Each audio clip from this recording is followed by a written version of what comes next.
What is up, everybody? Welcome back to the City Life Project YouTube channel for yet another live fight companion. Joining you guys here at the start of the prelims of UFC Fight Night Oliveira versus Gamrot. We had one round of Lacerda and Simon Oliveira. What a weight miss, by the way. I love how friggin' Michael Bisping called it out. Disgraceful. Disgraceful. How's everybody doing today? Here's some of the stats if you missed this as well. Appreciate you guys for joining. I got Glory on in the background. I'm going to be probably 20 seconds behind in my play-by-play here for the next, I don't know, half an hour or so. Then I'm going to switch back to my main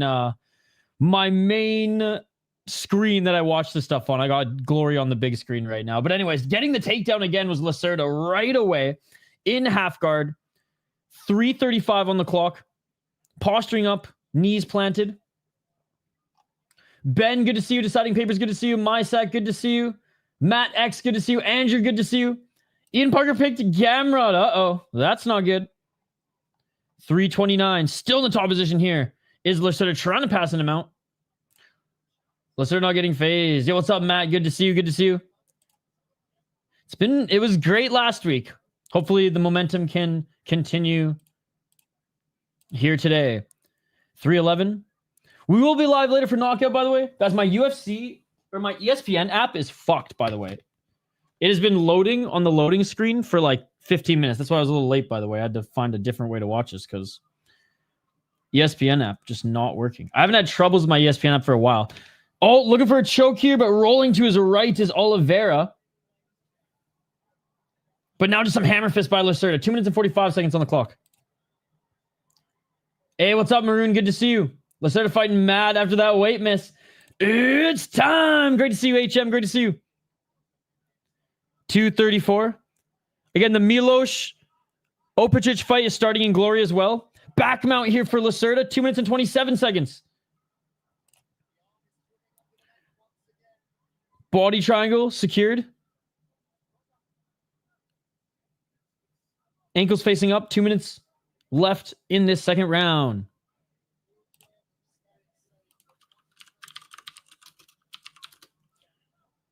Oh, trying to reverse here is Oliveira. Lacerda keeping that body triangle tight, though, and staying on his back. Yes, a backpack. Indeed. Oh, there's the reversal. Oliveira now in the top position. Oliveira, some big left elbows. Oh, my God, what a reversal by Oliveira. Huge ground and pound. Lacerda trying to snatch an arm. Lacerda looking for an arm now. Oh, he's got an arm. Yo, what's up? C4, good to see you. C4 San Diego. Still in the top position is Oliveira. Oliveira with the right elbow.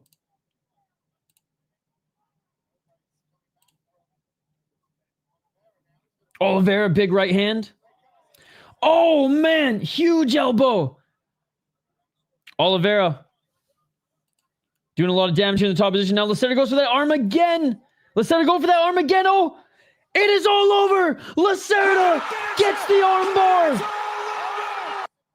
Another submission victory for Lacerda indeed. That was sick. Hey, what's up, Emmett? Yo, dude, thank you so much. C4 with the $4 super sticker. Are you kidding me? Are you kidding me? Brother, you are far too kind. Thank you so much. By the way, I do have the Opicic and Milos fight on as well. We're double screening right now. We got the Glory. Last two fights of Glory here. Unbelievable. Thank you so much. I'm just jumping on YouTube right now so I can see what this is. A cup of coffee. You know, halfway through this card, I'm going to be pouring myself another cup of coffee, dude. Thank you so much. What a submission by Lacerda. We're watching it right now. Beautiful. Nice little arm snag indeed. Who's the underdog in that fight? I'm bringing it up right now. Instant tap with a nasty armbar. What great timing on that armbar. He was taking some elbows in there. Dude, yeah, he was taking a lot of damage. All right, good way to start the card. Good way to start the card. Gamrot. Oh, it's a pick'em right now. Minus 110. Hey, good timing for me to start. I was like, I can't miss any more of the fight. Can't miss any more of the fight. By the way, Milos looking damn good in glory right now. Looks like he's going to take that first round. They've already fought earlier tonight, by the way. How crazy is that? I will say Glory's been meh overall. Couple good scraps. But Bahram will probably bring the heat, as he always does. The Zidane of Glory. What have you guys been watching today? I know, like, fuck, man, there's been a lot of combat sports going on today. JCK in the morning. Eternal was in the morning. Or what was going on in the morning as well. Is there BKFC today? What else? What else? Obviously, Glory. Shout out to all the new members of the channel as well who are hanging out with us watching Glory. You guys are beauties. All right, let me get this teed up here. Round 3 coming up, guys. Or sorry, not round 3. Fucking second fight coming here, guys. Pilastri, Kovacevic. My brain went to round 3 because I literally have round 2 up on screen right now.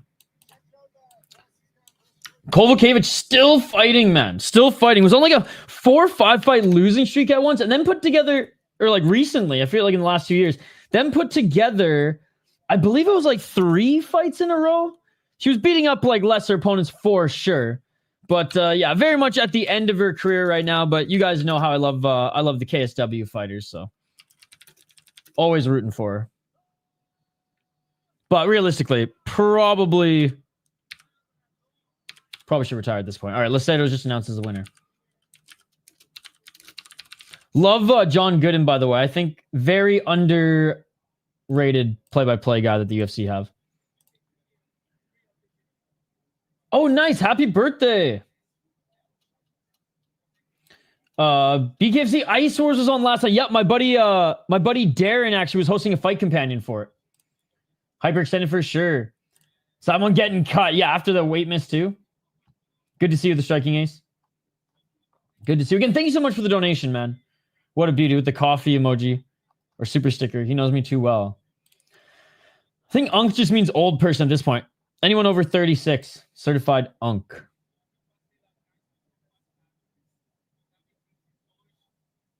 All right, Bisbing just interviewing the winner in this one. We'll get to the next matchup here in a moment, guys.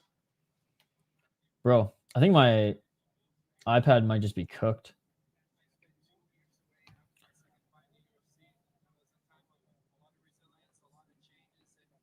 We were able to stream Dana White Contender Series, but for some reason, it just will not load anything up. So I'm going to be like 20 seconds behind you guys, probably. Can't believe you don't work tonight. Nice. Get to hang out and watch some UFC.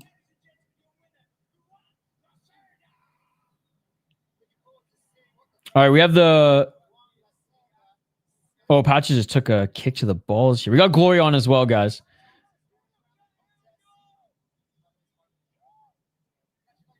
We got Opacic against Milos here. And Milos seems to be getting the better of him. As I predicted. As most of you guys predicted, I mean. Opacic didn't look good in the opening round. Let's just say that. Oh, Milos just throwing bombs here as Opacic trying to take away his space.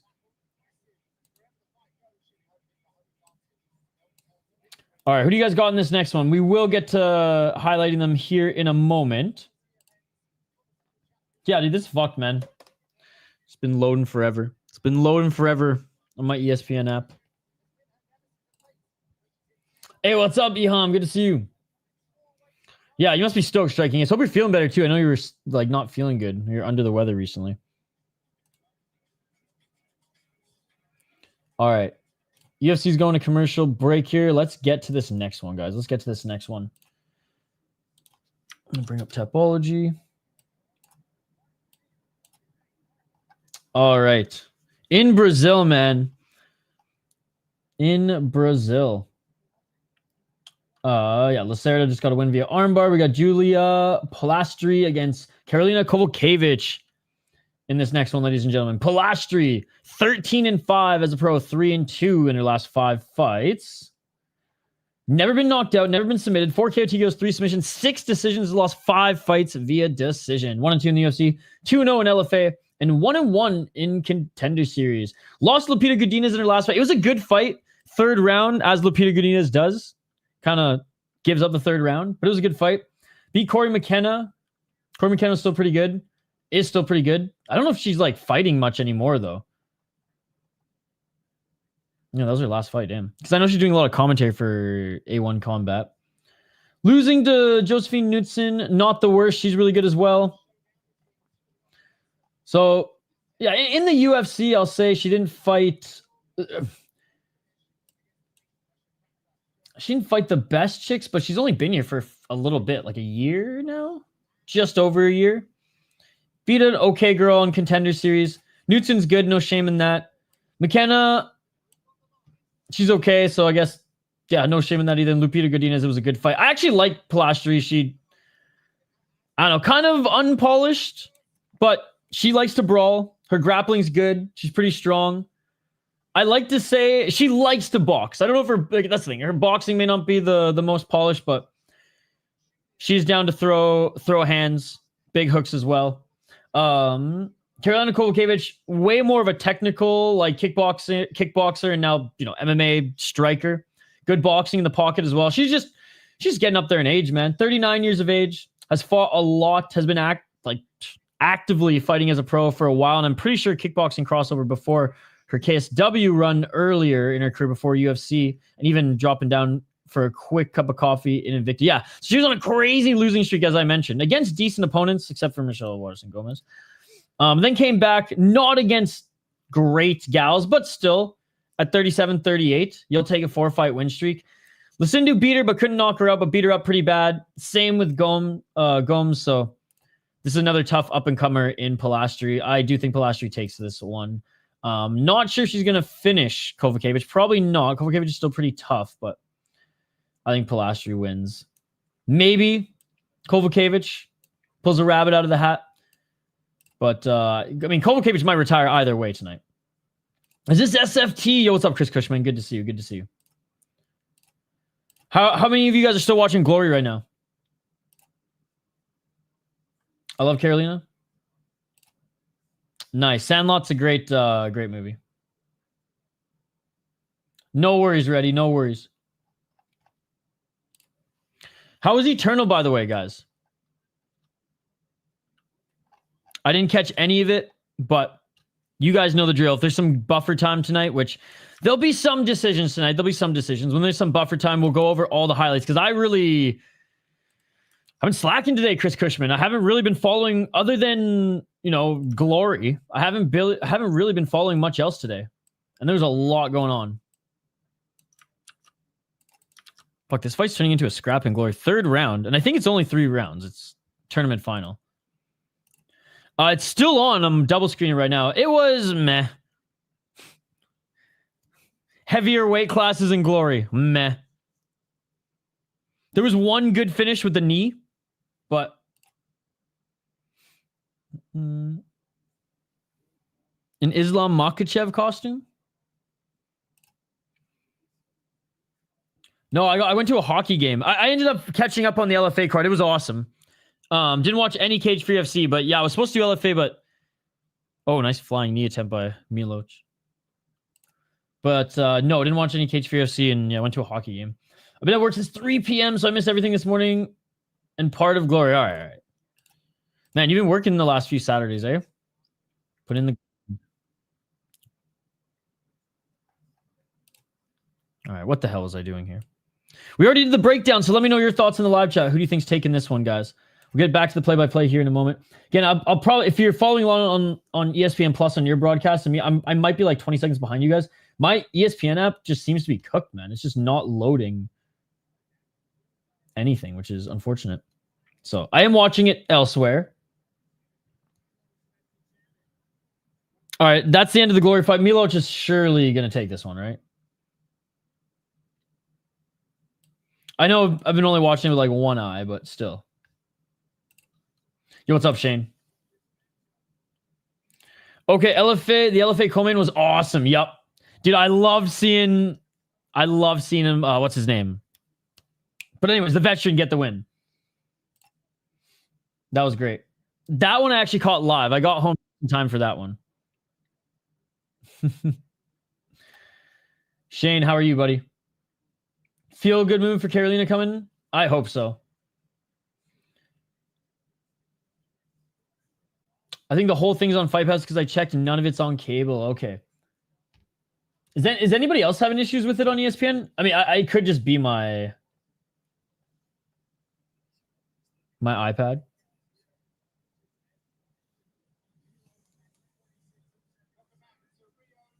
Anyways. Maybe I'm tripping. Milos on to the finals tournament. Let's go. Great signing by Glory. Yeah, he's taking this one. Dude, he's so sick. All right. Pilastri getting looked at by the Cutman. I imagine we're pretty much set for this fight next, guys. Again, if you're new to the channel, smash that like button and subscribe.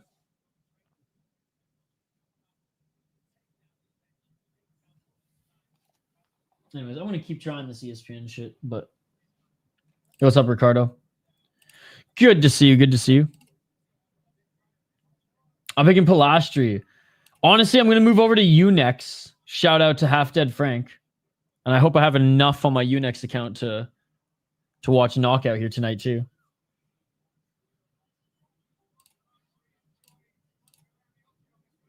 All right, here we go. Pilastri, Karolina Kowalkiewicz. Both of them in the cage. They're about to be announced now.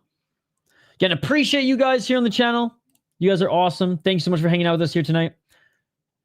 Smash that like button if you haven't already. Subscribe to the channel. Ring that bell for notifications so you never miss an upload, so you never miss a live stream.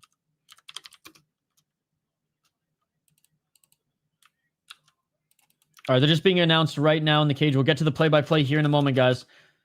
Last chance. Let me know your picks. Let me know your picks in the chat.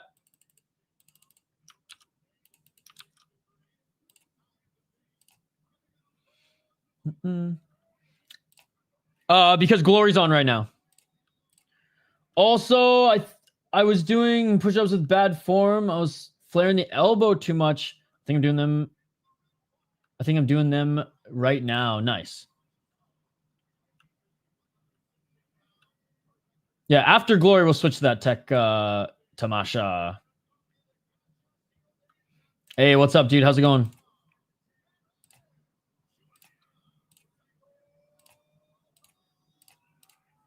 Okay, guys. They've both been announced here. Round one. We got to finish in the first fight. Can we get one in the second? I'm literally live for UFC right now, buddy.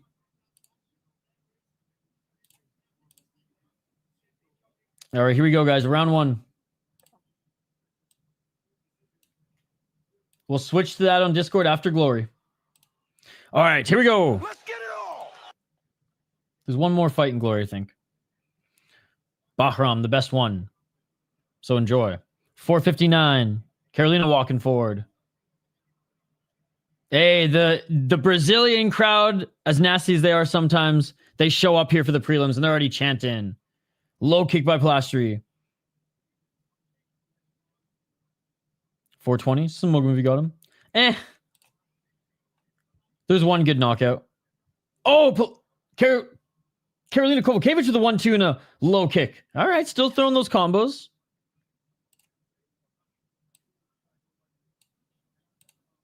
Yeah, it was fine. But that's Glory these days, Shane. It's no K1. Low kick by Pilastri trying to get into the pocket. Karolina with the counter right hand. 406. Oh, nice step back right by Karolina. KSW legend. I don't know if she can pull this one off, though. Oh, right to the body by Kowalkiewicz. Hey, she's bringing it here in the first round. 351. Low kick by Karolina. Eats a body kick by Pilastri. Oh, Pilastri landing some big shots. Karolina's hurt. Karolina with the left hand. Or Pilastri with the left hand. Pilastri with the body kick. Karolina was seeing the Tweety Birds there for a second. She's smiling right now. It's not a good sign. Oh, big left hand by Pilastri. Karolina throws a right back at her. 328.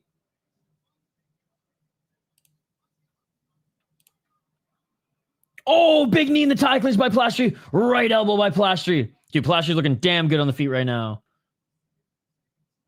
314. Low kick by Pilastri.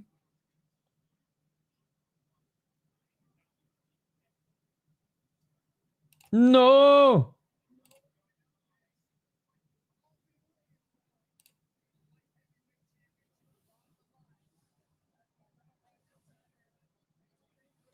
253. Yo, Ricardo, thank you so much for gifting the membership, dude. Shout out to Ricardo for giving a membership, man. Appreciate you. Palacio by TKO plus 900. What's up, Aaron? I picked Palacio and root for Carolina. 234. You know what, guys? I know there's not a lot of people in the chat right now, but you guys are the homies. And because there's only like 50 people right now in the chat, I can give out 5 memberships, I think. I don't think I've done it yet this month. YouTube gives me 10 memberships to give away by random. I'm going to do it right now. I don't think I've done it this month. Let's go. 5 memberships for you guys. Let's go. Boom. Join our members only Discord to watch the main event for Glory. Boom. Thank you guys so much. Everybody in the chat right now. Back at center. 2 minutes on the clock. Joe Dirt. Mr. Mushroom. AV. Picture Perfect. Leslie Marie. Thank you guys so much for supporting the channel. We'll give away another 5 next week. South Florida Living, let's go. Great to see you, buddy. Oh, big shots by Pilastri. She's pushing Kovacevic up against the cage in 1 minute 42 seconds. Hey, what's up, dude? Good to see you. Hey, what's up, Chani? Good to see you. Mario, good to see you, too. Jowder Bobby, let's go. 132. Stomp by Pilastri. Left underhook by Kovacevic. Hey, what's up, Jordan? Good to see you. Thank you so much for hanging out with us. Come on, Auntie Kovacevic. Yeah, she's a certified Auntie. No way! Morpheus in the chat just gave away 5 more memberships, bro. Thank you so much, Morpheus. Oh, big left elbow by Pilastri. Kovacevic missing with a spinning elbow. They're back at center. Yo, shout to our friend from Colorado, Morpheus. Thank you so much. He's been a member for like a year plus now, and he just gave out 5 to you guys. Thank you so much, Morpheus. I'll match you on 5, dude. Thank you so much, guys. Oh, you guys are far too kind. We're growing this community. 40 seconds. Oh, spinning back fist by Kovacevic. Right hand by Kovacevic. And since there's no fights tomorrow, other than knockout, we're doing a long-ass membership stream. Oh, big left and right uppercut by Pilastri. 27 seconds. I mean, Carolina's tough, man. She's still in this, but Pilastri landing some huge shots. Pilastri walking forward. Our final fight in glory. Bahram, ladies and gentlemen, is about to make his walkout. Yo, Chris, you're far too kind, brother. Oh, high kick by Pilastri. Left by Pilastri. Right uppercut. Kovacevic, she's fading. 5 seconds. She might be saved by the bell. Pilastri's trying to finish it. Pilastri, left hand, right hand, and that is it for the first round. Oh, my goodness. That might be a save by the bell. That might be a save by the bell. Look at the stats here at the end of the first round. Boom. Yo, what's up, Mr. Bombastic? Mr. Fantastic. Yo, is anybody else's ESPN Plus giving them grief here today? Or is it just my iPad just dying? Because it worked for Dana White Contender Series on Tuesday, and in fairness, I haven't used it for anything else since then. Ready, you're already a member. She was taking flight on her. Oh, wait, it's working now. It's working now. Dude, thank the Lord. Bro, I'm hoping it was just an ESPN issue earlier. Again, guys, we will share, we will move to, yeah, mine too, Jatterbody. That's the thing.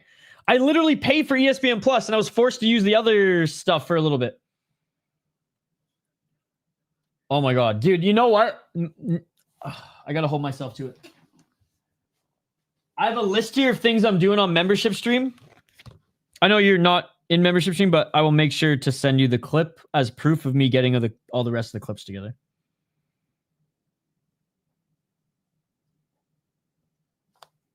I'll even make a post that's public to everyone so everyone can get their sound bites. I bought a new SD, so there's no excuse. There's no excuse. I can make the timer excuse till the day I fucking die, but no excuse. Fight Pass has been fine? Okay. Not yet. Not yet. I went and saw the Gophers beat Boston College last night. I was live for that. Let's see. Actually, I think I have one of the... one of the shootout goals here. Check it out.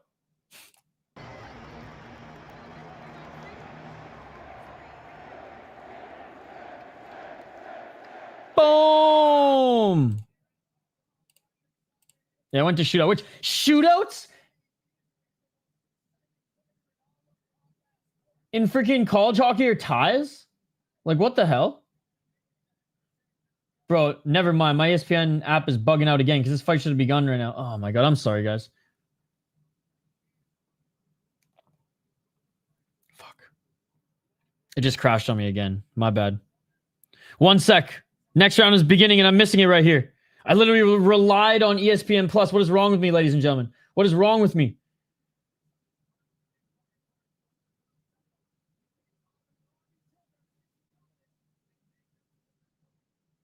Yeah, it only worked for a second. I just think my iPad's cooked. Sorry, guys. I'm not going to do that again. It worked for a second, but I can't rely on it, so. Pilastri's putting on her. Oh, I'm missing it. Sorry, guys. Pilastri almost finished the freaking fight at the end of the second round, and I imagine she's going for it right now. Sorry, I'm loading it up on my phone app now because my fucking iPad just shit the bed. Sorry, guys. This won't happen again tonight. We will be good the rest of the evening, I promise. Pilastri's beating ass. Almost 2 minutes into the round. Yeah, that's the thing. I was watching my ESPN app and I was like, we should be well into the round right now. And then I was talking to you guys and getting distracted. So my bad, guys. Thank you for keeping me in check.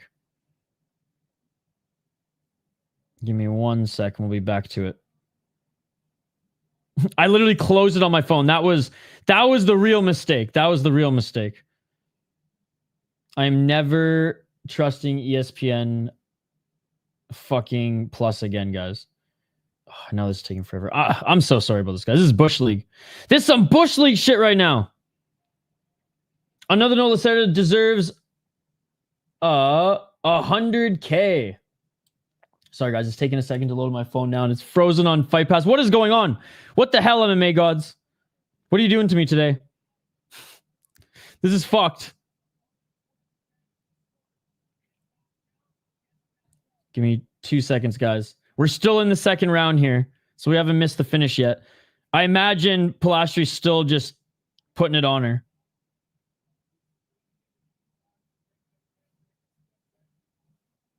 Oh my god, guys. Sorry, this is so frustrating. 3,500 bot. Jordan, I'm trying to do everything right now, buddy. This was my mistake, guys. I closed the app on my phone when it was starting to work on my ESPN app on my other device. And it's just been giving me issues all day. And I just, yeah, I shouldn't have closed it on my phone because now it's taking forever to start here. So, oh, guys, I'm so sorry. I don't mess up too much on stream, but today, right now, is probably the worst of it. Unsubscribe. Okay. Will you load for me, baby? Will you load for me? Come on. Come on. Oh my god. We're cooked, ladies and gentlemen.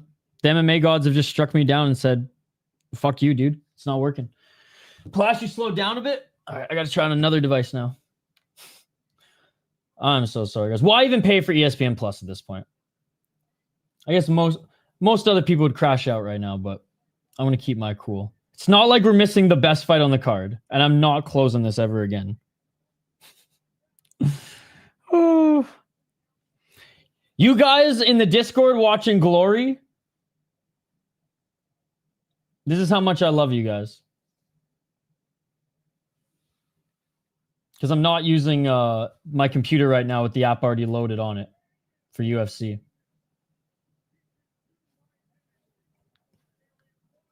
One second, my app just crashed. My ESPN app just crashed, and it's being a bitch to load up again. So I'm sorry I missed the commentary on this round. Give me like 30 more seconds, guys, and we'll get back to it. Again, my apologies for this. Bush League and the MMA gods making me pay for it here today.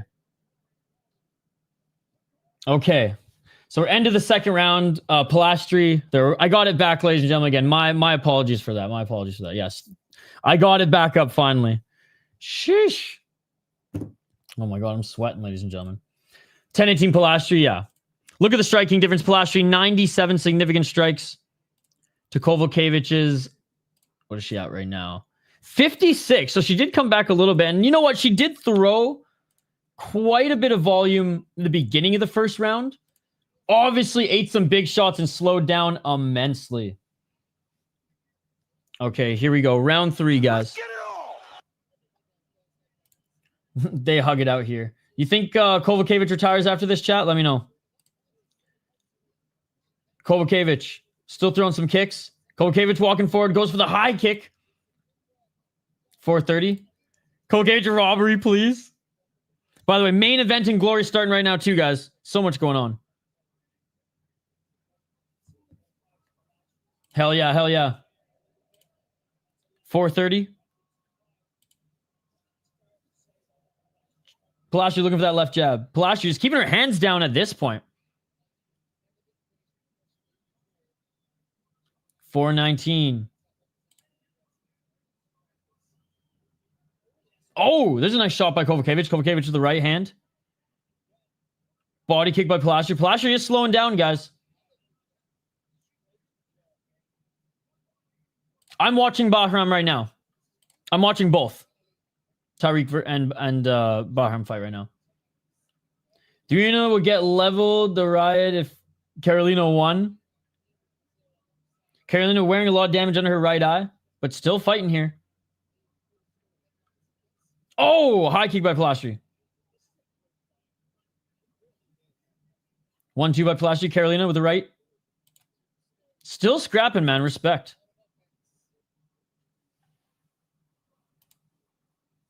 328. Carolina with a 1-2. Carolina's gas tank still there. Oh, she's ate a big shot to the body. Went, oof.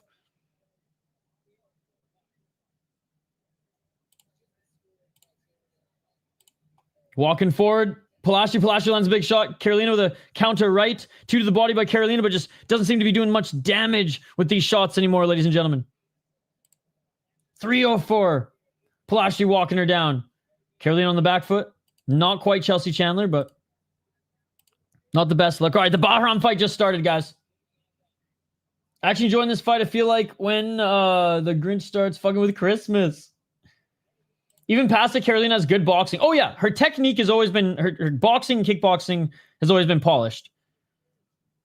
Pilastri. Right uppercut. Kovalevich looking for a knee. Kovalevich now clinching.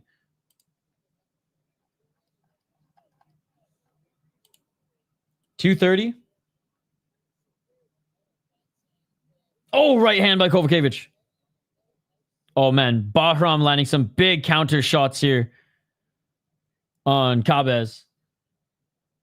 216. Oh! Pilastri landed a high kick. Kovalevich is hurt. Kovalevich is hurt. Shot to the body. Left hand. Right hand. Kovalevich eating too much damage. It is all over. The high kick hurt her. It didn't knock her out, but it hurt her. And Pilastri wins, ladies and gentlemen. High kick TKO. High kick that set up a TKO. KO. Picture perfect. That was picture perfect.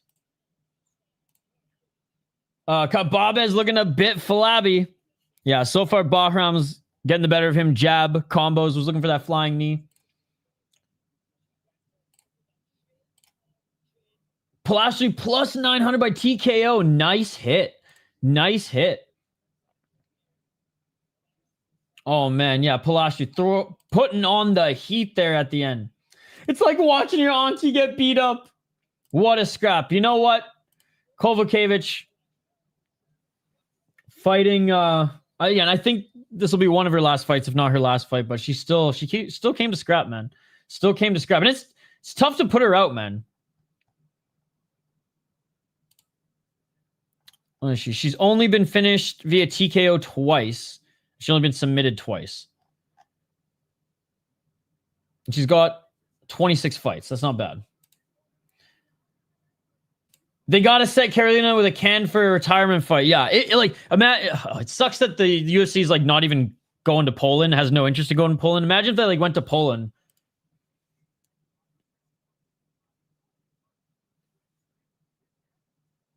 Finish streak all day. Oh, man. Kebab is landing some good shots on Bahram. We got the finals for Glory going on right now too, guys. Don't worry, we'll focus 100% back on the UFC here in a moment. And I promise I will not close this app. You'll have to kill me before I fucking close this app, ladies and gentlemen. All right, we're going to the judges' scorecards here in a moment. Dude, I know. That's just KSW's turf, though. They don't like when people fuck with their turf. Oh my god, it'd be insane. And like, they definitely could sell out like a 20 to 50,000 seat arena. Well, and they got Whiplash now on the card.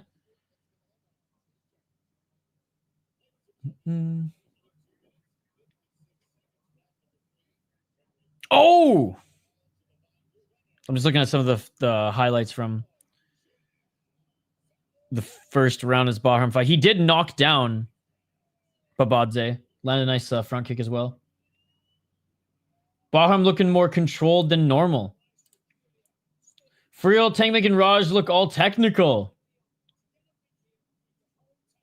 Oh, who's that fighter in Tank's corner? I know him. He also fights in Glory, right? All right. Palastri getting interviewed by Bisping right now. All right, man. The return of Rocha against Nicoll. Rocha, I know. A lot of hype coming into the UFC. A lot of hype coming into the UFC. Yo, Ricardo became a member as well. Thank you so much, Ricardo, for becoming a member, dude.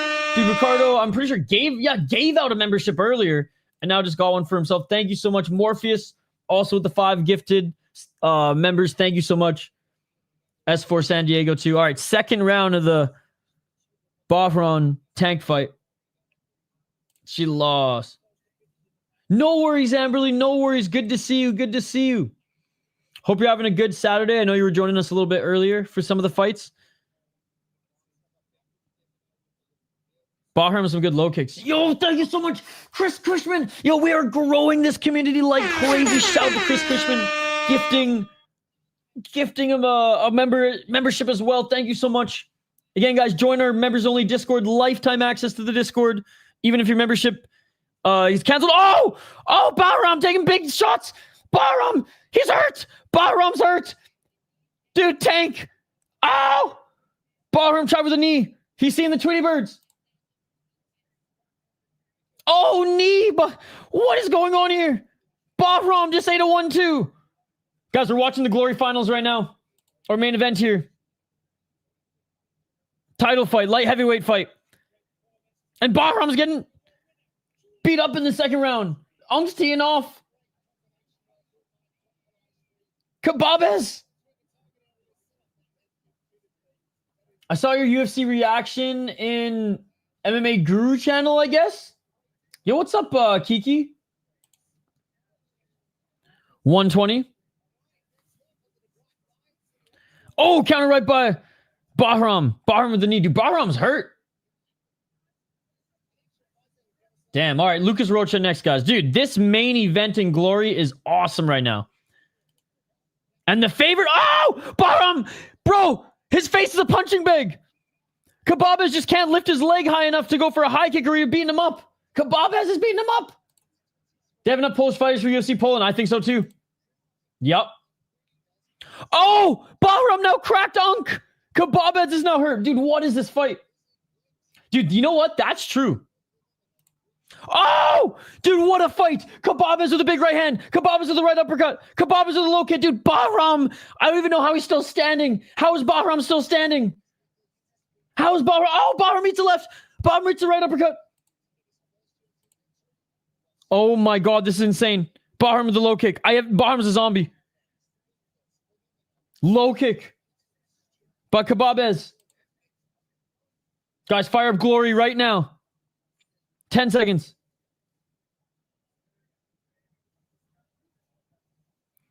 I don't think the UFC really cares about that shit.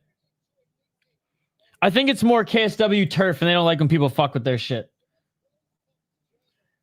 This fight is crazy. I thought Kebabes was just going to get slept. Oh my god.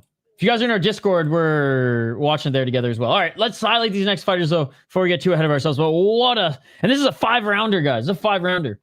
All right, already third fight of the UFC here.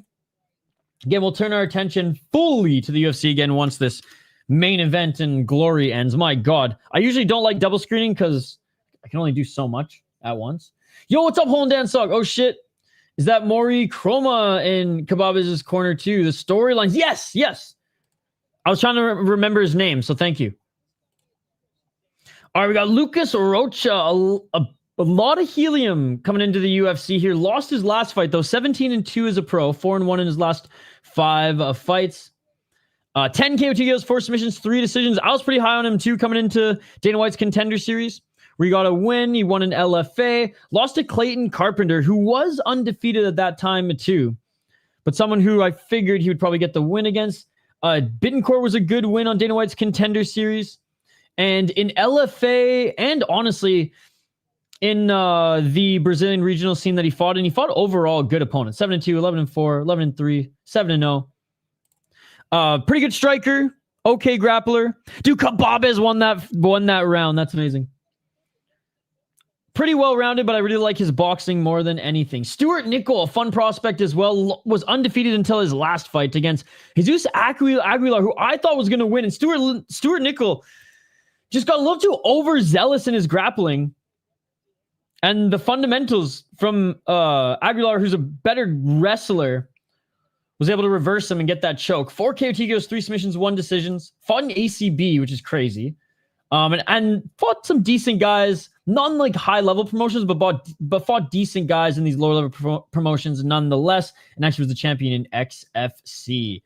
Nicoll's more... I mean, I like his grappling a little bit more than his striking. Rocha, I like his boxing a little bit more than his wrestling.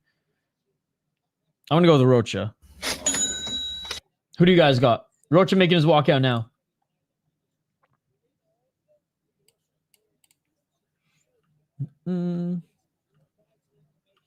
He's got to keep throwing the left to the body. Oh, nice. Poland's going to have a bad night in the UFC. Got to get the Aussie. I thought he had fought in Eternal, but no. Oh, man. Kebab's. Oh, Kebab's lands a huge hit. Why is Bahram not employing his high guard at all? You pick Nicoll? Okay. Nicoll by grappling. God, that's what I'm scared of. That's what I'm scared of. But come on, Rocha. I've talked to Rocha up a little bit throughout the lifetime of this channel. And though I think Stuart Nicoll will be very, very dialed for this one, we're going with Brazil here. I think Brazil is going to be on some extra... Not literally some extra gas, but some extra vibes gas here. Bro, Kebab's is winning. Oh, Kebab's is jumped for him! Indian MMA will rise someday. Do you see the guy get upkicked? Okay, they're not counting as a knockdown. There's 33 seconds left. They're both just wobbling here. This is Dada 5000 freaking Kimbo Slice shit going on. I actually have Holland Dan Sock. I tried various different types of protein to try to find the one that just works. And now I only use Leadwell, but the check hasn't cleared yet. After tape, I thought Rocha, but went Nicoll, but still think Rocha could definitely do it with his power. All right, end of the 4th round. One more round in the Glory light heavyweight title fight, ladies and gentlemen. What a mustache, by the way, from Nicoll.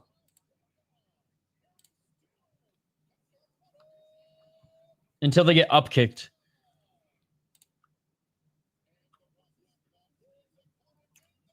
Ricardo, are you in our Discord?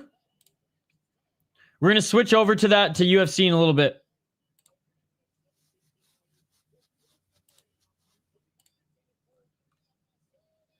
But Ricardo, you can read chat too. One sec.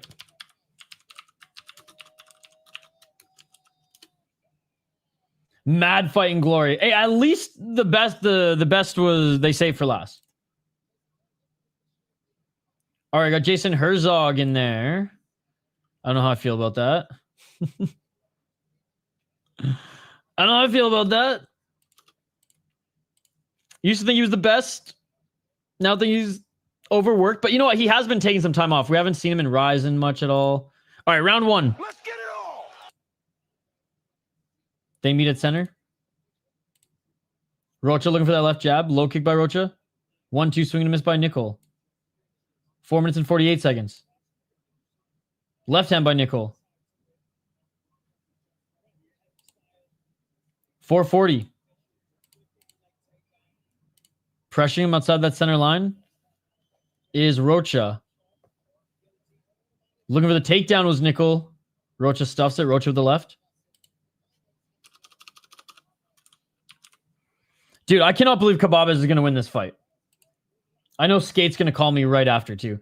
Oh, Rocha with the left to the body. Trying to find that entry. Was Nicoll, but couldn't do it. Rocha decision, in my opinion.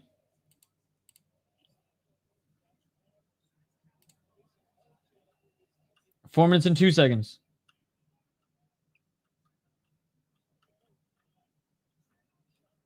Right hand by Nicoll.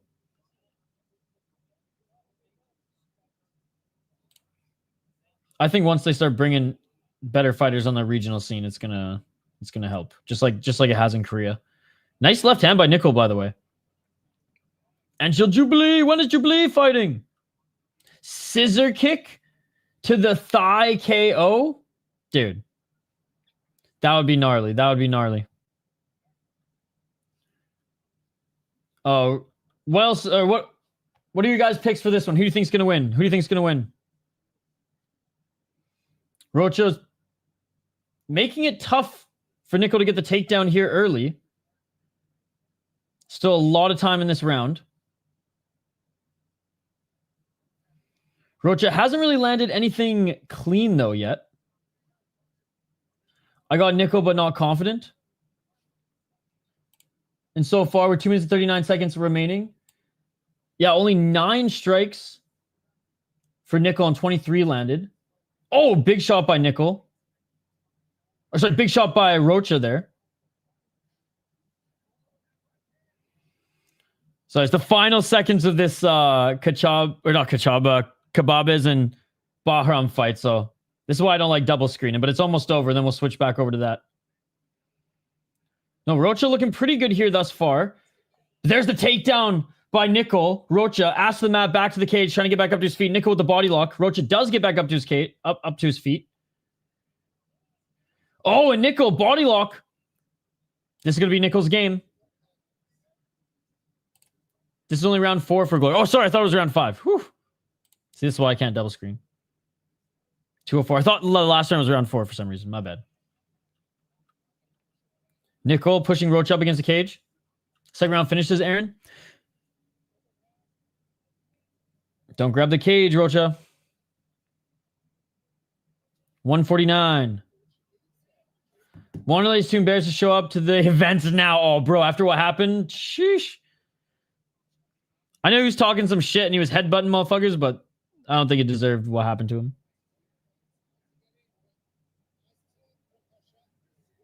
$130.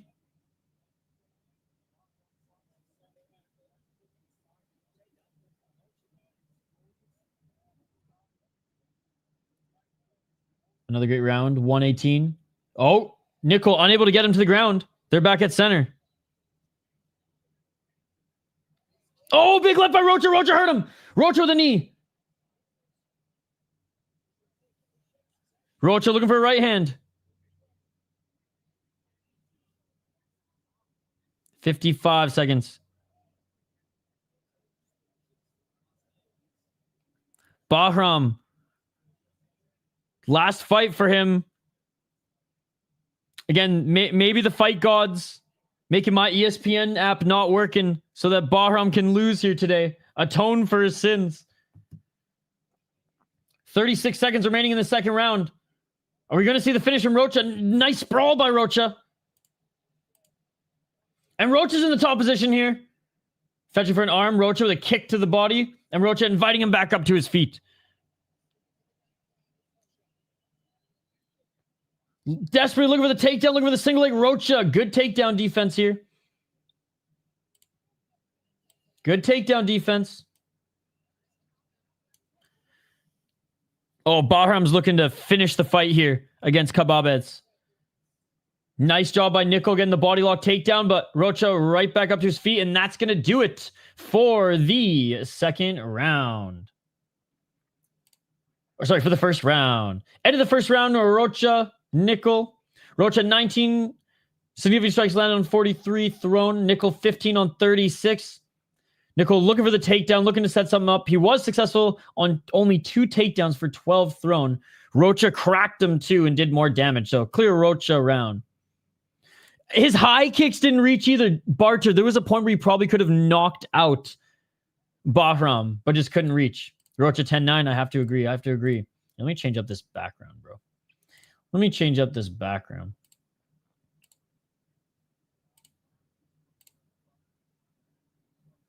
One minute, 24 seconds in the 5th round of the Glory Light Heavyweight fight. And honestly, Kababez deserves this, man. Uncle Kebab, the real Kababez, the real Kebab. He deserves this one. All right, round 3 is about to begin. Again, guys, thank you so much for watching. Appreciate you all. Glory looking crazy, yeah. I'm not gonna lie, most of my attention is on this final minute.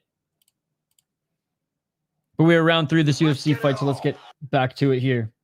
Again, appreciate you guys. We're having some technical difficulties earlier, so I'm a little bit behind on UFC because my ESPN app just decided not to work, which is crazy. And I was showing you guys on stream, so you can go back and even see. But anyways, round 3 here, and Nicoll going right back for the body lock to look for the takedown. You guys, give me some boxing gloves in the chat if you also watch Glory here today or are watching this main event tonight as well. Only 23 seconds left in the main event for the Glory fight.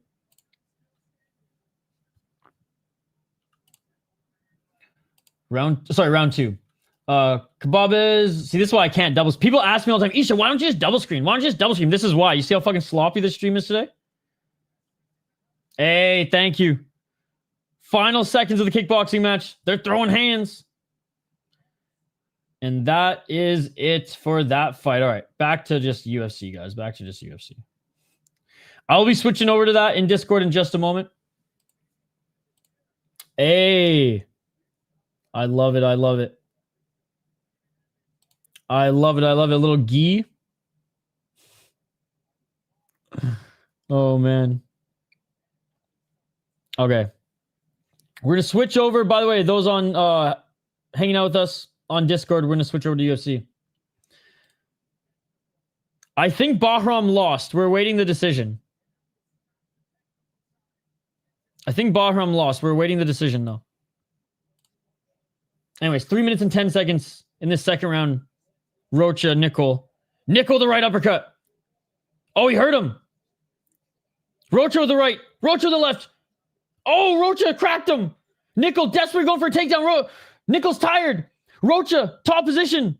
I don't think Rocha's going to settle in his guard. I think Rocha's going to get him back up to his feet. They might do extra round. 240. Rocha kicking the legs of Nicoll.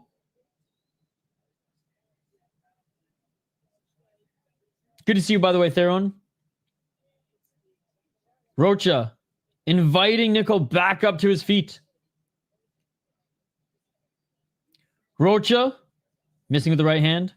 Rocha's looking like that Japanese fighter in one with the not like yellow hair, but the white hair. Oh, knee by Rocha. Right hand by Rocha. Nicoll, man, just can't hang with him on the feet. Nicoll throws a 1-2, but out of range. Yo, what's up, Gary? Spinning back fist by Nicoll. I take it back. Rocha hunting him down, though. Rocha with the left. Rocha with the right uppercut. Nicoll's tough. I'll give him that, dude. When you got the Dan Severn mustache, you got to be tough, and he is. Oh, double left by Rocha. Rocha with the left. Rocha with the right. Rocha with a knee. 145. Dude, Rocha's just really putting it on him right now. All right, the official decision's coming here in the Glory fight, guys. They literally got the stats here on screen. Desperately looking for a takedown again. There's Nicoll. Nice stuffing the takedown by Rocha. 133.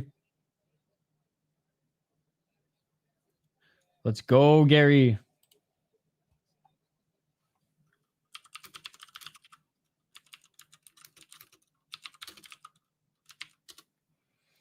Nicoll pushing him up against the cage, trying to get the takedown now. You can tell he's tired. He's got heart, but he's tired. Man, it's going to be a tough third round. It's going to be a tough third round.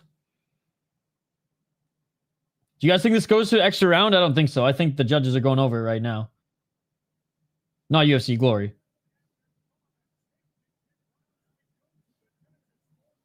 Okay, sorry. Last little bit of sub attention here.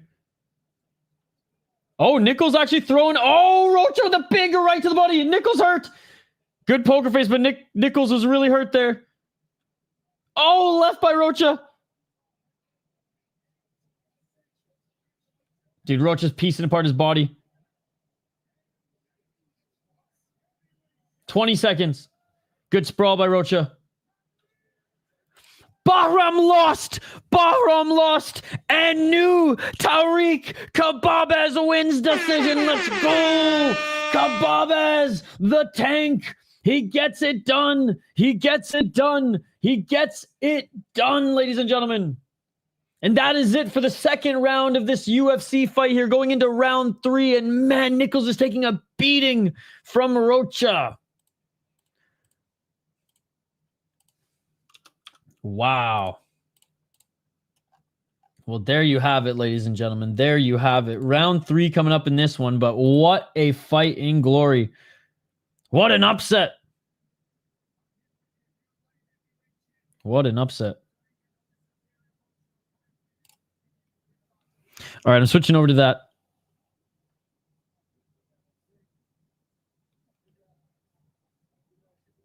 On Discord now.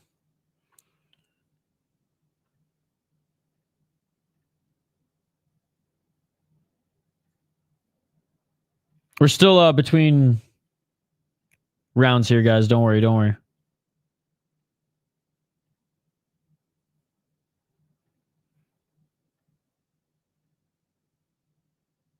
All right, round 3 is about to begin.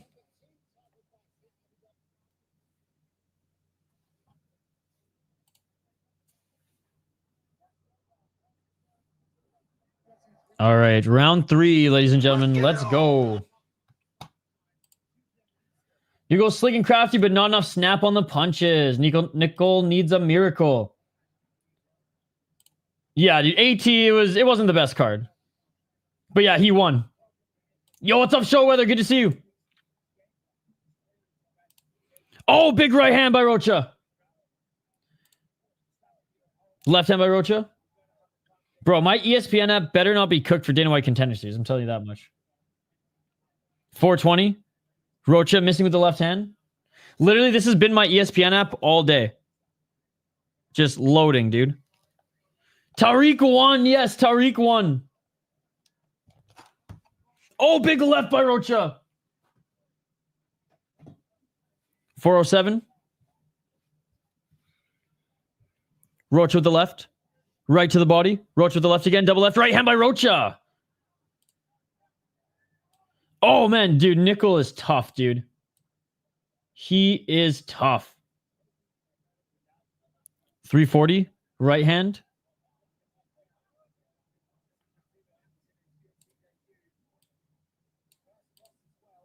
Oh, just missing with the right hand was Rocha. Dude, I know. It's never happened for me. No, you don't get anything on Fight Pass in the United States, Shane. As far as only regional fights. Stuffing the takedown. They have a deal with ESPN here. Just spent the last 15 minutes looking for my phone. Only realized my dog been laying on top of it the entire time. Yeah, Fight Pass is only for like the old fight, Shane, and like regional shows. Yo, no problem, dude. Bahram lost. Let's go. That's what happens when you leave your hands low like an idiot. 301. Yo, is your ESPN app working? Oh, high kick by Rocha. 1-2 by Rocha. Right by Nicoll. Amazing fight. I love kickboxing. Oh, big right hand by Rocha. Knee by Rocha. Rocha with the right hand. Damn. I think my iPad's cooked, dude. 1-2 by Nicoll. I think I've been talking about it dying for 2 years. I think it's actually dead. I gotta settle the fuck down. Dude, yeah, this fight's insane too. I mean, it's mostly the Rocha show here, but 222 Rocha. Oh, eats a counter right hand by Nicoll. A little too overzealous there. Hell yeah, Minnesota, let's go. Also, our friend Curtis Clark is in the corner of Montel Jackson on this card. Nicoll needs a dime.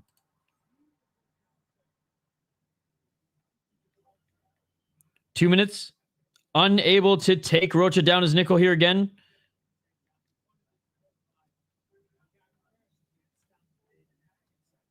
$150.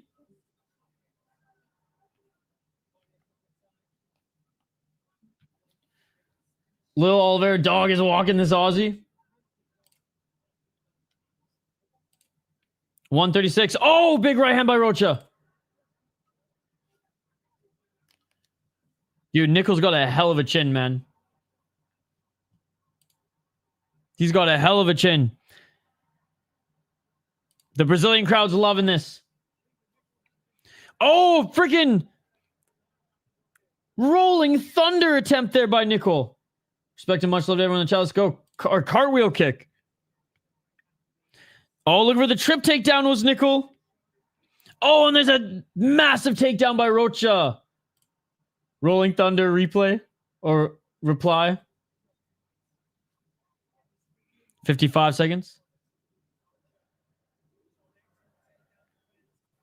Dude, the Brazilian crowd chanting for their boy. Right hand by Nicoll.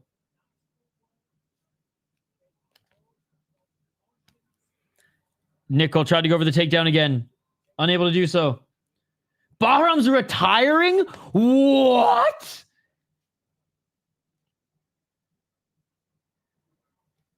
That's crazy, dude. 22 seconds. Another cartwheel there. Body kick by Rocha. He's going to take this one, guys. He's going to take this one. Oh, man. That's crazy. He's not even that old. And that is it, ladies and gentlemen. Ending with the takedown there is Rocha, and he's surely going to take this win. Crybaby Bahram, right? Freaking Zidane Bahram. Another cartwheel kick. What is going on here? No, the real crybaby on this card was, what's his name? Mahmoudi or Hamuchi? That was the guy. He's giving up, dude. That's so crazy. I bet Skate's just loving this right now.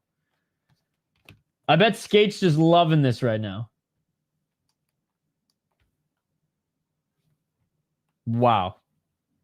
All right, we're awaiting the official decision for this one, guys, but we know how this is going to go. 100%.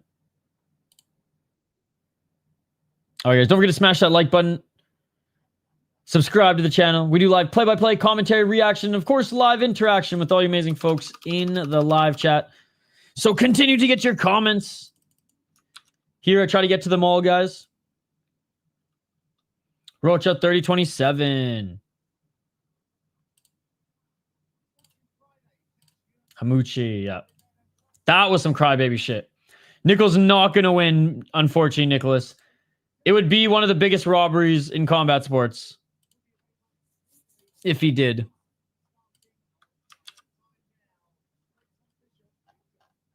All right, to make it official. Joe Martinez. Lucas Rocha! Unanimous decision. Not surprised. Not surprised. Not surprised.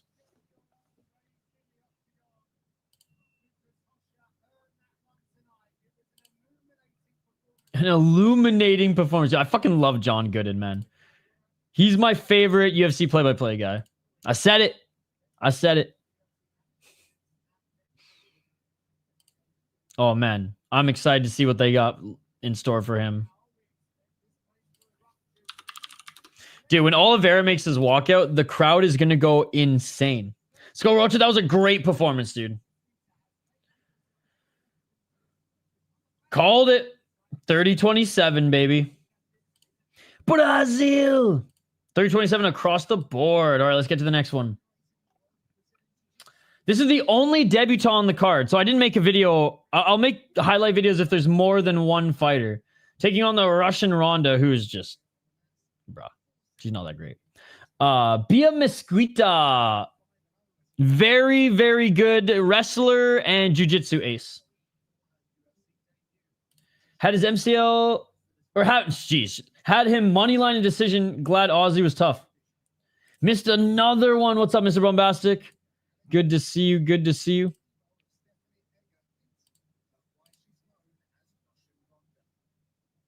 I'm glad you have him. That was a good win. That was a good win. I figured if he'd keep it on the if he could keep it on the feet, he would win, and he was able to keep it on the feet. So, how'd you guys enjoy Ice Wars last night on real ice this time? Thank goodness, man. All right, the Russian Ronda making her walk out now. God, I'm excited to see some of these highlights from Eternal this morning. I see a lot of them on Twitter, so I just haven't done the deep dive here today. Dude, and how stoked are you guys to watch freaking Knockout with us here at 3 a.m.? I'm really excited. That wasn't even me being facetious. I'm actually so stoked. No shame to Nicoll. He fought well. Irina might not know karate, but she definitely knows crazy. I know crazy. Russian Ronda's a lame nickname. I know. Especially when you're 5-3. Like, come on. The rest of it is on Fight Pass YouTube? Really, Shane? That's whack. So wait, it's on Fight Pass YouTube in Canada right now, Shane? I just fired my VPN and watch it there. Yo, Shane, confirm.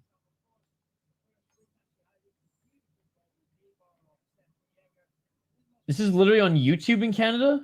Why is the broadcast so fucked for this one, guys? People forget, man. Women love Ronda. Huge physical advantage for Bia. Got sub, but she could pound her out as well. Shout out to Pound Out 3. Oh. Another comment came up. I don't know where I got YouTube from, Shane. The next of it isn't on Fight Pass. Yes. Oh, yeah. Got you. That's so weird, Shane. Bro, this dude should not be dancing like that. What the fuck was that? Why that curly-haired boy throw it back? Thank God I missed that because my brain went to a pretzel. With all these ads, I'm tempted to get YouTube Premium, but then I'm letting them win. What the fuck is she twerking for? All right, let's get to the next one. Yeah, Shane, I'm still trying to find out where I got YouTube from. I'm just frazzled, Shane, because my ESPN's not working, and it's pissing me off. Russian Ronda will upset the crowd. All right. Irina Alekseeva. She is 5-3 as a pro, 2-3, or 2-2 in her last 4 fights. From Chelyabinsk, man, which is a tough freaking part of Russia. Their hockey team is actually fucking crazy over there in the KHL. Plus 450, she is the heavy underdog here. Lost her last 2 fights. Never been knocked out, never been submitted. Lost 3 fights via decision. 1-2 in the UFC, 1-0 in Bellator. Beat Stephanie Egger, Stephanie Page. Not really good opponents. Lost to Melissa Moulins and Claudia Segula.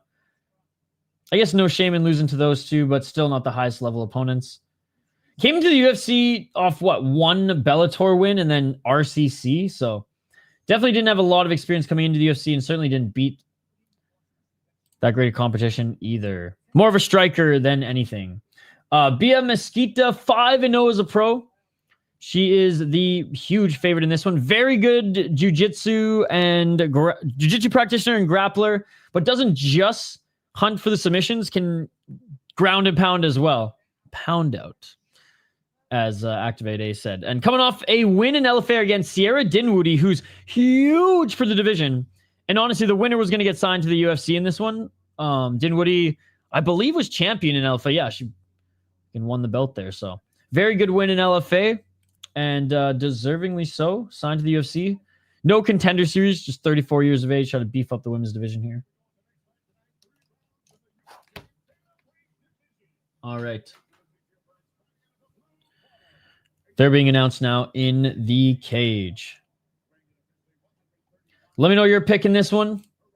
Do you think Russian Ronda will upset the crowd, ladies and gentlemen?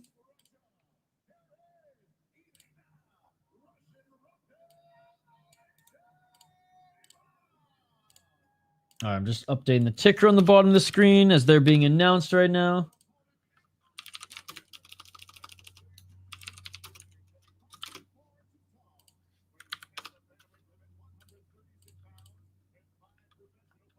What prospect are you most excited for on this card? Aswell. Mike Aswell. That's my fucking guy, dude. That's Idaho Skatesman personified. Hey, yes.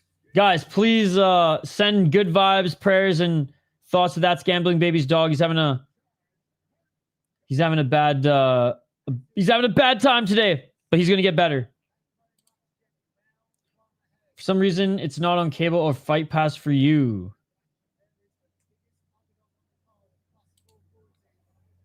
Yeah, I don't know, Shane. Maybe look on Twitter. Shane, go to UFC Canada on Twitter. Been a good night for Brazil so far.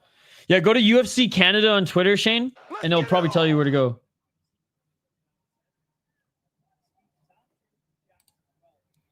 Maybe it's going to start in 30 minutes, Shane. But I would double check the UFC Canada Instagram or UFC Canada Twitter, and it should tell you. 4:23.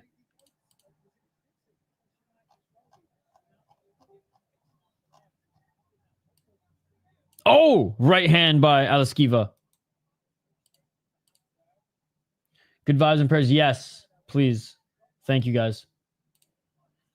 Alekseeva to the left. Mosquito unable to get in the pocket to take her down just yet. Oh! Body lock. Alekseeva's now in the graps of Mosquito. Or Mosquito. Guys, smash that like button if you haven't already. Appreciate you guys hanging out.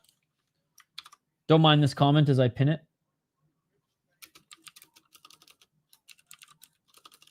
And there's the takedown. Full mount. Mosquito full mount. Oh, big right hand by Mosquito. Mosquito with the right. Ground and pound here. Huge ground and pound. The pound out. Oh, elbow. 320. Brazil. Straight into mount. Botches the hip toss, right? You can't call yourself Russian Ronda if you don't know a lick of friggin' judo. 303. Still in full mount.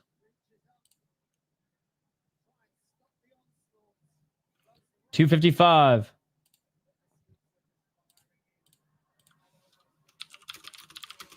Big shots here by Mosquito. Oh, elbow. Bia.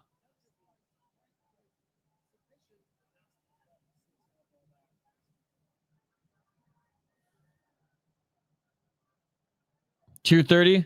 Well, I'm glad you're able to get him in. $224. Oh, man. Pets are family. $219. Full mount for Mosquito. No, man. Wishing you the best. I know it's tough, but he'll get better. 207. Over halfway through the round. Can Mosquito finish this? She is landing some big shots. Now she might try to set up an arm triangle choke.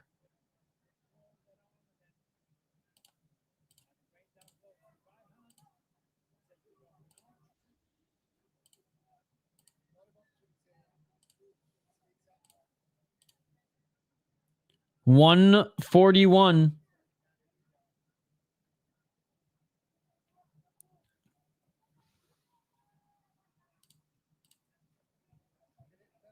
Not setting up the body triangle or arm triangle choke just yet. Just more elbows by Mosquito. More elbows by Mosquito. More elbows by Mosquito. Oh my God, it's an onslaught with that right elbow. Shane, hop on Discord. It's not Callwood.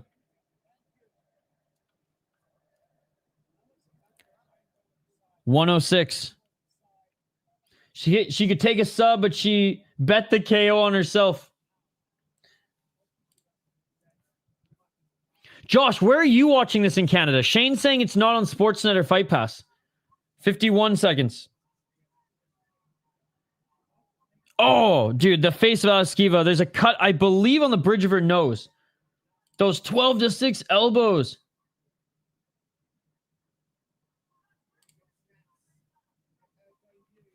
$33 seconds.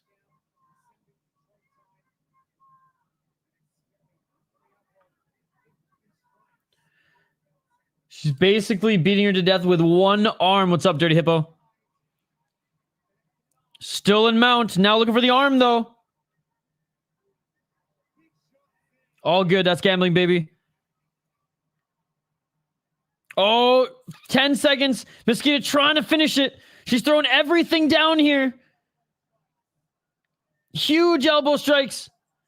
This can't be Mark Goddard. This can't be Mark Goddard. This can't be Mark Goddard. Saved by the bell. Yeah, right, Mystic? That's Herb Dean's fault. I was going to say. It's Herb Dean's fault. That can't be Mark Goddard. That went way too long. She's getting her ass beat bad, dude. This is what Mosquito did to the chicks in LFA.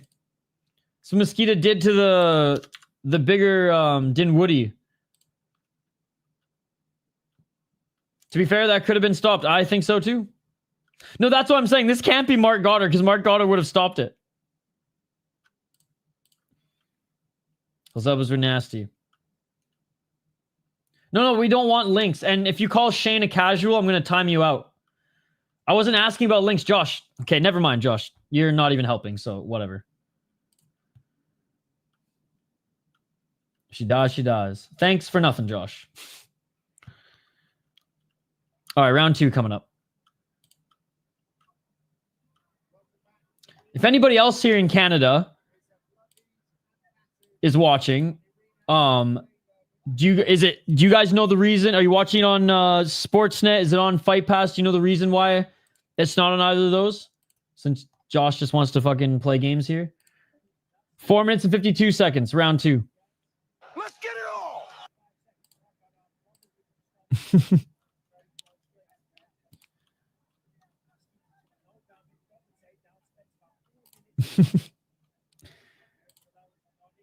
Oh, Josh is being annoying. We're trying to just help my friend Shane watch this in Canada. But apparently it's not on Sportsnet or Fight Pass. Again, you're not answering the question, so whatever. I'm just going to ignore you. 4 minutes and 20 seconds. Yeah, no problem, dude. You take care of you right now. 408. Unable to get this to the ground yet is Alekseeva. Alekseeva. Oh, single leg. Mosquito looking for a body lock. Oh, and the takedown by Mosquito. 351. As a host, I don't know where it is in Canada. Thank you, Striking Ace. Did Brazil just say fuck Canada and we're not showing it there? Or? Shane, is there a way for you to check like your TV guide to see if the main card is on later? Deanne Keaton died? Dude, what is going on today? Beautiful takedown indeed. ESPN Plus. Or you can become a member of our Discord. Or become a member of our channel and join our channel's only Discord. 314. Trying to get back in mount. Still only in half guard. Or still only in side control here. We're trying to get that left leg over. It's not even scheduled for later, Shane. That's fucked, dude. Well, Discord, Shane. Oh, back take by Mosquito. Rear naked choke. It's under the chin. It's done. It's done. It is all over. Blood squirting out of the eyes and nose of the Russian Ronda. Welcome to the UFC, Mosquito. That's deep. That one's actually fucking deep. That was balls deep. Let's go. Oh, so this one, they're bending you over for sports. So, Shane, do you have Sportsnet Plus for Raptors? That was quick. Dominant performance. Another Brazil win. All that dancing just to get brutalized. Light work. That was a beatdown. Sub plus 100. I was glad when she turned her back. Beat her into a submission. Okay, well then, Shane, they're fucking over Canada tonight, and Sportsnet's being greedy. So, Discord, Shane. It ain't Callwood here tonight. Shane, just download the Discord app on your fucking computer. Or you don't even need it. You can literally sign in on through Chrome. Boom. Yeah. Sportsnet Plus, trying to do their best ESPN impression here. She was about a half second away from going cold. Do you see the blood that squirted out of her nose? Yeah, she went to sleep literally right after. I don't know where that noise came from, but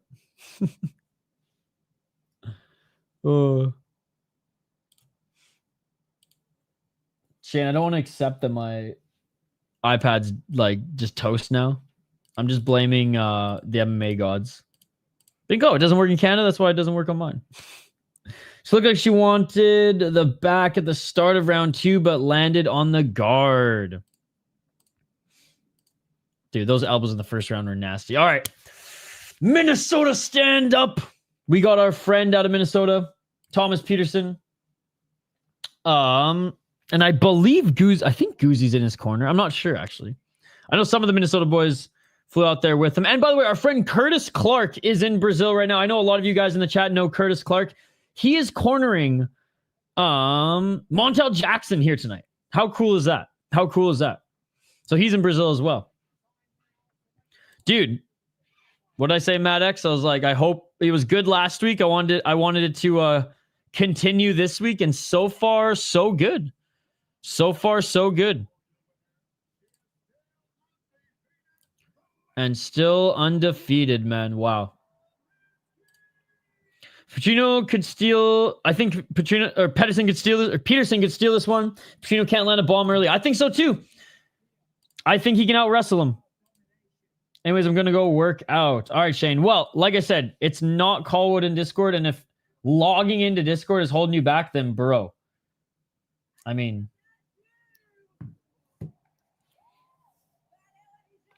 I'm trying to find the words, but I don't have the words. Literally walking to your fridge is harder. So, he's cornering Jackson. That's fucking dope. Yeah.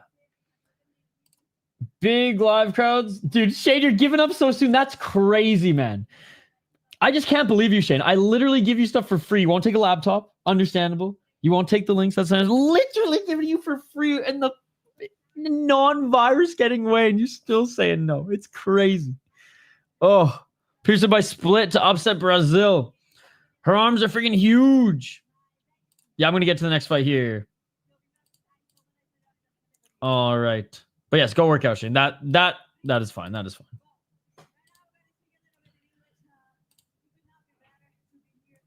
Oh, she speaks good English too.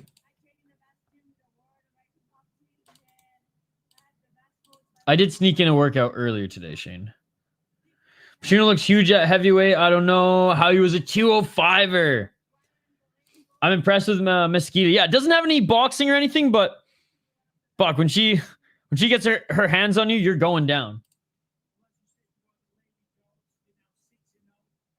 Let's see if she can keep making this weight, though, because she is 36 years of age. Benjamin, she's so hot. All right, let's get to the next one. We have out of Minnesota, baby. We got Thomas Petersen, 10-3 as a pro. He's Steve Asplin and Alvin Guzihein's training partner. 3 big heavyweights in the UFC now. 10-3 as a pro. 7 KO TKOs, 1 submission, 2 decisions. 6-1 in LFA, 2-2 in the UFC, 1-0 on Contender Series. Beat Dontel Mays in his last fight. Lost to Shamil Gaziev. Beat Muhammad Usman. Lost to Jamal Pogues. And beat whatever happened to Chandler Cole. Okay, he never really fought again after this. Interesting. Anyways, good wrestler, decent boxing in the pocket, but doesn't really rely too much on his power. Despite knocking guys out in LFA, the guys in the UFC, they're a lot more durable than some of the heavyweight guys in LFA, but he's got good boxing in the pocket, but mostly a wrestler, can do damage in the clinch. Petrino, a power puncher, right? 12-2 as a pro, 3-2 in his last 5 fights. Doesn't have the most, historically hasn't had the best cardio, but that's mostly been at light heavyweight. At heavyweight now, maybe he's got a little bit more gas in the tank. 7 KO TKOs, 2 submissions, 3 decisions, 5-2 in the UFC, 1-0 in Contender Series. Beat Austin Lane in his last fight. Austin Lane is not great. Lost to Dustin Jacoby. Lost to Anthony Smith.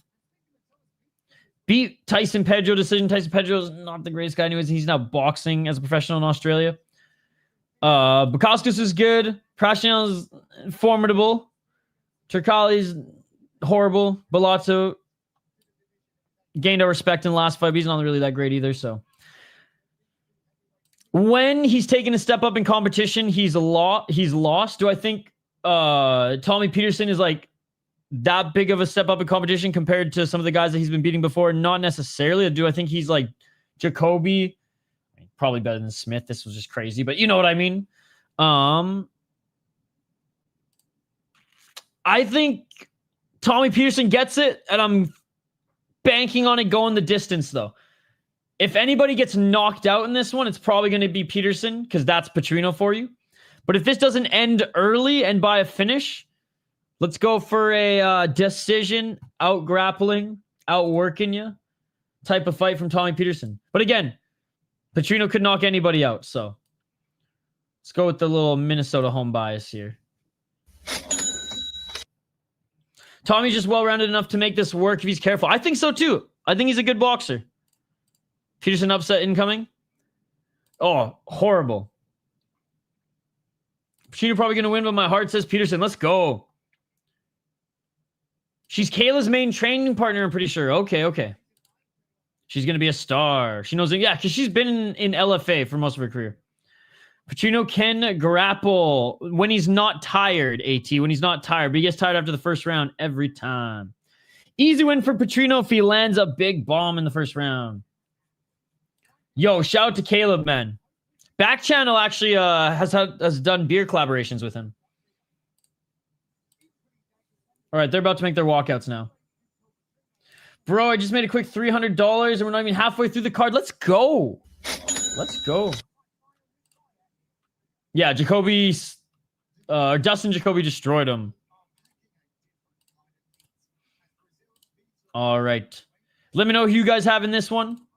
Smash that like button, subscribe, ring that bell for notifications so you never miss an upload, so you never miss a live stream. Guys, how stoked you for Charles Oliveira?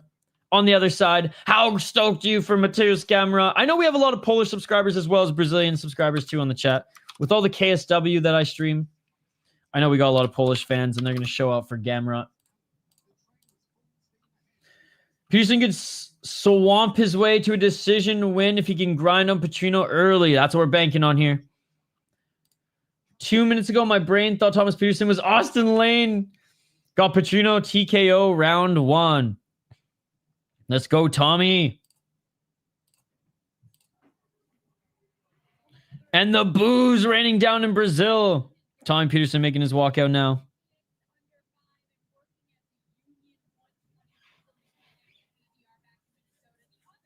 Who traveled with him, D?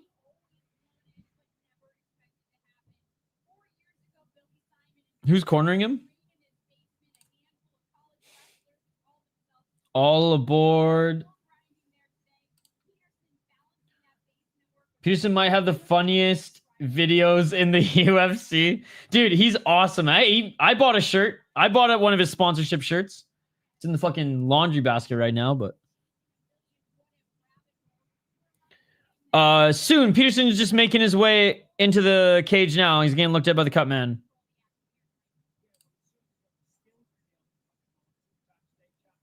Former LFA heavyweight champion. 8 out of his 10 wins have been by finishes. 7 knockouts.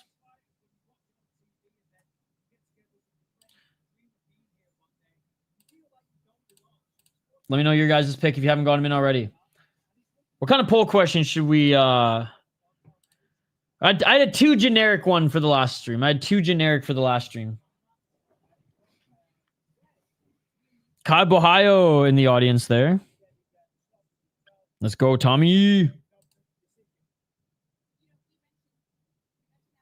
I'll say this. Obviously I want Petrino to succeed in the league because I think he can be a very exciting fighter. I think he can be active too if he doesn't take damage knocking guys out, but not tonight. Tonight, we're rooting for Tommy Petersen.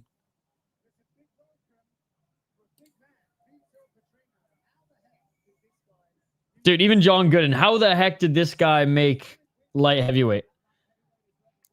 He must have really freaking drained himself, man. Honestly. I can't hear the song in the background.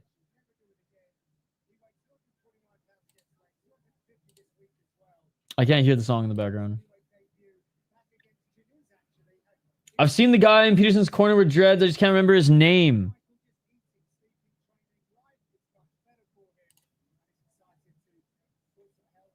All right, here we go. Here we go.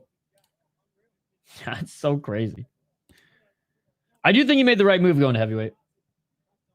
Petrino's part of Ian Parker's premium play. Well, how good has his play been going right now? Since his Brazil card, what about who the next Brazilian champion will be as a poll? Okay, I like that. I like that. Give me some options. Next Brazilian champion. Carlos Prates, maybe one?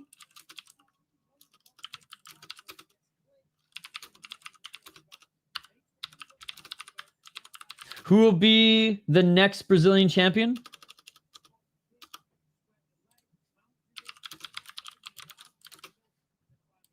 Give me some options.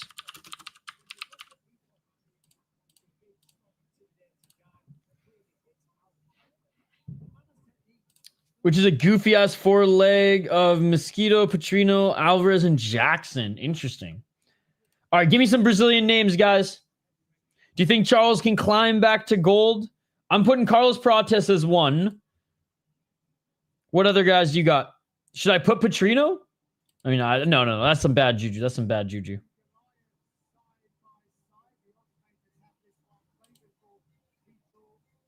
Ian Gary, that's fucking hilarious.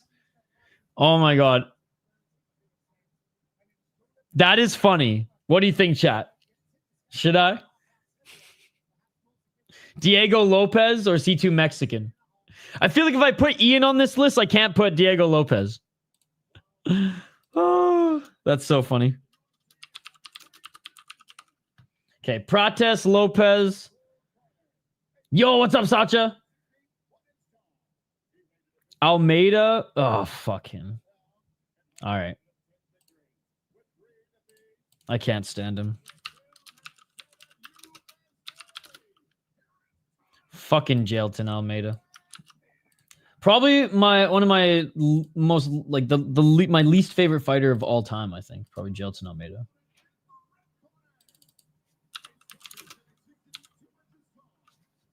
All right, Cobb Bohayo, you guys okay with that being the last pick, or do you have somebody else in mind? Oh, Nunes. I like that more than Bohayo.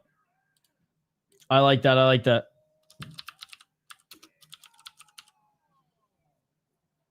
Boom. Honorable mention, Kai Bohayo, but he didn't win his last fight, so fuck him. I've been saying that for so long. I hate him at heavyweight. He's ruining all the fun that is heavyweight. All right, here we go, guys. Round 1. Let's get it all. I'll never forgive him to what happened. I'll never forgive him for laying on our boy for fucking 5 rounds, dude. And not even finishing the fight. And looking for the takedown here is Petrino. Underhooks by Petersen.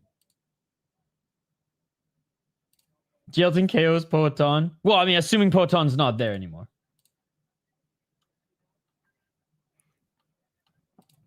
I keep forgetting Pereira exists. 185, 205, and he's going to be a fucking heavyweight soon. He's everywhere. It's not that just that fight. It's all fights. That's the type of shit Jailton would do. Oh.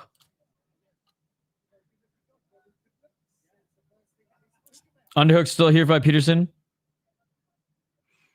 Thing is, like, Jailton was a boxer who turned into a crotch sniffer in the UFC, and I hate it. Oh, unable to get the takedown there. Good defense by Petersen. I'm pretty torn on that one. I'm not going to lie. Single leg by... I'm surprised Petrino's not throwing hands here early, to be honest. Focusing his energy on trying to take Petersen down. Petersen, great takedown defense. 320.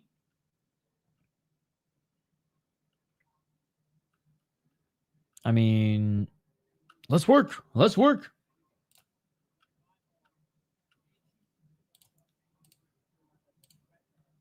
Interesting game plan to try to wrestle the wrestler. I could. The thing about Gamrot is, like, on a full camp, I probably would have picked him. But he took this fight on short notice and he wasn't even at ATT.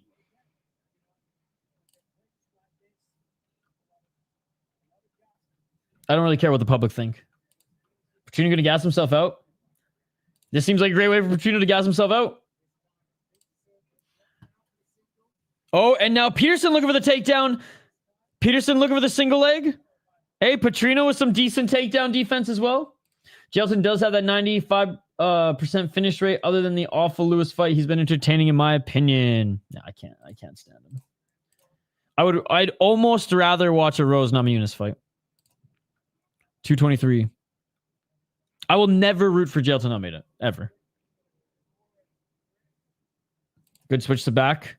Petersen, body lock, knees to the back now.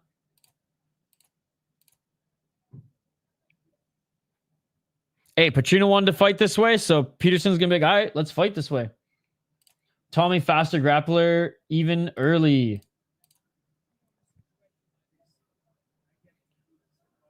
Yeah. You know, if he lands a huge knockout in his next fight, maybe I'll forgive him. But laying on Lewis for 5 rounds, like, bruh. Oh, Petrino just cracked him. Tommy's hurt. Petrino with big right hands. Tommy trying to get back up his feet. He doesn't have a mouthpiece. Tommy back up to his feet for a moment. Petrino takes him back down to the ground. 128. Oh. Petersen's mouthpiece went flying out here. Knees planted for Petrino. 117. Petersen breathing. 113. Good job by the ref pausing it to get the mouthpiece.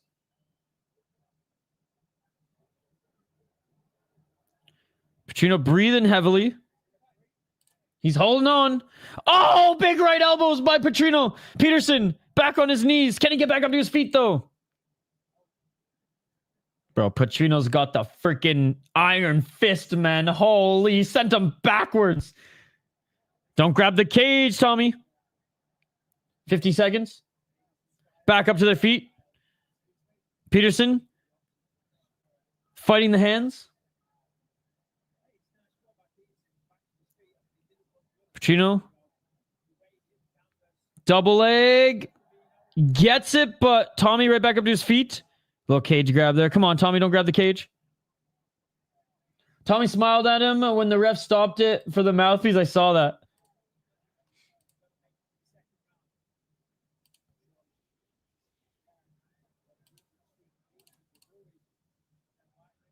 15 seconds.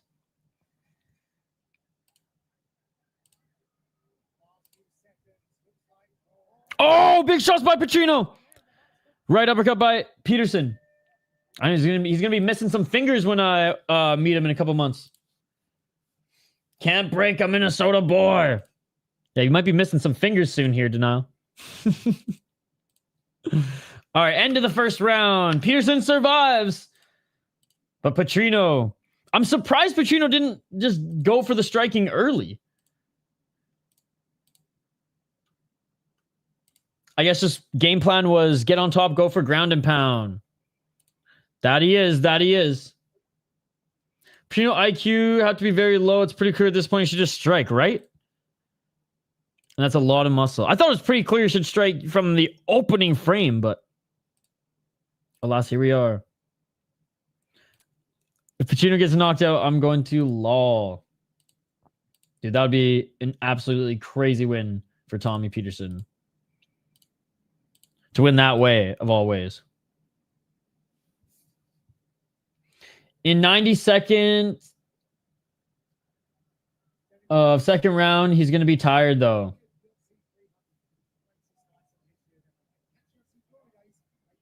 I think so, too. All right, here we go. Let's get it on. Round 2, guys. 4:52. Petersen blocks a high kick.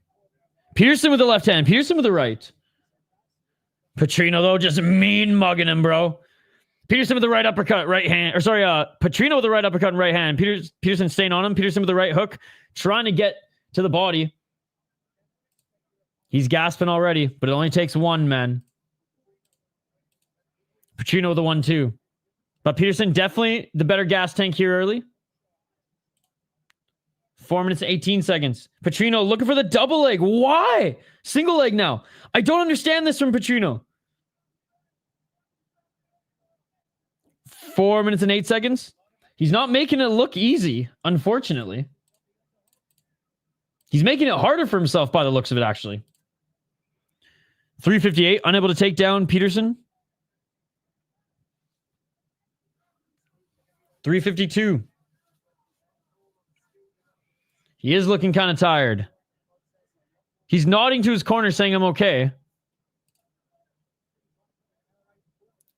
Left hand by... Oh, Petrino with a big knee. Left elbow from Petersen. Petersen now pushing him up against the cage. Game plan L. Yeah, I don't know why grappling is his focus. Must make plans with Johnny Walker. And the ref separates them. I love this. 3:13. Some feints by Petrino. That's some Brazilian ass split right there. Bit of a snoozer, to be honest. It has to be if Petersen's going to win. Step back. 1-2 by Petrino. Oh, 100%. We're in Brazil, dude. 2 minutes and 44 seconds. Petrino. Unable to get the takedown. He let Petrino hang out in that position way longer. 2:33. He's going full Japanese ref. Left by Petersen. And Petrino's walking away. What is this shit? Oh, Petersen's starting to breathe a little heavy too now. Make him work. 2:17. The big boys are getting tired. Someone needs to get Petrino an inhaler. Where's the calf kicks? Left single leg by Petrino. Slipping is Petersen. Petersen now looking for the body lock. Live odds have swung to even. Greg Hardy should borrow them one. Or should bring them one, sorry. 145. And Petersen, with the takedown, tried to go for a back take here. He might give up top position. I hate when guys take people down like that. But Petrino's ass, he will be destroyed by anyone with a ranking. Oh, great job by Petersen getting back up to his feet. Yo, Petersen trains with Guzzi and Steve Asplin, so kind of a little bit biasly rooting for him. I'm calling the fight frame by frame. Petrino now having to fight Petersen's hands. None of the people on your poll will be the next Brazilian champ. It will be Mesquita. Dude, you honestly might be right. Standing Kimura attempt by Petrino to get out of this. We got one more round. Oh, flying knee attempt by Petrino. He almost cracked Petersen.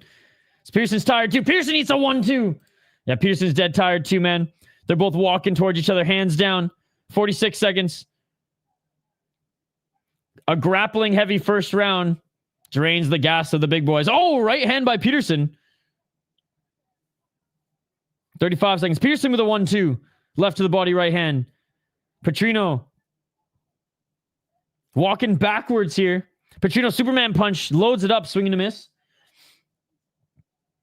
22 seconds. Each of them eat a right hand. Oh, I'm glad it's better news than...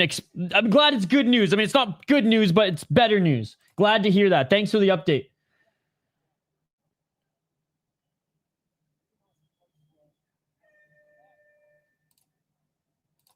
Calf kicks Tommy. End of the second round. Getting sloppy.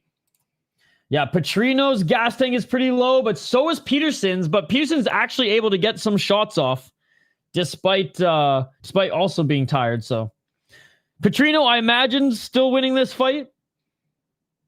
Especially if this is in Brazil. There's no way a judge is giving Petersen that second round, but he's gonna have to sprint. Took a breathing man, but been a wreck. No, I can imagine, dude. I remember cat and dog growing up. Whenever they had issues, it was devastating. I mean, this fight's not that great, so as far as like violence, entertaining wise. So you're all right. You're all right. I have a rooting interest, obviously. All right, round 3 is coming up, guys.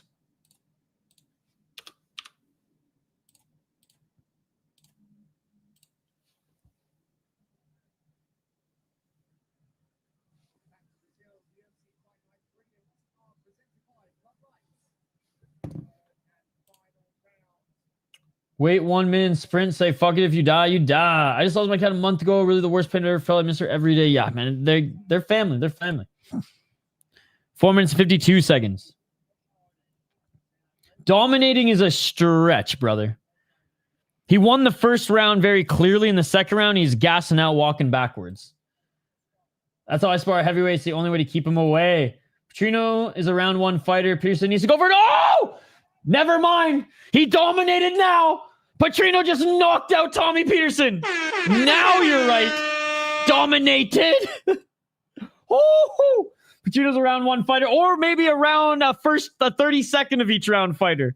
Petrino's a 32nd of each round fighter. And Petrino knocks out Tommy Petersen.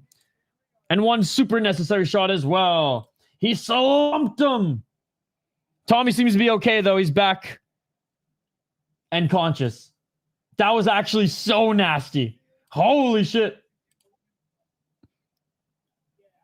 Damn. Look at this. Boom. Right uppercut, left. Oh, flopping down, and then 2 big shots. The ref too fat to get there fast enough. Damn. Those 2 shots he took after, hard to see. Oh, out when he hit the ground. Lucky he landed on his arm versus head just digging into the mat.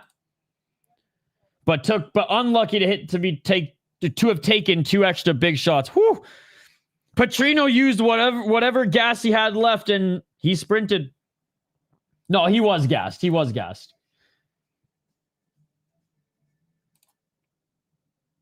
Both the big boys are gassed, but Petrino was breathing heavily at the end of the first round. And he was loading up big shots. Like, he took like a few steps back to like load up the Superman punch. I mean, you weren't accurate, but you got the pick right. You weren't accurate, but you got the pick right.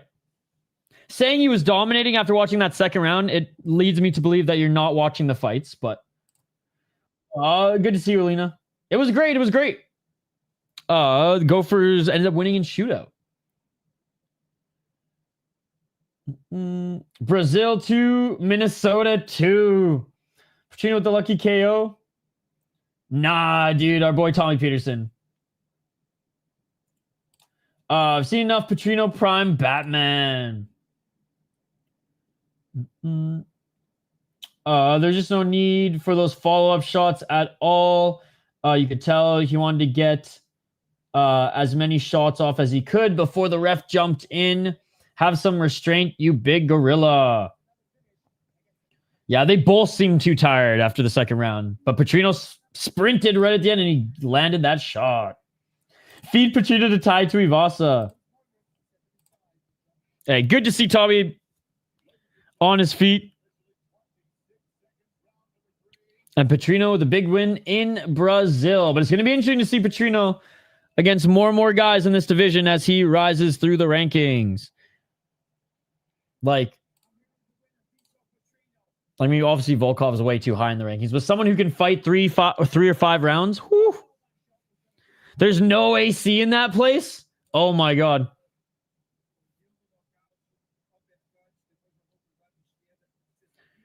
Not sure if you know, but you've begun to pop up on MMA reaction videos. Make it to the big time. Is that what making it to the big time means? Hey, that's pretty cool, though. That's pretty cool. Yes, Victor's my lock. I'll be home in about an hour if everything goes well. Let's go, dude. Let's go. Yeah, sucks for our Minnesota friend to lose that way, but you know what? That Minnesota toughness showed.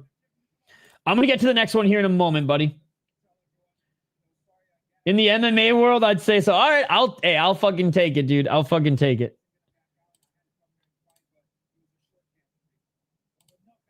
So Petrino's saying it's a short camp. That's why you're out of breath. Short camp. All right. Hard pick next. Indeed, AT. Indeed. Yeah, Filho. What's up, South Florida living?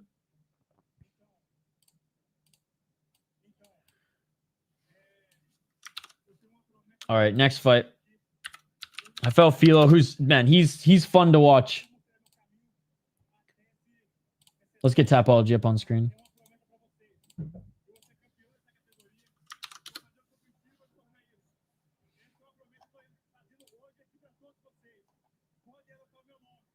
All right.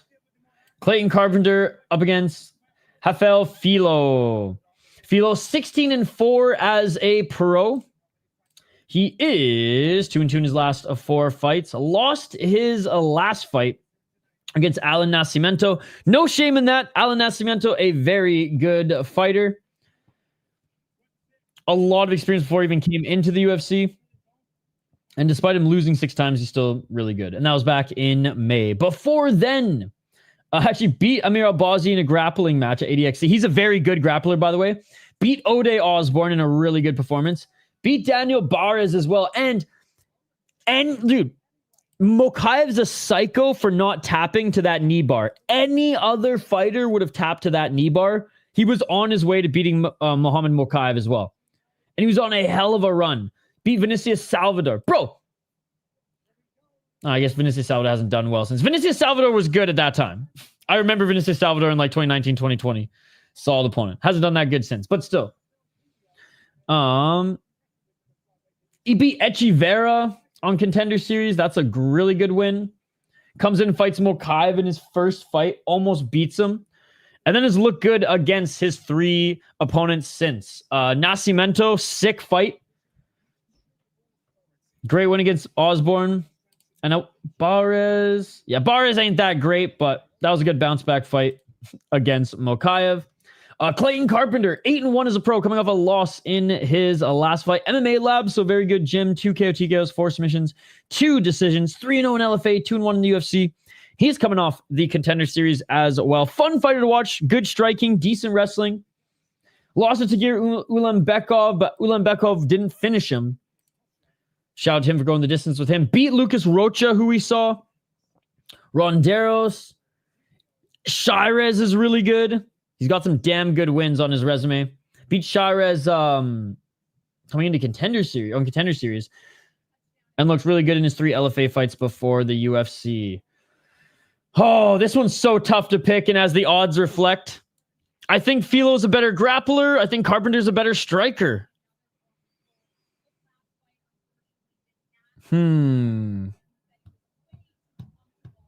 Carpenter as an underdog, even slightly, is a good pick. I'm gonna... Ah, man, this one's fucking hard. I'm gonna go with Filho. I'm gonna go with the pastor.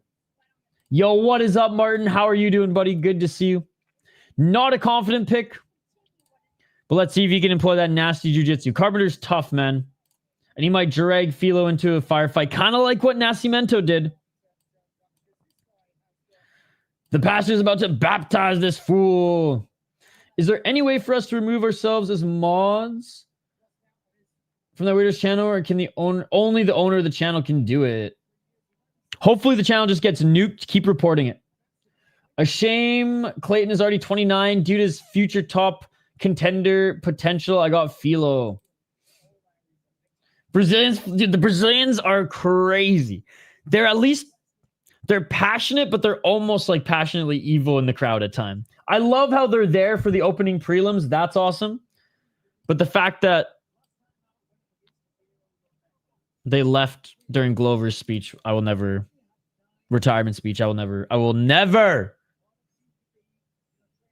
understand that. Carpenter's going to win. Yeah, this one's a tough one to pick.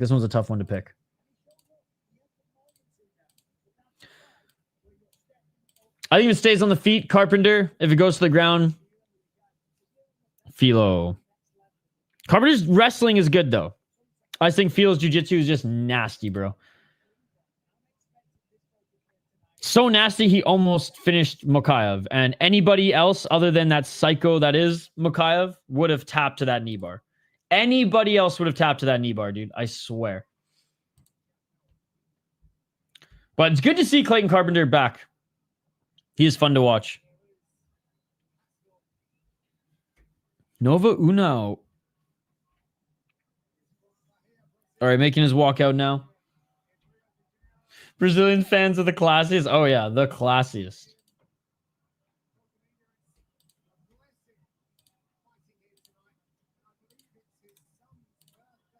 Oh, it's Filho's son's birthday today.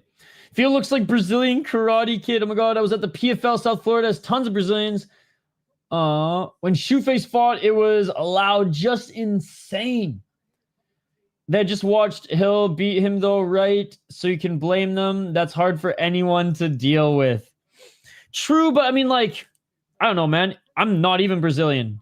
And I listen to the fighters and their speech. Even in the main events of LFA, I hang around for... It's 3 minutes. You're not... I mean, at that point, you're not getting your car out of the parking lot any quicker. Especially in Brazil.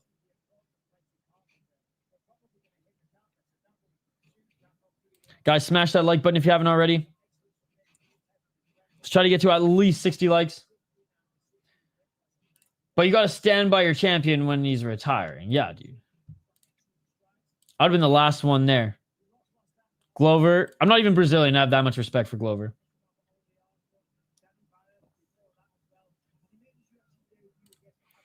He looks like a little Ralph Macchio of Brazil.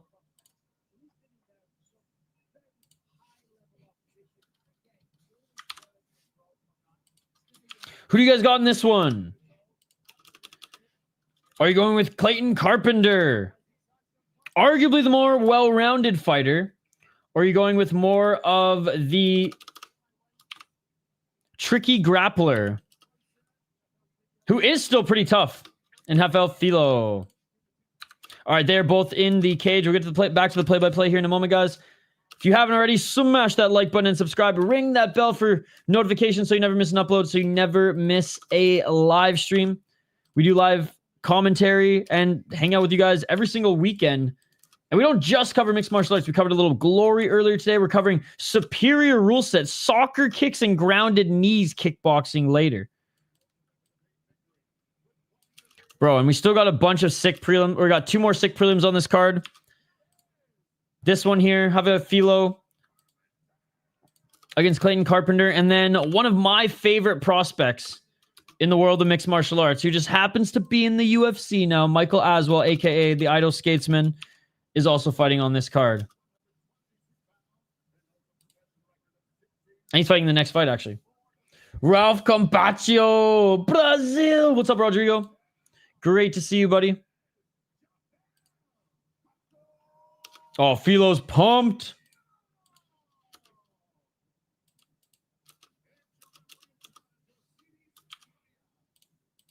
I have no idea who this ref is, but I smell some Brazilian bias already. Oh. All right, let's go, guys. Round one. Flip a coin. Round one. Let's get it all. Dude, 100%. 453. That's where my first gray hairs came from. I saw some comments online complaining about the fight card before. I don't know what else people expect. This is a great fight night. Yeah. Too many Brazilians on the Brazilian card. Come on. Filho with a high kick, swing and a miss. 430. Carpenter with a right to the body.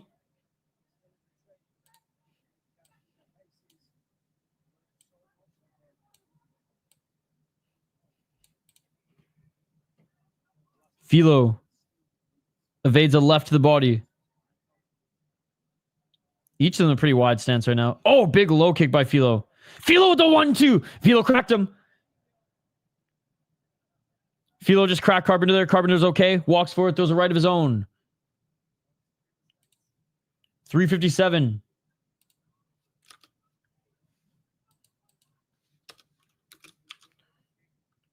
Carpenter. Oh, Carpenter cracked Filho now. Carpenter cracked Filho.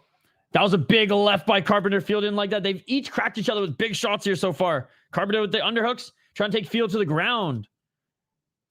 I don't know, man. Carpenter, I think you're better off trying to land more of those hooks. What do I know? Clinching. Carpenter still with the underhooks, pushing Filho up against the cage. Looks like Carpenter's wanting to drag him down. Filho, good defense.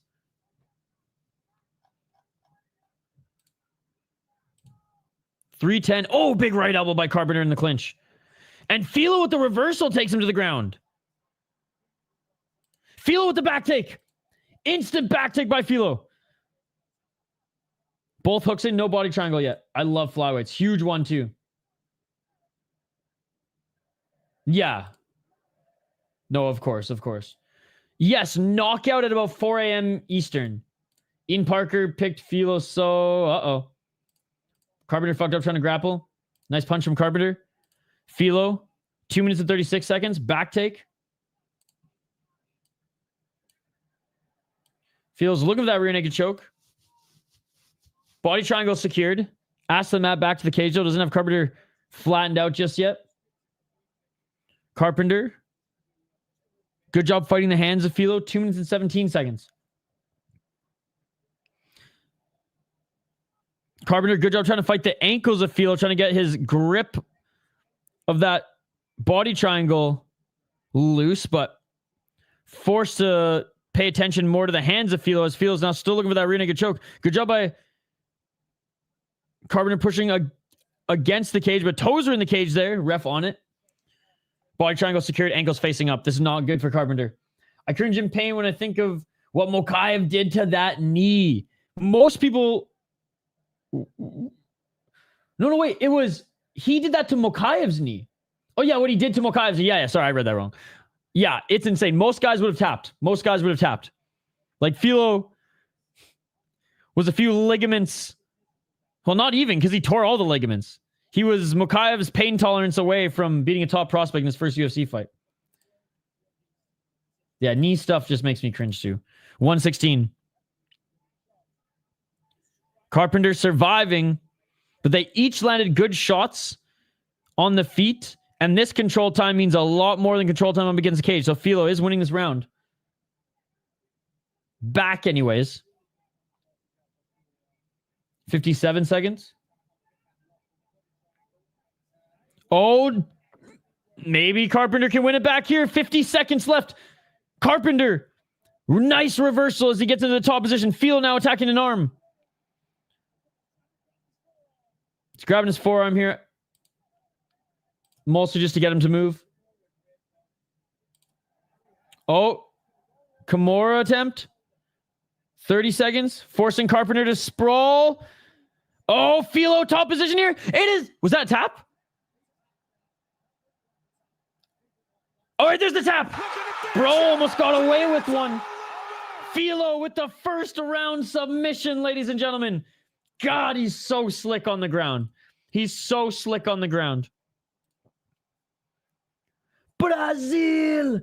I knew wearing green would be fitting today, ladies and gentlemen. I should have just worn my Minnesota Wild jersey. It's literally yellow, red, and blue. And green. Jeez. Nasty ass sweep. Filho cranked Mokai's knee so bad I wouldn't be shocked if he had permanent repercussions. A Brazilian has won every fight so far. And we haven't had any shady judging. Because, fuck man, we had finish galore on this card so far. Jiu-Jitsu for the win. Damn. Featured prelim next, ladies and gentlemen.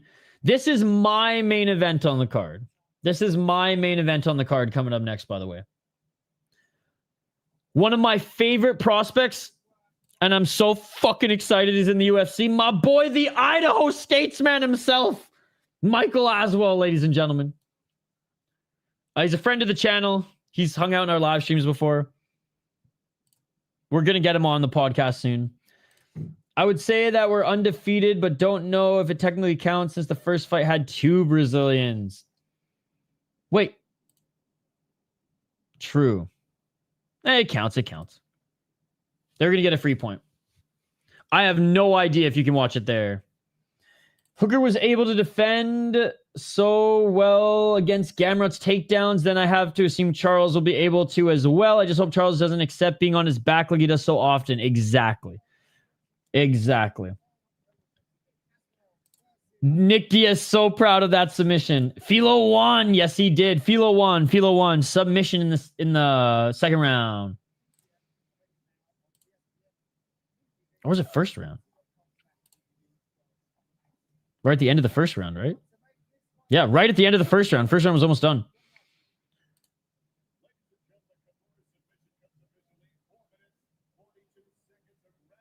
Does Dan Hooker still have broomsticks?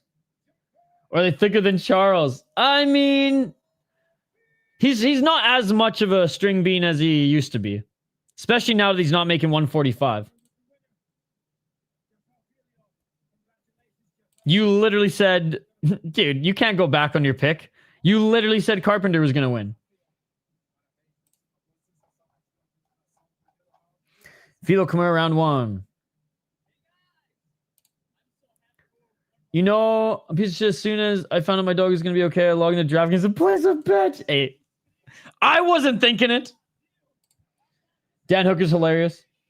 Thiago Tavares is back for this fight night as cage side doctor, which is sick as hell. Yo, anybody who says they're an expert at making MMA picks is lying. Anything can happen in this sport. Anything can happen in this sport. And that's why I love this sport so much. All right, guys, I got to refill my water bottle because I'm running low. Should I do, let's do a quick ESPN test here. Yeah, I'm so sad, dude. I'm so sad. You know what, though? I got this iPad for free like 5 years ago from a friend. So. And I've been saying for like how many years now? 3 years on stream that's been on its final legs. I think today is the legs are gone. I think today the legs are gone. 2 hours of this. A loading screen. Wah, wah, wah. I wonder if anything else is working on ESPN. If it's just the UFC, that'd be hilarious. I did try some stuff earlier and it didn't work. Yeah, Washington Capitals game not working either. RIP 2011 fucking or 2013 iPad.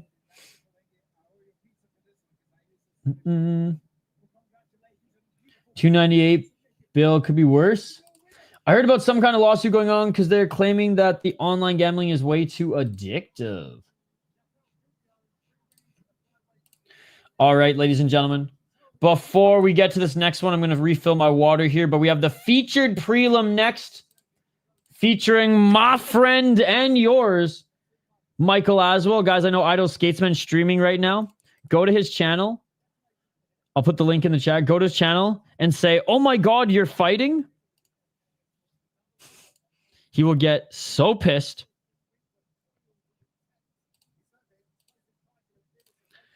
Go to this guy's chat and say, "Oh my God, you're fighting."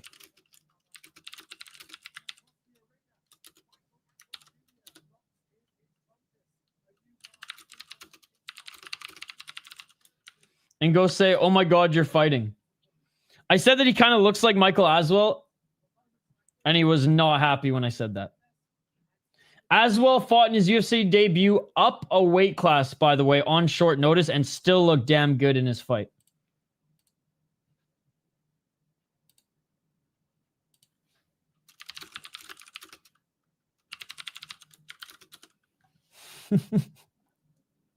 Yes, there's a few of you doing it. I love it. I love you guys. That's fucking awesome.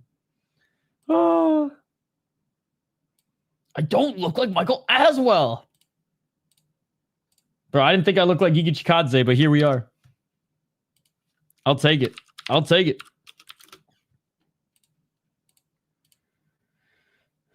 Is it true Almeida has a broken hand? I haven't heard. Hey, it's just another raid, bro. It's just another raid. I haven't heard that, buddy. I haven't heard that. Hey, it's a compliment, Idle Skatesman. It's a compliment. All right. I'm gonna get to the breakdown here in 1 sec, ladies and gentlemen. Actually, you know what? Let's just quickly go through. Lucas Almeida, 15-4 as a pro. I don't want this raid. 1-3 in his last 4 fights. 34 years of age. I wouldn't even say like he's not a certified unk yet, but does have some miles on him. 9 KO TKOs, has only been KO'd once. 5 submissions, has only been submitted once. So hasn't taken that much like damage as far as knockout wise and stuff. But he has been in some wars. 2-3 in the UFC, 0-1 on Contender Series. Lost a close fight to Danny Silva. That was actually a really good fight. Lost to Timmy Kwamba. Beat Timmy Kwamba. Timmy Kwamba just wasn't ready for the UFC, in my opinion. That was a good reminder that there's levels to this. Brutal loss to Andre Filho. Andre Filho knocked him the fuck out. And lost via submission to Pat Sabatini before then. Lost to the young Zell Huber. Beat Trezano, but Trezano, nothing special either. So, like, recently Almeida's just been hurt and getting hurt in the cage. So, very good jiu-jitsu. And honestly, I liked his striking as well. I thought he was pretty well-rounded coming into the UFC. But Michael Aswell, great takedown defense and insane boxing. Bro, he's like the Kevin Vallejos of, I mean, he's 145 as well. He reminds me of Kevin Vallejos. If you guys know who Kevin Vallejos is, he's an Argentinian prospect. He's the guy who fought Jean Silva on Dana White's Contender Series and then got a second opportunity and absolutely destroyed Cam Teague. 10-3 as a pro, 5 KO TKOs, 5 submissions, never been knocked out, never been submitted. Lost 3 times via decision. Lost on Contender Series. Honestly, guys, he should have won this fight. I'm not even being biased. I think he won 2 rounds to 1 against Bogdan Grad. It was a sick fight. I highly recommend you guys go watch it sometime. It was an awesome back and forth affair. But if we're going volume and damage-wise, dude, I think Aswell deserved to win that one. But close fight nonetheless. If it was this season, Dana White would have given him a contract as well.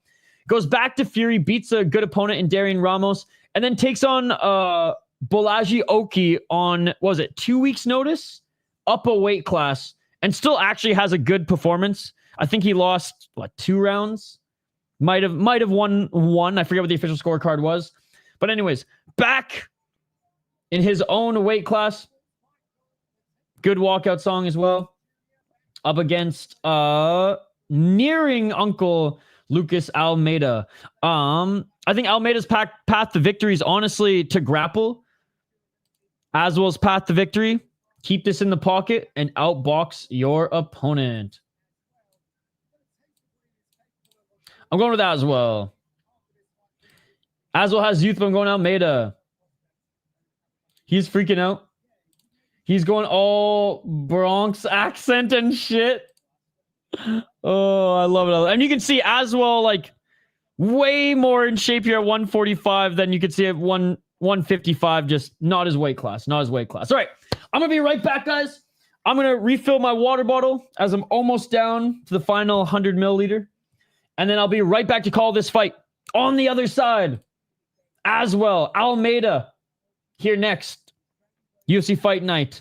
Brazil coming from Rio, guys. Round 1 on the other side. Do not go anywhere. More UFC next.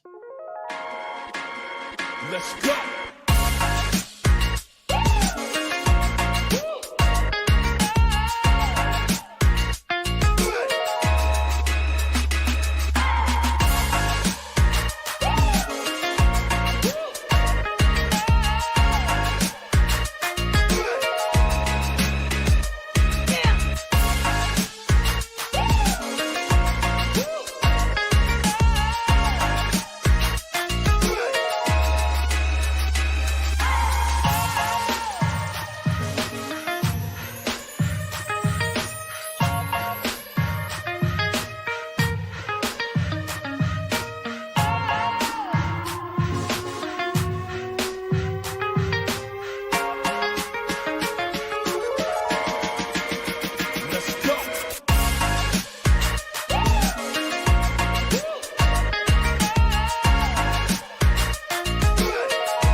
Let's go.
And we are back, ladies and gentlemen, here on the City Life Project YouTube channel.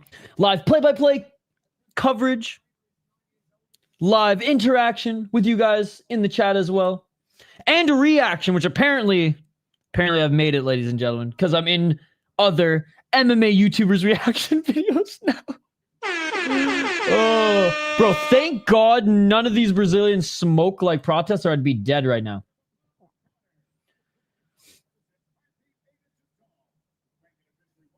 Idaho's making the walk. Yeah, dude, honestly, that's gambling, baby. I'm super happy that things are okay. Let's go. Yo, Morpheus, again, thank you so much for the gifted memberships, man. Thank you to C4. Thank you to Ricardo. Thank you to Chris Cushman. Seriously, you guys are awesome. All right, who do you guys got? Almeida's not quite Unk status yet, guys. I just love the way Aswell fights. Mama, he made it. Yes, let's go. Literally, my heart is warm. Like the Grinch, it is growing. Dude, fuck yeah, dude. And I am coming to Colorado soon. I'll let you know the dates. I'm going for business and fun because I'm going on tour with one of my clients.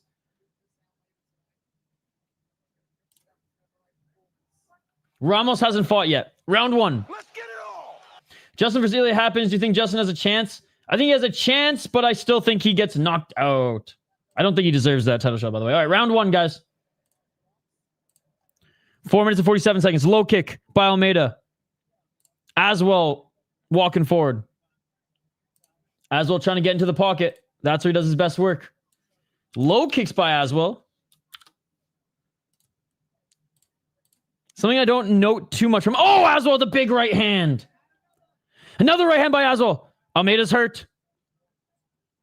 420, smoke him if you got him. He hasn't fought yet, bro. 420, smoke him if you got him. Need a finish here. Aswell at the right. 412. Looks out of shape. Yeah, I'll keep you posted, Morpheus. And Andrew A. And all the homies in that area. And that's gambling, baby. Aswell with another shot. Oh, Aswell knocks him down. Almeida's hurt. Almeida's hurt. Back up to his feet is Almeida. Aswell. Left hand. 350. Almeida's hurt. Aswell with the 1-2. Aswell looking for finish. Aswell with the left drops Almeida. Another right by Aswell. Of course, Herzog. Aswell with the left. Almeida seeing the Tweety Birds left by Aswell. Another 1-2 by Aswell. Come on, Herzog. 1-2. Aswell. Top position. Landing hammer fist. You know what? Almeida's still moving, so I guess fuck it. Aswell not grabbing the cage, pushing on the cage. Oh my god, this is brutal. Aswell with an elbow. Let's go. Let's go, baby. Let's go, Mike. Fuck yeah. I'm telling you, he's coming for that 145 title shot. He's coming for that 145 title shot. Let's fucking go, baby. Let's fucking go. Oh, man. Dude, I've been watching this guy since his, like, I don't know, 5th pro fight. So fucking stoked for him. So fucking stoked for him. Let's go, baby. Herb Dean, minute of pain for sure. You're like, what the fuck, Herzog? Fucking nice. Michael Aswell, TKO, brutalized him. Kicked ass, Mr. Texas. If he dies, he dies. Bro, like, I know. That was so brutal. He's mounting him, pushing him up against the cage, just landing fucking shots and elbows. Let's go. Wow. Nothing in life is free. Let's fucking go, Mike. Joshua Van is his teammate. Bro. These Texas boys are coming for those belts, man. These Texas boys are coming for those belts. Bahram was playing around too much. USA. Didn't even get to put the gas tank on him. Nothing in life is free. They let this fight take place. Almeida hasn't used one time the right hand. Disgusting. But we come back soon. Hope he fights again this year.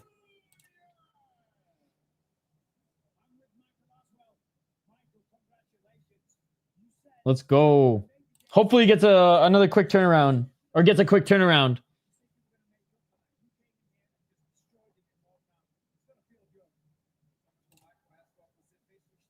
His hand was broken? People were saying that. I haven't seen a report of that yet. Who reported that? Okay, so his hand's broken. I can't be stoked for my boy Aswell.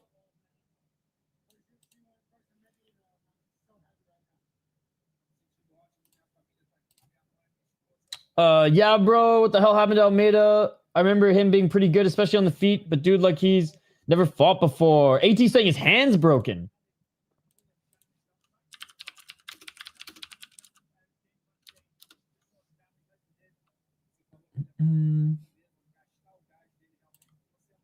Okay, MMA Mania.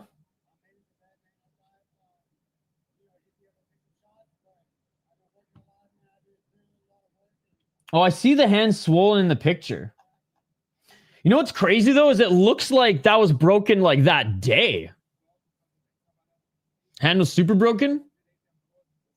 But was his chin broken, too? Well, if that's the case, that's on him for getting in there. Yeah, I'm not here to shit on fucking him at all. I'm just stoked fucking Michael Aswell got a win. See, this is why I can't cheer for fighters, ladies and gentlemen. Let's go, baby. Yo, thank you so much, Euphoric Notes. Thank you so much, Notes, for the $2. You did not need to do that, Notes. You were far too kind, Notes. Let's fucking go. Thank you so much, Notes. Thank you so much for the $2. Thank you so much for the $2. I will, dude. I'm not a monkey. Stop telling me to dance. Thank you so much for the $2 notes. Chris Cushman, Ricardo, Morpheus, C4 San Diego. Thank you guys all as well. All right, we have some time. I honestly should have taken a longer break, but we got about 20 minutes, 25 minutes till the next fight. So we will cover the next fight here. And we're going to watch some highlights as well. And I'm going to fit in a couple more push-ups, to be honest. Because I didn't even fit one in that last break. I don't think it was leaked. Wasn't it already announced? I guess it wasn't official just yet. Okay, sure. AT, I believe you. But, like, I'm not going to not root for Aswell because Almeida's hand's broken. I'm still stoked for Aswell. And I'm stoked that now he can have a quick turnaround. Because I do think he's going to be a threat in this division. We'll see until he goes up against an elite grappler. But he's gone up against well-rounded guys and has been able to keep fights on the feet. Again, I'm just rooting for him and Kevin Vejos. I just love the way they fight. I love the way they fight. Joshua Van-esque. But it does suck that if his hand is indeed broken, that A, that the commission let him in there. And B, that he was up against a guy like that who he was 100% going to have to scrap with, right? I'm pissed with the UFC and the medic that allowed this. Yeah, no, and that's totally fair. That's totally fair. All right. Kaan Ofli still in the UFC. Okay. He was pretty good, actually. He was on the Ultimate Fighter, and he's a pretty good regional fighter. But if I can recall correctly, more so of a grappler and a wrestler than anything. And when he and on the feet, he leaves himself open to getting sparked. His hands was a fucking balloon. But Almeida has always had pretty bad head movement. So not a good matchup regardless if his hand was broken or not.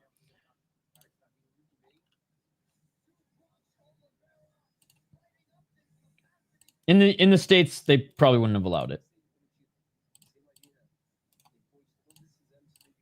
All right. Kaan short arms Ofli. Right. Okay, I remember this guy now, 100%.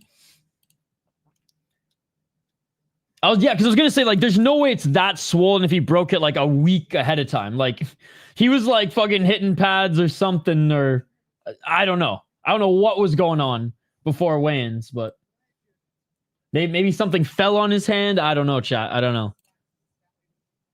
It was all over. No idea how. It wasn't. Wait, cancer? Ricardo Ramos versus Kaan Ofli. Ricardo Ramos, 30 years of age, 17-7 as a pro, 2-3 in his last 5 fights, coming off a loss. Oh, your dog. Sorry, I thought you were talking about fucking. Oh wait, the news of that, like the video of it. I guess I just I'm checked out of like everything. Because remember, I used to watch like all the embeddeds. I used to watch the weigh-ins. I used to watch the fucking ceremonial weigh-ins. And now, honestly, I just don't care. I watch weigh-in highlights to see if anyone's like super fat or just completely out of shape. But this week, I didn't, and I missed that. So that's on me. That's on me. When I was doing UFC picks too, I was like a lot more involved. But now that I'm just like, the UFC is just another promotion in line of the ones I stream. You know, way more invested. I'm like, dude, I'll watch the Japanese press conference and the Polish press conferences. I don't even speak Japanese and Polish, but that's how stoked KSW and fucking Ryzen and Deep and Black Combat haven't get me these days. UFC just doesn't scratch that itch anymore. Although last week's card and this week's card have been really good so far. So not shitting on the UFC by any means. It's not my style of MMA, man. overall, it's not my style of MMA. I've liked that the last 2 weeks have been more violent and more KSW Black Combat-esque. 4 KO TKOs, by the way, for Ricardo Ramos. Whoops. 7 submissions, 6 decisions. He's been knocked out twice, been submitted 3 times. He's only lost twice via decision. 8-6 in the UFC. He's been in the UFC since 2017. 2-1 in Legacy, bro. Before LFA and RFA joined forces. Lost to Chepe Mariscal. No shame in that. Chepe is very good. Beat Josh Coulibaly, split decision. Good win. Julian Erosa, honestly, I'm not even going to say is a bad loss. Julian Erosa is good. Not great. Was never bad. He's just always been good. And losing to Charles Jourdain, he's a good fighter as well. So, like, his losses haven't been... I mean, maybe you want to get that one back. His losses haven't been to the worst guys, but, like, middle-of-the-pack guys still. Solid UFC roster fighters, but middle-of-the-pack guys nonetheless. Beats the friggin' Danny Chavez, Bill Algios, Journey Newsons of the world. Kaan Ofli will be smaller than Ricardo Ramos. Doesn't have the same level of striking as Ramos. He's a little T-Rex out there. His grappling is awesome. His wrestling is good. His jiu-jitsu is great. He has some power, but you got to be in the pocket and close, and it's pretty readable when he's going to throw that overhand. I'd say maybe his hooks are like a hidden tool that he doesn't throw often, but usually he throws when he's being backed up against the cage, which is bad news bears. Yo, great job. You crushed it. 0-2 in the UFC. 3-1-1 in Australian Fighting Championship. And I believe he was the Hex champ as well. Going 3-0 in Hex. Lost to Naimov. He did go the distance against Naimov. He got knocked the fuck out by Marion Santos in the final. But Marion Santos is nasty. Although he hasn't shown how nasty he is in the UFC just yet. But on Contender Series and on the regional scene, he definitely did. Beat some good guys in Hex. Ja Roberto, Wilbraham. Went to UAE Warriors and fought some good guys as well. So fought in Brave. Overall, a great resume. Just can't seem to get it done at the highest level. We'll see if he can get it done against Ricardo Ramos in this one. I'm going to go Ramos. He did get out-controlled by Chepe, but Chepe is a lot bigger than Ofli. There's Ofli. So we're going to go Ricardo Ramos, but like Ofli's submission or decision win is not a bad underdog. I understand why the odds are close, because usually I'm not confident in Ramos at this stage in his career, but I think he's just too big and his striking's better that he'll be able to pick Ofli apart on the outside, and in the striking exchanges, I think he'll get the better of him. All right. We got a few more minutes until the main card starts, guys. Bad news bears, oh my God. The Idaho Skatesman. Wait, does it have usernames? No, it changed back to normal a while ago. Well, I shouldn't even say a while ago, like 2 weeks ago. All right, who do you guys have in this one? Who do you guys got in this one? Oh, fucking sick. My buddy's got a new tattoo, so me.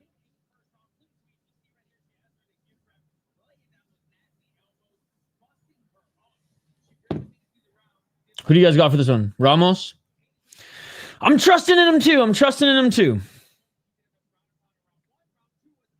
All right, let's take a look at the poll question. We haven't taken a look at the poll question yet.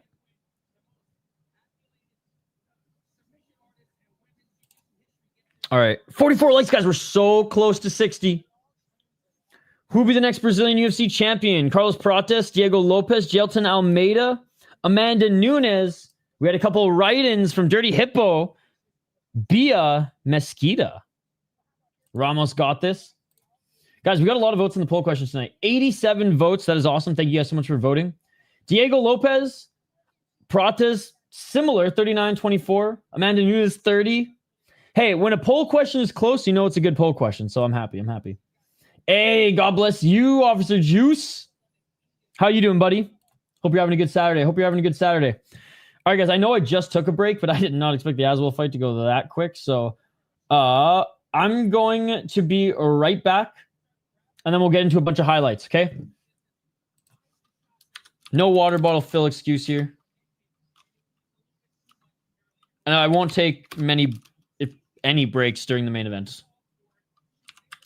I was scrambling to start this stream. I'm still so fucking pissed about my ESPN app not working, but hey, we've been good so far. Shout out to those on Discord who are hanging out with us as well. Shout out to everyone who became a member on the last stream. This isn't the last stream of the day. We have Knockout at 4 a.m. Eastern that will be live for. And if Skate wants to co-stream that, let's do it. You're the only person I will fucking collaborate on this godforsaken app ever again, dude. But anyways, tag me in any crazy MMA knockouts from the weekend. And we'll react to them in 2 minutes here. On the other side, quick break. I'm going to drain the main vein. I don't even need the piss jug right now because we got fucking 5 minutes. I'm going to drain the main vein. On the other side, we'll be back to react to some highlights. We'll be back to cover the rest of the UFC. And I know they were back-to-back breaks, but I won't take many, if any, after this. See you in 2 minutes. Let's go.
Let's go.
Let's go.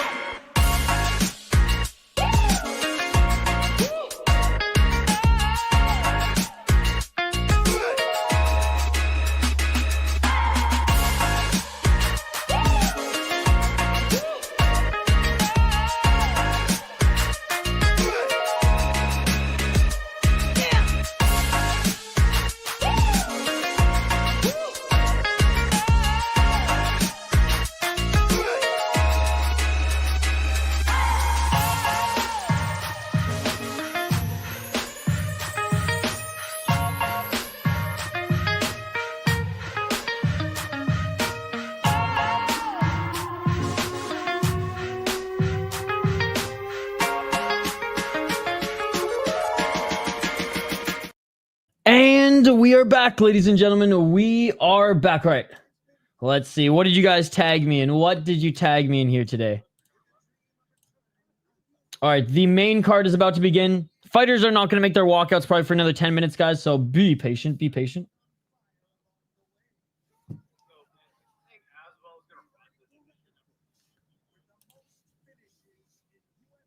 All right, so I'm looking. What did you guys tag me in?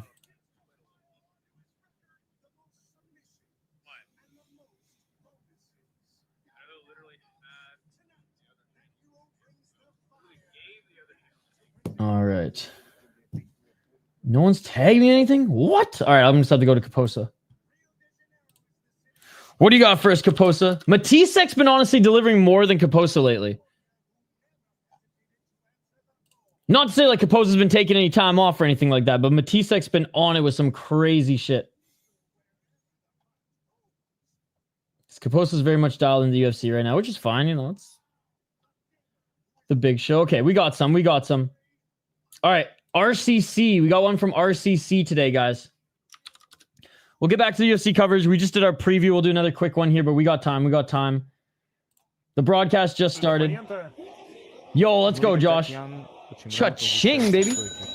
All right, we got a knockout here. I haven't seen these ones yet, guys. I haven't seen these ones yet. These are new to me as well. It's from RCC earlier today. First round knockout.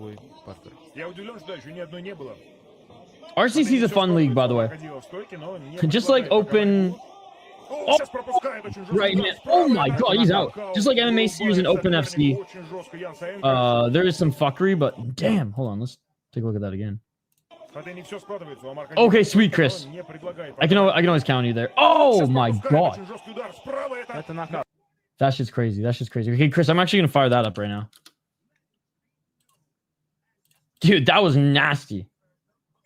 That was nasty. You're right. What else we got? What else we got? We'll go back to the UFC coverage when we're back with UFC coverage. Broadcast is just about to begin. The Pharmacy Arena. Frank, if you become a member of our channel, you'll have lifetime access to our Discord, and our members' Discord, we're watching it there together.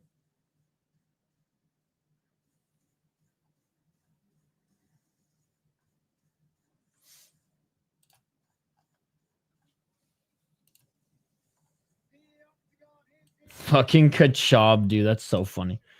I'm glad he didn't win. I'm glad he didn't win.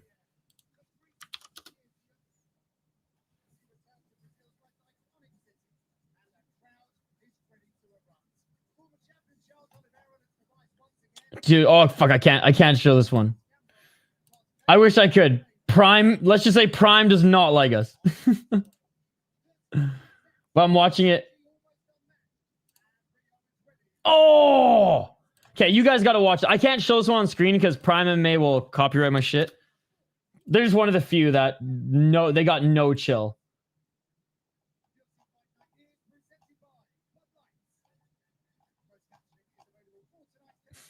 I love a half-dead Frank posting the friggin' the Bulls.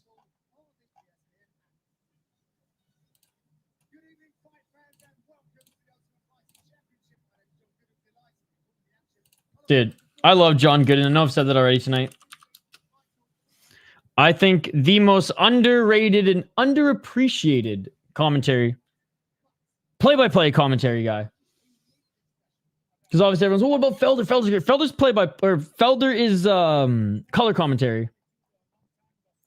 Whereas Gooden crushes it with the play-by-play. There's only one really good finishing Glory.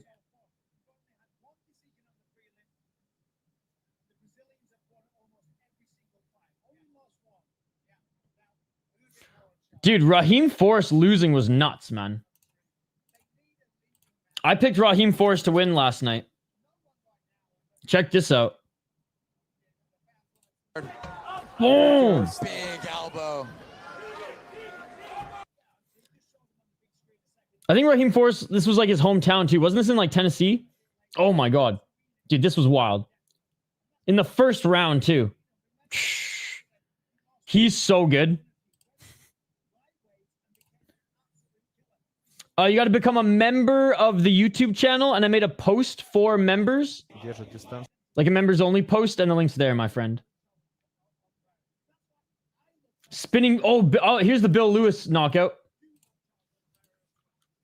We're just catching up with some highlights from around the world of mixed martial arts before we dial back into the UFC here, guys. Oh my god, dude. That's so sick.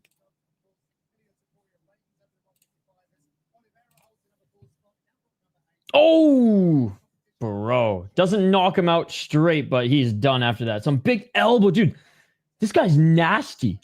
Doesn't even throw punches or ground and pound. Just elbows, bro. Love that.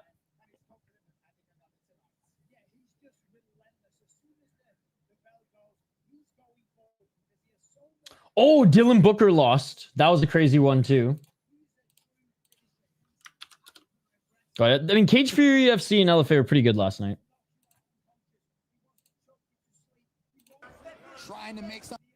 Oh, tags him there. Tags him again. Dude, this one's wild.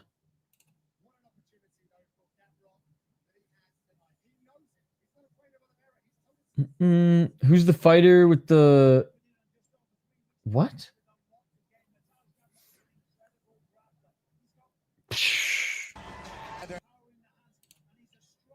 I don't understand. Just a lucky guy. The Carter Beekman fight at LFA was insane. It was in Tennessee, was it not? Oh, Christian Carr getting that submission in Cage for UFC. Okay, once the fighters start making their walkout, we'll do another quick breakdown. But we already did one before my little break. Yo. Boom.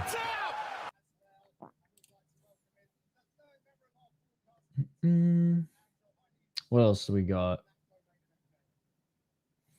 Okay, this is a guy's pro debut and he got a TKO. This was LFA as well. Yes, Clarksville. Okay. Because I was going to say, Raheem's in LFA. What? Oh! Bro's got UFC shorts. I love it. Oh, right elbow. Oh, my God. Oh, my God. Dude, what a fight. I know these are just highlights, but... Oh! He's got that Ashizawa special, the UFC shorts. Dude.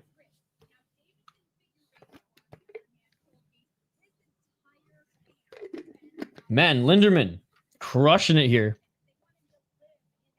I didn't even see who won in this one, so I'm like half waiting for a Martin crazy comeback, but I don't think it's happening.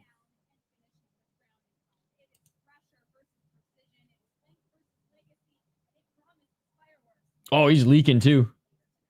Oh my God, he gets out.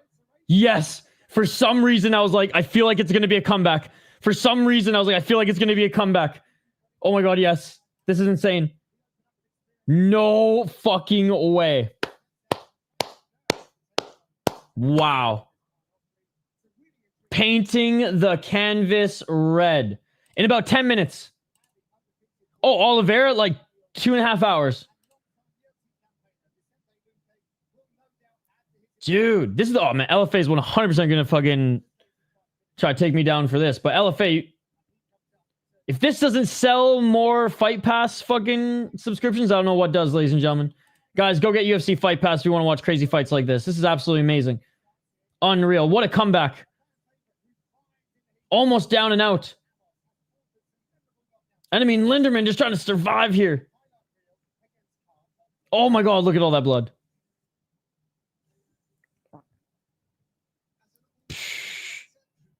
I mean, this is kind of a Herb D minute of pain too, at this point. I got Ramos. Dude, what a comeback, man. What a comeback. That was probably my favorite one that we watched so far. Unreal. Unreal. Let's see if I can squeeze one or two more in here. EFC. We'll get back to UFC coverage. They're going to make their walkouts in about 2 minutes. This is from EFC. God, my favorite part of these streams is it's literally when we have some buffer time and I can just catch up on all the crazy fucking highlights that are going on in the world of combat sports. So this was Thursday, I believe. Oh my God. Oh, dude. Wrecked. REKT wrecked. Oh, is there anything else? I think that's it. I will say this is probably the best round of MMA I've ever seen. Go check this out. I honestly don't know, Punisher. I literally... Like, it's short notice for Charles. It's short notice for Gamrot. Gamrot wasn't at ATT. Charles should be able to defend his takedowns, but if Charles does what Charles does and wants to fight on his back, then that's not good. So I'm kind of torn on this one. Like 2 years ago, Charles Oliveira, 100%. But now I'm kind of like, fuck, man. Gamrot might try to do his best Marab progression on him. Yo, what's up, Justin? Okay, you know what? Fuck it. This is the last thing I'm going to show you guys right now, okay? And then we'll turn our attention back to the UFC. I think this is one of the best rounds of 2025. Now, that fight on Contender Series probably took the cake. So this is a league called Black Combat. Superior rule set in Korea. And they're bringing in good fighters to try to test their Korean home cooked talent. But dude, oh my God, just like, how crazy is this round? How crazy is this round? Got to go for Ofli. Dude, how crazy is this? Black Combat, it's my new favorite league. I mean, it's still isn't top rising, but it's up there. It's definitely way more entertaining than the UFC. Not as polished, but if you like this brand of just violence, which most of you seem to in the live chat, Black Combat is for you. Superior rule set action too. And the way it's filmed, I just love it. I just love it. But yeah, dude, how crazy is this scrap? First round too. I remember I was live doing a fight companion for this one, and I was losing my mind, dude. I like the blacked out Matt in the cage. Yep. Dude, literally the owner, he's this rich ass Korean. I don't know what he does for a living, but they call him Mr. Black.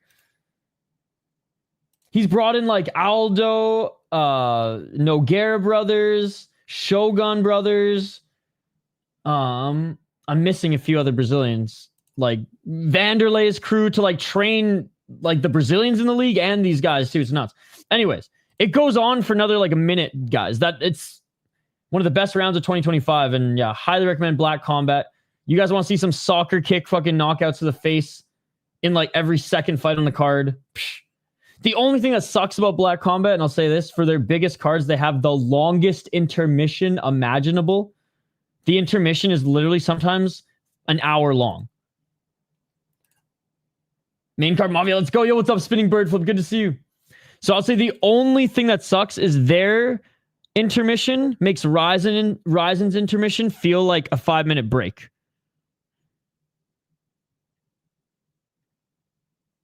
That's the only downside.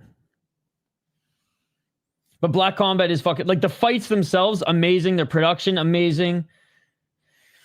I wouldn't even say that it costs too much. They do usually one show every 2 months, sometimes 2 shows a month. And you got to pay, I think it's $25-$30 for their YouTube membership. But if you just treat it as a pay-per-view or 2, okay, so you're getting 15 to 30 fights for $30 or 25 to $30, $1 a fight or less. Again, depending on where you are and how much it is. I think in the States it's 25, so Canada around 30. It's worth it, man. It's worth it. Deep, I just auto-renew my membership because I want to support them anyways. But the thing about Deep is sometimes they'll go a month without doing a show, and then they'll do 5 in 1 month. No joke. No joke.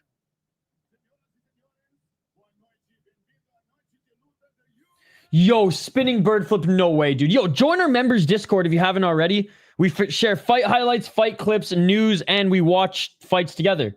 Shout out to Spinning Bird Flip. We'll be watching Knockout together there as well. Thank you so much for supporting the channel. Let's go, bro. I swear we've grown the community by I want to say 30 members in the last 24 hours. I'm doing a membership stream tomorrow. I promise. I promise. Hold me to it. Hold me to it. Our fighters are in the cage right now. Being announced. I know Ben's going for his Aussie boy. The former Hex champ. Dude, shout out to Spinning Bird Flip again. And everybody else. C4 San Diego. Ricardo, who not only gave a membership, but became a member himself. Morpheus gifted 5 memberships, man. Chris Cushman gifted a membership as well. Notes with the $2. And Spinning Bird Flip, you guys are amazing. Thank you so much for going above and beyond. For the rest of you, I don't expect you guys to donate. I don't expect you guys to become members, unless you want to hang out with us in our Discord and join us for membership streams. But all I expect from you guys is smash that like button, subscribe. I think this might be distance Ramos decision, baby. Ramos, he's going to have to focus on just keeping us on the feet and I think outstriking Ofli. Ofli. All right, here we go. Round 1. Let's get it all. 4:55. Some feints here by Ramos early. Ramos with the left jab.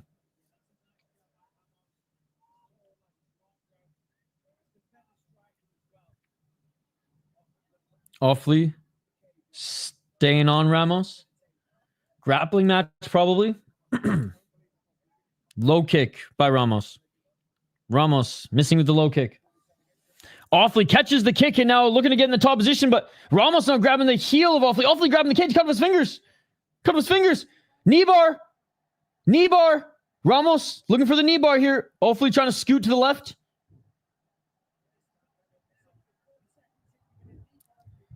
.413. Oh my God. Still trying to scramble out of it, but Ramos staying on it. Well, you weren't wrong. Ofli. Oh my God. He's still going for it. Oh my God, this doesn't look comfortable. Good job by Ofli rolling out of it. Still holding his Ramos here. Ramos seems like the kind of guy that finds a way to lose. Oh, now he's looking for a heel hook. And a good job by Ofli. Oh, now Ofli. Oh my God, are you guys fortune tellers? Oh my God, neck crank. Ofli with a neck crank, can't finish it. Ofli on his back, though. We got another backpack, ladies and gentlemen. Oh my God, I cannot believe. Oh, how the tides of tables. Backpack, backpack, backpack, backpack, yeah! Back mount, backpack. Ofli looking for the neck. Bro, you two are literally the fortune tellers.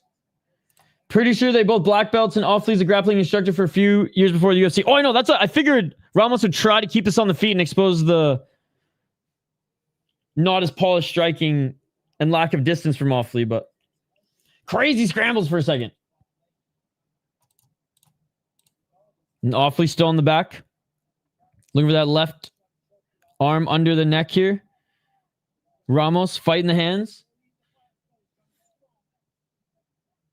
Ian Parker. Oh, no. I mean, I literally should just look at Ian Parker's picks and pick against him, right? Probably another 2.5 hours. Jerry, he's on the back of Ramos right now. $2.24. Still fighting the hands is Ramos. Ofli's going to get this rear naked choke. Oh, left arm under the chin. Nice job by Ofli. Oh, man, it's under the chin. It's under the chin. 205. Oh, my God, he's going to get it. He's going to get it. It is all over. Kaan Ofli. What? Truer words have never been spoken. Backpack finish. Hey, I'm proud of him, man. He needed this. He needed this. He needed this. Wow. I would say, yeah, I mean, I agree with John Gooden. Probably the best win of his career. He was on 2-fight losing streak in the UFC. After losing in the Ultimate Fighter finale. Great win. Great win. Doing what he does best. Doing what he does best. Boom. Diniz is Ian Parker's next pick. I love the wholesome videos of Guzzi and Diniz after their fight. Probably not for another 2 hours, buddy. Ramos doing Ramos things. So true. Ramos not defending. Australian man. Let me get this parlay. Let's go do Bronx now. Do Bronx by that fucking... Again, like I said, 2 hours, buddy. Probably like 2 hours. Is it just a 5-fight main card? I still think probably like 2 hours. Yeah, it's only a 5-fight main card. 4 more fights, hour. Okay, so probably like an hour and a half. Hour and a half. I take it back. Hour and a half. Yeah, so hour and a half, we'll say, buddy, until the main event starts. All right, let's get to this this next one, guys. We got Jhonata Diniz against Mario Pinto. Now, Mario Pinto didn't look amazing. Actually, wait, he did look good in his first fight, but it was against Austin Lane. I'll say this. He left a little bit to be desired in the Austin Lane fight, but then he ended up finishing it, so whatever. 6 KOTKOs, 1 submission, 3 decision. Only 27 years of age, and he was an absolute beast in Levels Fight League, which is a fun league. It's still a new, like relatively new organization, but it is a very fun organization, and they've done a very good job bringing in pretty high-level regional talent, if I do say so myself. Like I said, man, I'm ballparking it. 3 more fights, UFC pacing. Assuming they're not all the next 3 fights knockouts, probably an hour and a half. Check back in an hour to be safe. Beautiful win on Contender Series. As you know, as he should have gotten. Thought he should have beaten Austin Lane pretty quickly as well, but took him out in the second round, so whatever. In Levels Fight League, he murked some pretty good guys. Aras, Sehic, and Kasapor are all legit. But Diniz is going to be a lot bigger than most of the guys that Pinto has fought in Levels Fight League. He is 9-1 as a pro. Just beat our boy Alvin Guzzi Hines 3 months ago. In a hell of a fight, by the way. Won the first 2 rounds, and Guzzi was coming back in the third. 9-1 as a pro. 4-1 in his last 5 fights. 7 KOTKOs, 0 submissions, 2 decisions. 3-1 in the UFC. 1-0 off Contender Series. Only lost to Ty Burrow, and Ty Burrow a year ago still was buzzing. Now he's kind of unk Ty Burrow, and was undefeated in MMA before then, having a very solid Glory career, fighting all around when Glory was traveling earlier in their career: Tokyo, Milan, New York, and then fought some ABC kickboxing or ACB kickboxing. That's hilarious. Before finally coming over to mixed martial arts. Diniz takedown defense getting better. He's really good at keeping guys on the outside. He's got power. He's got range. He's getting better. He's getting better. What can I say? Do Bronx back way too soon. Gamrot might finish him early. I agree. Do Bronx is back way too soon. Gamrot doesn't necessarily have the most dangerous knockout power, so there's that. He still might knock him down, but Do Bronx, even on a full camp with time off, gets knocked down in fights. He's like the freaking Calvo, who's the flyweight champion Luke's. He's like the Calvo of the UFC. But Gamrot too has not had a full camp and was in Poland. He wasn't at ATT, which, look, I mean, it's Gamrot at this point in your career. You're ready to go. But like, even a lesser Oliveira is still Oliveira. I feel like you need more than just 3 weeks and not your same coaches and training partners that prepare you for the high-level fights in America. I'm like slightly leaning Gamrot a decision, but at the same time, like, it's fucking Do Bronx, man. Brazilians being as respectful as ever. Pinto's topology looks super AI generated. Yeah, he's I mean, it's pretty accurate. It's pretty accurate. Tall, lankier, heavyweight. All right, here we go for the next one, guys. Here we go for the next one.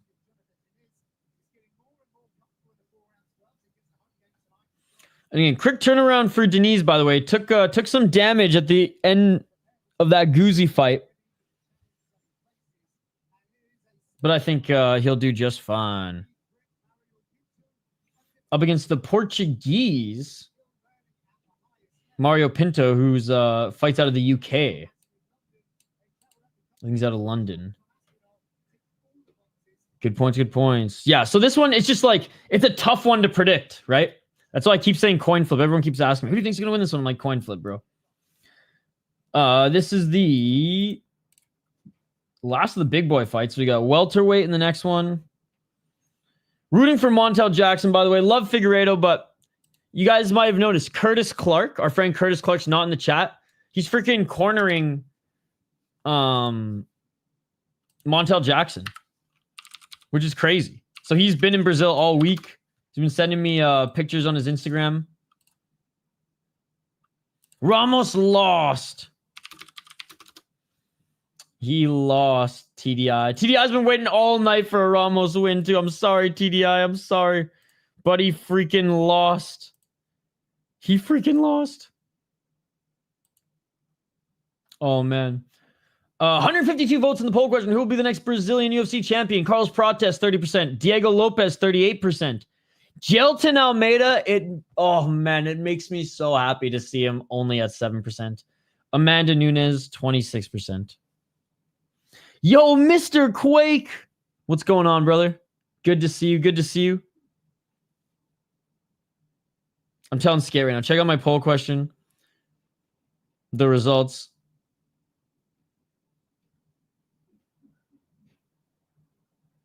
The result warms my heart. Especially motherfucker at 7%.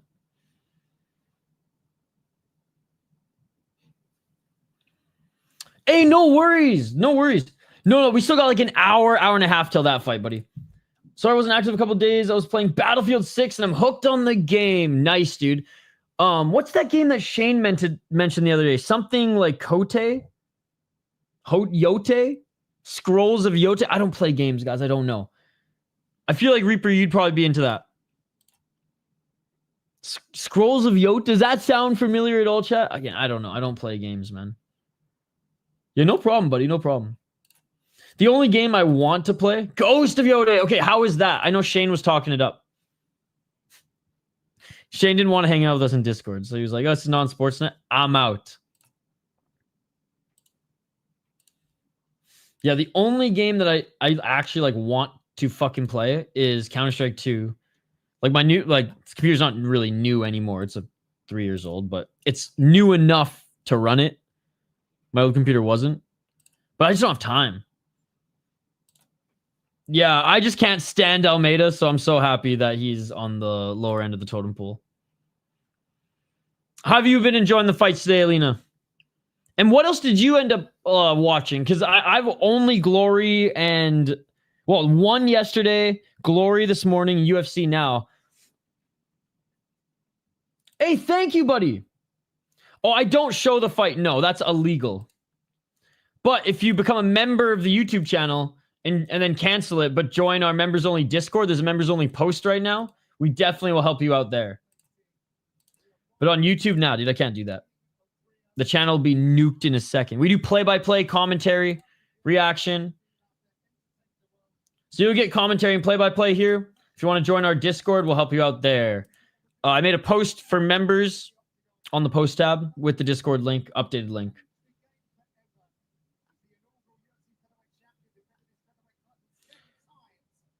Oh, I'm sorry to hear that, Alina. Hope he feels better.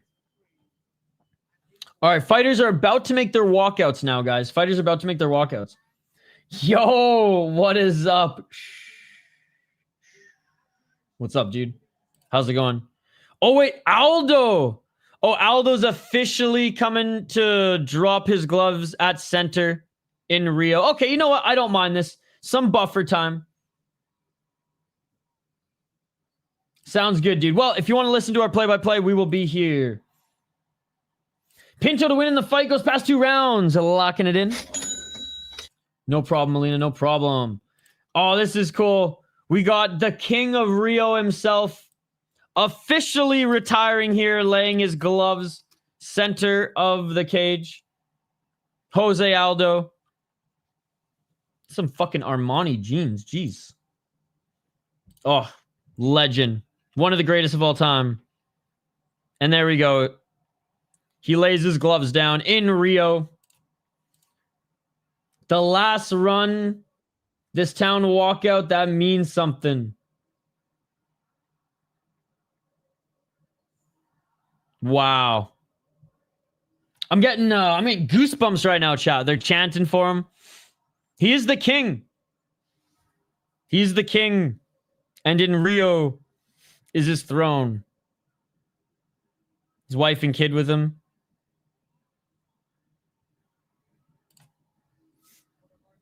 Ready to watch some college football. I was at a college hockey game last night, Reaper. I was at Gophers were playing Boston College.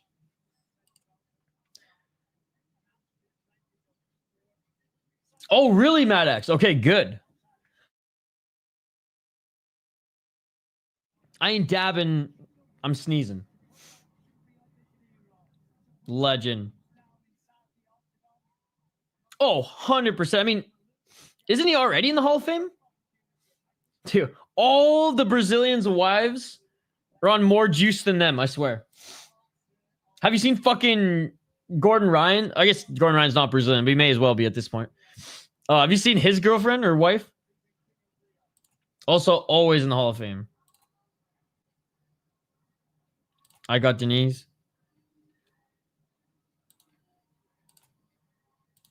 Fight to go the distance. Man, an end of an era. I mean, goosebumps. God, Demetrius Johnson, now Aldo. I know we kind of got his retirement before, but when he came back, I was like, fuck, he's going to stay for a few more years, but no, it's time. This is why it was a 5-fight main card. Beautiful family. Dude, I swear, she's as jacked as Gordon Ryan. Not quite Gabby Garcia, but she's a fit bird as well.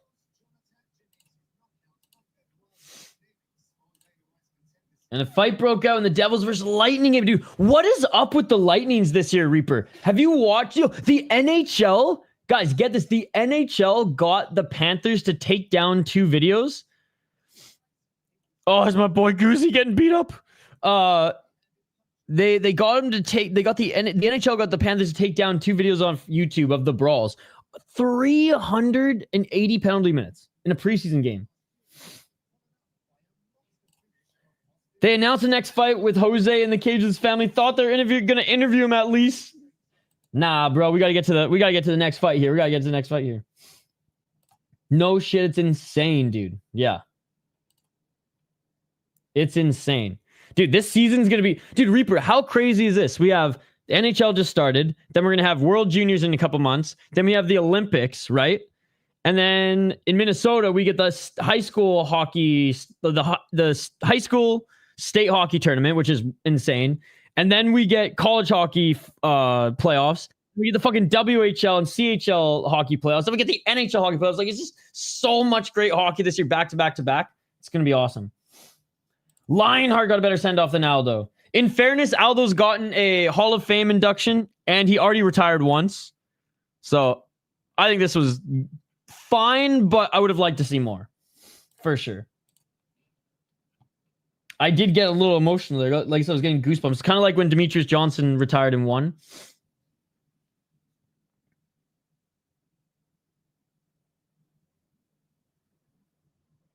All right. Guys, last chance to get your predictions in here. Let me know who you think's going to win this one. Thank you to everyone who voted in the poll question as well. And to all the new members today, man. I can't even keep up.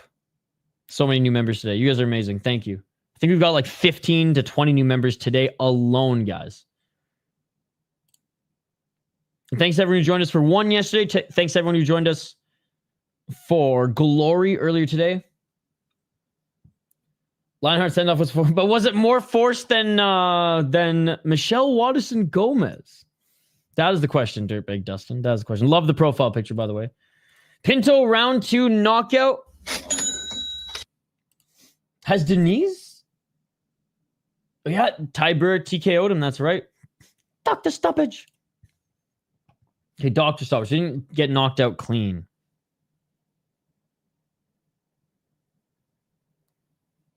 All right, commercial break. But once we come back, the fight will begin, ladies and gentlemen. Reminder, this isn't the last stream that we're doing this weekend. We got one more after this. At 4 a.m. Eastern, we got a little superior rule set kickboxing. That's right. Soccer kicks in kickboxing, grounded knees in kickboxing. It's unbelievable. And we'll be live for that. If you're a member of the channel, or if you were a member of the channel and you've joined our Discord, you'll be able to watch it with us there. So there you go. There you go. I should have worn a Wild jersey, by the way. It's their home opener tonight. I should have, and they're the same colors as Brazil, but I feel like, this is green enough, eh? Sun finally, oh man, the sun is setting at 6:30, bro. Summer's officially over. I know we're like in October, but summer's officially over. Oh my God. I remember being like, oh, I still got 2 hours to run literally a month ago. Not anymore, man. I start my runs and it's like dark outside. I did sneak it in this morning though, so we're good. We're good. All right, they're not even showing the walkouts. It's the main event. They're A, show no commercials, and B, no walkouts. But honestly, I'm so glad Burger King is not in the mix anymore, because I swear having to listen to that jingle and watching those commercials took like at least 3 years off my life. Oh, nice, dude. Yeah, we're going. Fall is nice in Minnesota, I'll say. It's actually perfect. And winter really doesn't hit till after December. And last year wasn't bad, but we had 2 months that I would say a month of really cold, 2 to 3 months of like, it's just shit. First snow is always fun. I have a bunch of lakes near my place, so I'm stoked to play some pond hockey. Just literally walk down the road, put on the skates, grab a stick, and just, work on my skating and deeks there, eh, bud? So I'm excited for that. But definitely spring, summer, fall are... And we're like 3 weeks from daylight savings change, and then it'll get dark at dog show. Yeah, 4:30. Literally just start getting dark. It'll be like this at 4:30. Oh, man. Heavier way. In the UK, summer starts on Monday and ends on Thursday. Oh. All right, Diniz being announced right now. In front of the Brazilian crowd. And again, seems like a good guy. I watched a lot of the videos of him and Guzzi after their fight, and a lot of wholesome content. All right, but here we go. Round one, guys. I think... Oh.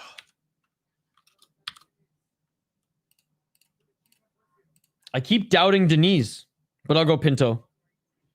If I'm wrong on this one, I'm picking Diniz no matter who he fights next. I don't care if he fights John Jones next. I'm picking him. 452.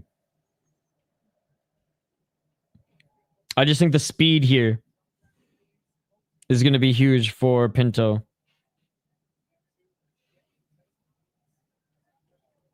437.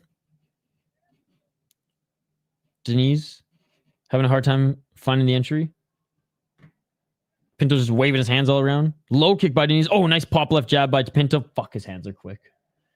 God damn, his hands are quick. 420, smoke him if you got him. The chants come from the Brazilian crowd.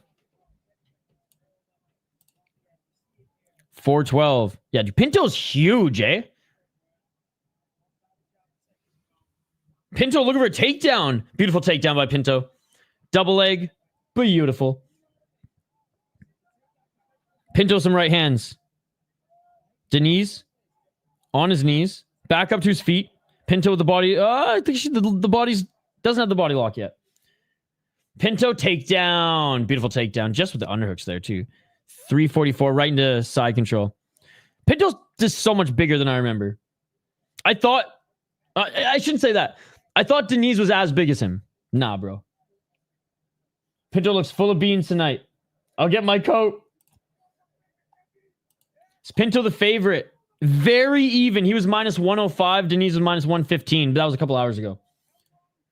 Pinto gonna give him that Pinto. 314. Half Dead Frank, how fucking stoked are you for knockout tonight? I almost don't want to go to bed before, but I'm going to try to get like 2 hours of sleep. I got 3 different alarms. I ain't sleeping through them. Pinto in full guard. Pinto with the right hand. That's a good question.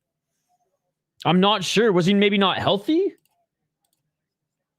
Oh, full mount for Pinto. Diniz trying to push him off. Pinto. Back into mount. Great job by Pinto, dude. Insane. 244. Let's see if he'll start laying down some ground and pound. Diniz rolling to his right. Oh, yeah.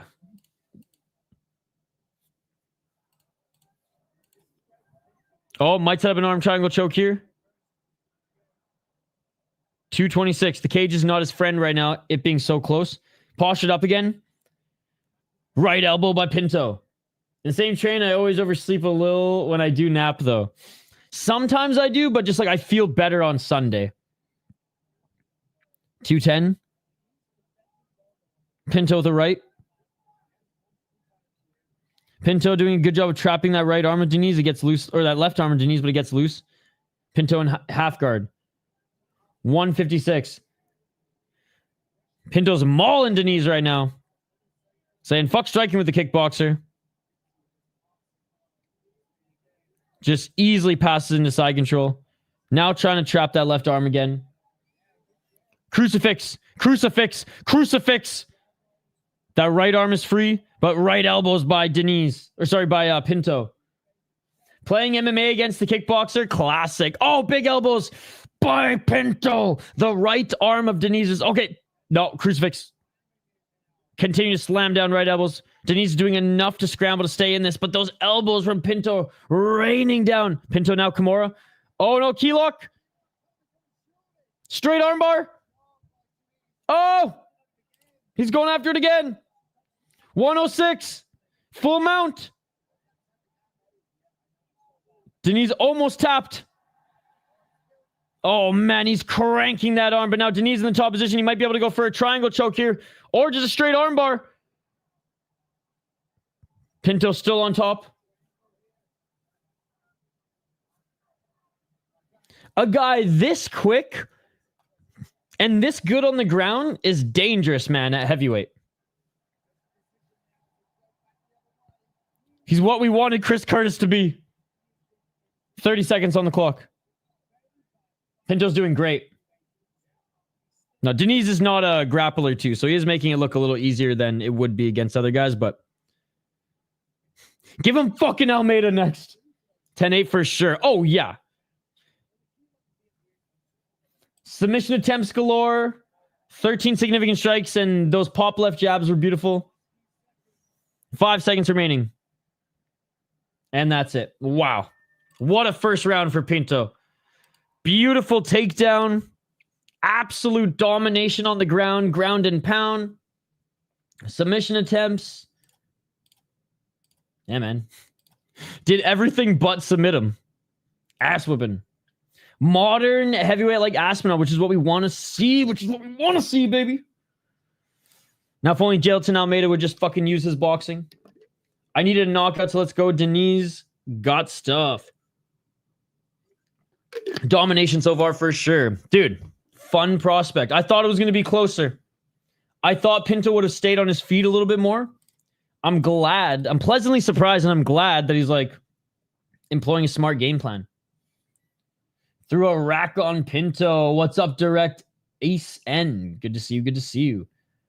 Both tired, but I think taking a pep and sting out of Diniz is the IQ we want to see. 100%.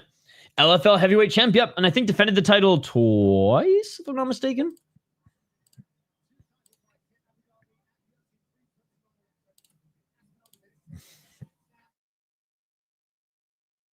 I know. Smart fighting. And honestly, like pretty entertaining too. He's hunting finishes, just not necessarily overhand rights. Back to action. 444. Diniz looking for the low kick.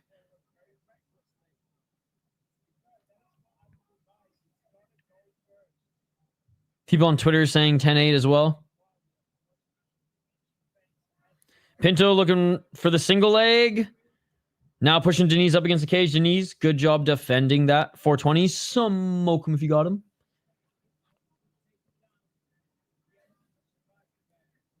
Right knee by Pinto. He was able to take Diniz down just with underhooks last time. He's got the body lock here. Let's see if he can get the trip. 402. And there's a beautiful takedown by Pinto. Man, he's strong. You know Diniz is just terrified of the takedown now, dude. Single leg, double leg, body lock, judo throw, it doesn't matter. Pinto's taking you down.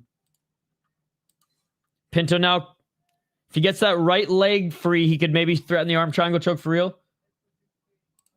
That looked like a light roll for Pinto last round. He's so big, man. Because, like, Diniz is fucking big. And Pinto's big against him. Elbows by Pinto. Oh, more left elbows by Pinto. He's in side control. Knees planted. More left elbows by Pinto. Another left elbow by Pinto.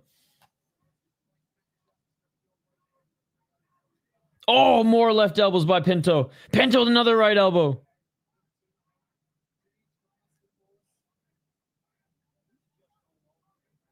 $255. Diniz holding onto the shoulders for dear life.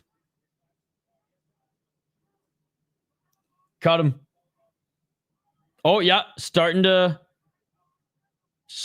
paint the canvas red. Yo, what's up, Emmett? Nice. I think I watched Sandlot with my grandpa, too.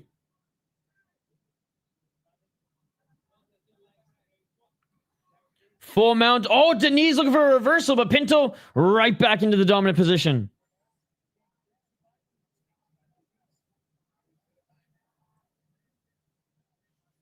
$217. Finish him. Those elbows are vicious.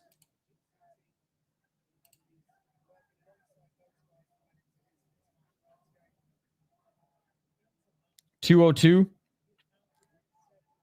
Full mount. Diniz too tired. Full mount. Pinto full mount. Another elbow by Pinto.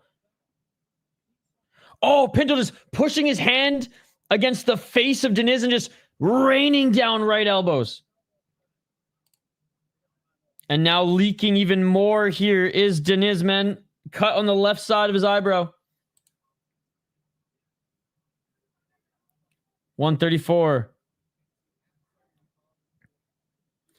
I've been impressed with his ability to keep that top position when Diniz does try to reverse. He's just so fucking strong, it seems. And again, out-grappling a kickboxer. Take it with a grain of salt, but this dominantly? When Goosey couldn't even get the takedown? Oh, right elbow by Pinto. Dude, look at the blood. It's a pool under the head of Diniz. Big shots by Pinto. Pinto. Referee saying, defend yourself. 55 seconds. Triangle incoming. I just think he's just going to get the TKO here. And it is all over, ladies and gentlemen. It is all over. TKO by Mario Pinto. In Rio. It's kind of embarrassing. How so? Stop the fight. Stop the fight. Bro got mauled. Pinto with fucking Ganu up. And the KO, yeah. Pinto is a huge problem.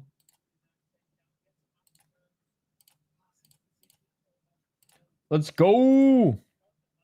Beautiful win by Pinto, man. Beautiful win by Pinto. Domination. Domination. Dude had no chance. Great game plan, though, Dirty Dustin. You got to admit. He's like, I'm not even going to play kickboxing with you. I'm bigger. I'm stronger. I'm going to take you to the ground. My friend's game plan when he fought Diniz was to try to take him to the ground. Couldn't get him to the ground, so was forced to box with him. No, not yet. But maybe down the road. No, wait, what are you talking about? Pinto's a fucking heavyweight.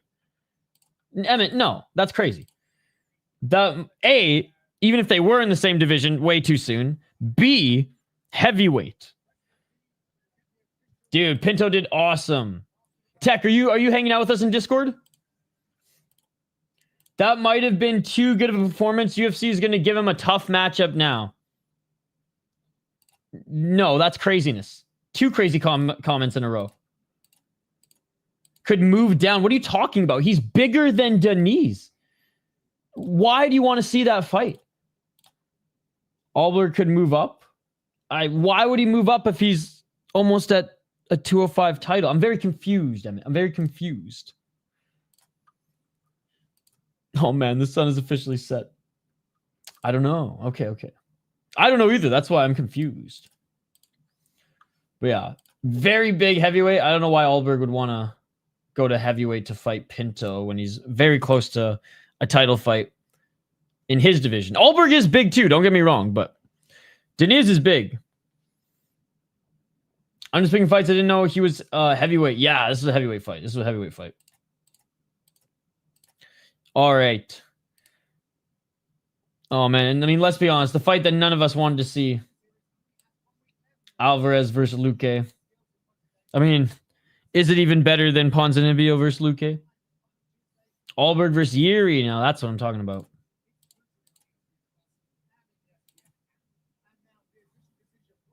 All right, here we go.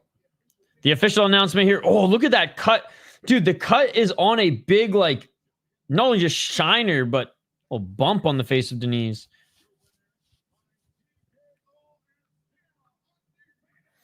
Mario Pinto. A good display of respect between them. 11-0, Mario Pinto.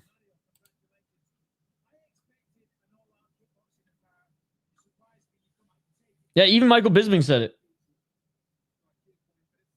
You want to see Oliveira get knocked out? Got you.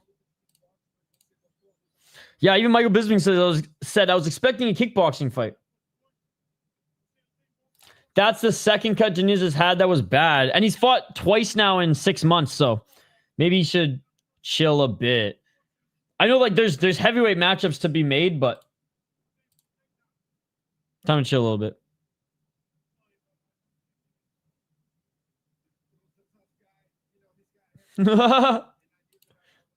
That's funny. All right, featured fight, ladies and gentlemen. Featured fight for a UFC card, and it's 7 o'clock. I hate the overlap, but there was no KSW today, so we good. Yo, what's up, Western Mass Climber? Dude, that Pinto guy is legit, eh? Good to see you, man. Good to see you. Dude, I've been listening to so much Prof lately. It doesn't look like he has a show in Minnesota anytime soon, but I might go to Sioux Falls to see him. What's up, our boy Mendoza in the chat? How you doing, buddy? That Tybura cut was from a rather unassuming elbow, if I remember correctly. So maybe some fucking Forrest Griffin scar tissue of a face.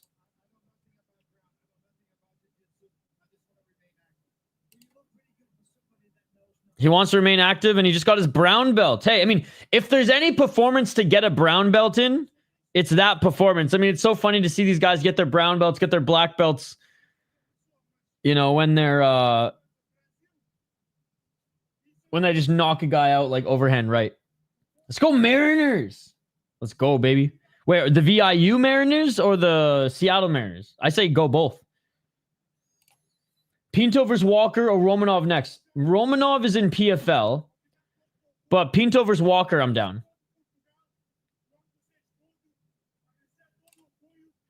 His contender fight post-win could hear his accent clearly. Forgive my English? Yeah, I love it. Just a moment ago, he's like, I don't speak English. And now he's giving a shout out in English. Okay.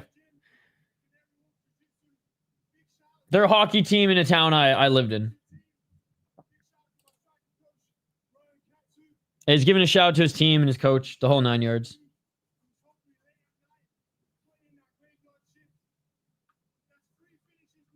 Yeah, Romanov is in the PFL and he's still fat as fuck.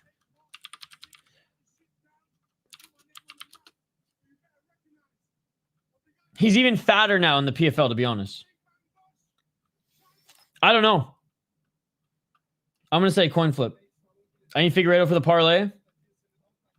My buddy is cornering his opponent, so as much as I love Figgy, I'm rooting for Montel Jackson, but hey, if the guy I'm rooting for loses, at least you make money, brother.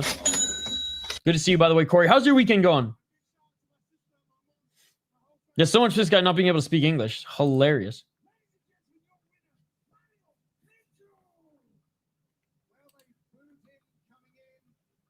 What the fuck is English? Has an English accent? That's not what I was expecting. Yeah, because he's from London. Well, I mean, he's been in London for a while. I don't know when he moved there, but I know he's been in the UK for a while.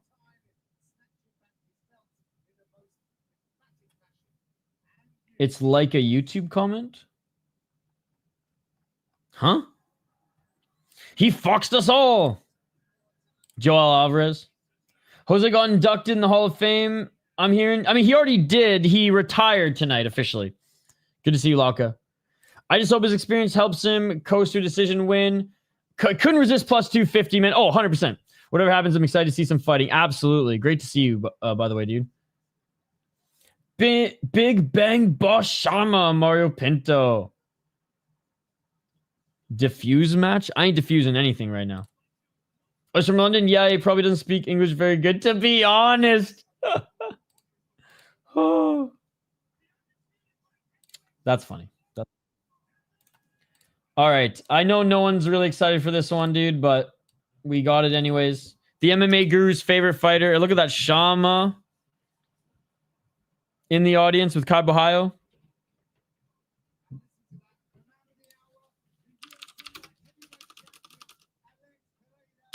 Dude, Jhonata, Yin Jacek just everywhere, and god damn, what a dress.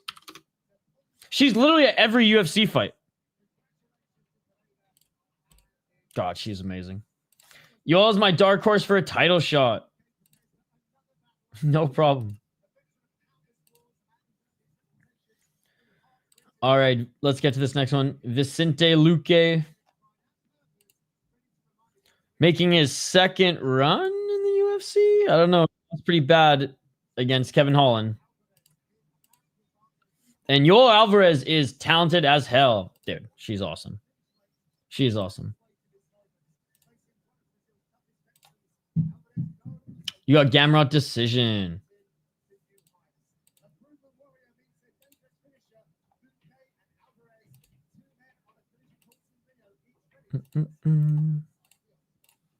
All right. Here we go. Vicente Luque, Yoel Alvarez. Vicente Luque was supposed to fight Ponzinibbio on this card, but that fell through, which would have been a better fight for both of them. Kind of an unk fight. I know Vicente Luque is only 33 years of age, but in fight years and damage taken, he is a certified unk in fight years. So that actually would have been a pretty good matchup, but Alvarez is very dangerous, man. Alvarez is very dangerous. You got a new poll. What do you got? What do you got? Alvarez leg kick TKO round 3. Yeah, he's got some insane leg kicks. His striking's really good. Super light on his feet. His grappling is actually insane, dude. I was just going to say, his grappling's insane. He's a nasty submission artist who's started to look really good on the feet. 5 KO TKOs, 17 submissions, 0 decisions. That is what we love to see. 7-2 in the UFC, 6-0 in AFL. Beat your car close. Elvis Brenner, Mark DeCasey's. All good veterans. Seriously, all good veterans. Thiago Moises. Lost to Armin Sarukian. No shame in that. And Ismagulov, who's really good as well. What the fuck is Demir doing these days? Didn't he win like the Alash Pride Championship or something like that? Why was this one flagged? What the hell?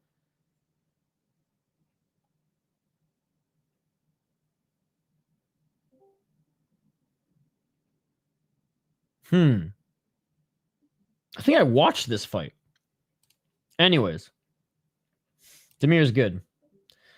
Vicente Luque, 23, 11-1 as a pro, 33 years of age. But again, in fight years, he's a certified unk. 11 KO TKOs. Has only been TKO'd twice, but has taken a lot of damage. 9 submissions, 3 submission losses, 3 decisions. He's just not the same. He's not as fast. He's not as durable. He's not as athletic. And bro had like a brain bleed and came back to fight in MMA at the highest level. It's like, man, if he gets starched here, I don't want to see Vicente Luque in the cage again. It was tough to watch that last fight. Just looked so not himself, man. And yeah, it was tough. It was tough. But such a respectable UFC career. Has been in the... What's up, Charles, with the banana suit? Walking in just with his... I feel like every year Charles has a new baby. Every year Charles has a new baby, man. I swear to God. Every year he's holding a new kid. What did Nick Diaz say? I got all sorts of these little motherfuckers. Lost Kevin Holland. Beat Themba Garimbo, which sick, but was Themba Garimbo really that good? Lost to Joaquin Buckley. Beaten older Rafael Dos Anjos. Like these, like Garimbo and Dos Anjos, those don't really impress me.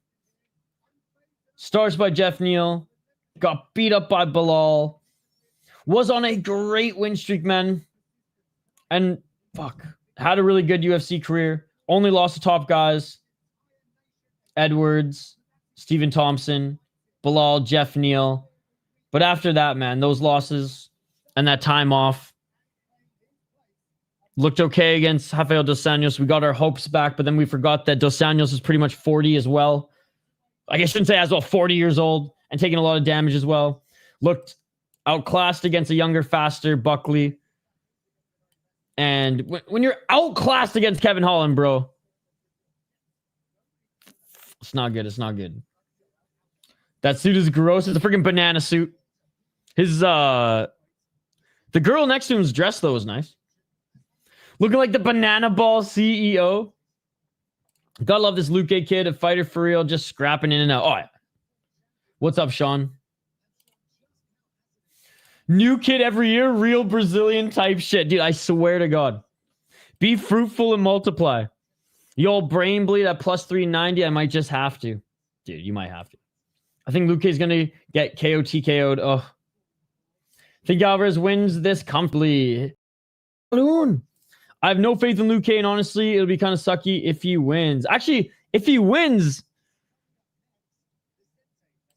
I think it will only be through a brutal fashion because I don't think he'll be able to win a decision, Western. So last Esther came back, and they did say it looks like he has a sharp bone in his belly, but we're going to overfeed him and hope the best. We made it home, and now we relaxed, dude. Like I said, it could have been worse. Let's overfeed him. Let's get that shit broken down. Best weight class currently. I like it. I like it. So you guys think Diego Lopez will be the next UFC Brazilian champ? 24% for Amanda Nunes, 30% for Carlos Prates, 7% for Gelton Almeida. Yeah, fuck Gelton Almeida. No, I'm just kidding. I don't mean to be rude. He's a really nice guy from what I've seen. Does a lot for the community. So like it sucks that I have to hate on him, but I just cannot stand him. All right. Best UFC weight class. So what? 125, 155, 170, and then what's the next one? Bantamweight or featherweight next? She's coming back to fight Kayla.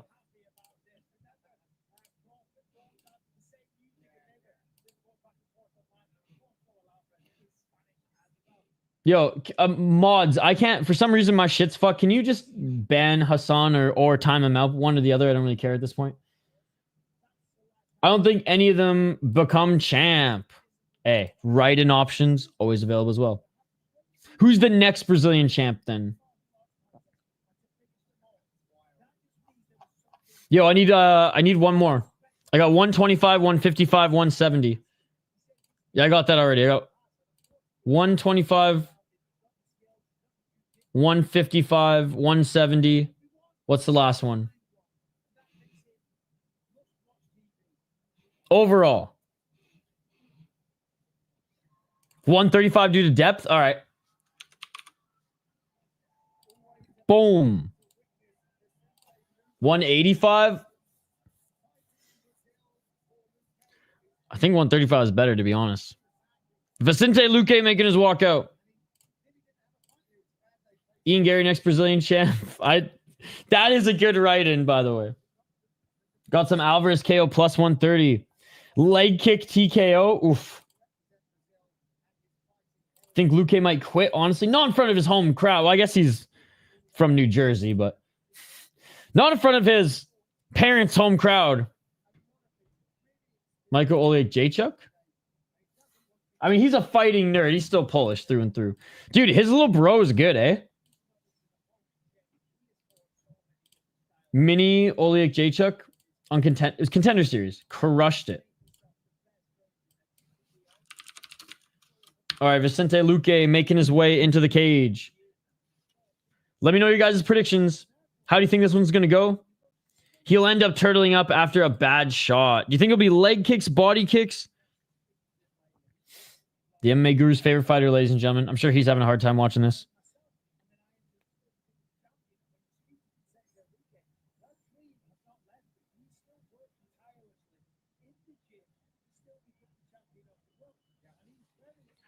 Favorite little bro on the scene right now is Shane Burgos' little brother. Yo, shout out to ROC. He's the ROC champ right now.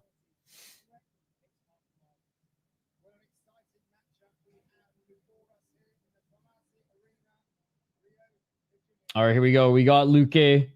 We got Alvarez.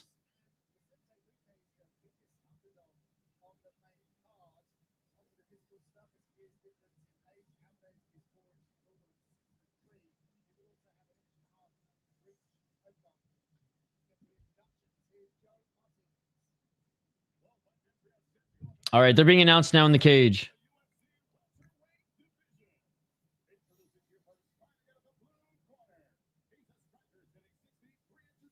I love how I love how they call Alvarez a striker. He's a striker standing, yet 17 submissions, bro.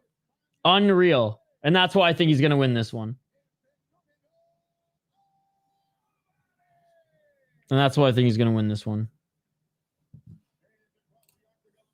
Luque fighting style seems dated for modern MMA. Yep. And he's taken a lot of damage.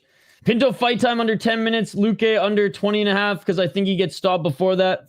And Montel Jackson under 38 significant strikes. How we feeling? I like that. Dude, my friend is cornering Montel Jackson. Well, actually, I don't know if he's one of his official cornermen, but he's part of his team there. I hope he's one of his official cornermen. He corners him on the regional scene. Might be Alex Pereira at heavyweight. Dakota Dechiva brother is the best prospect, not in a major league. Imagine Luke shows up all of a sudden. Where's he fighting right now? His name is Montana Dechiva.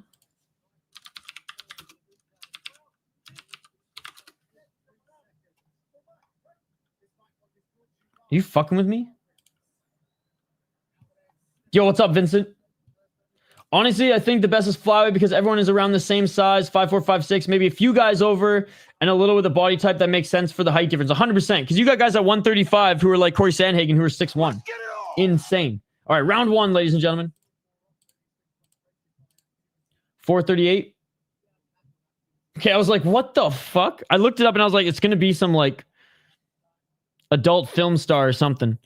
Luque with a 1-2. All right, Luque looking aggressive here early. 420, smoke him if you got him. Low kick by Alvarez.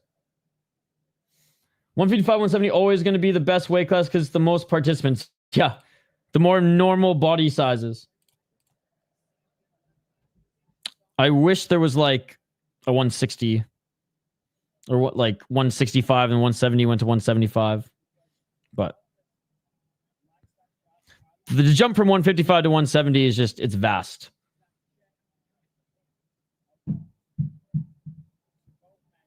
Left hand by Alvarez.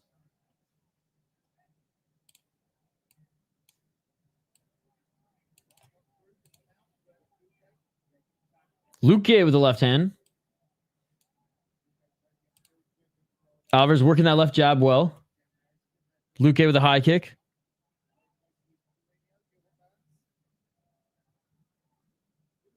Alvarez switching stances. Oh, Luque with a big low kick. Luque with the right hand. Luque with the left. Vicente. 135, 170, I'd say, is where the most bodies are in. Come on, brain bleed. At a moderate level, I'd say 170 or 185 for the same reasons. 185, though, they got a lot of guys who are like walking around like 220, 230 who make that weight. So it's just like, it's just such a... I just feel like 170, 185, we get into like... Actually, no, 185, 205, we get into like the biggest weight cutting.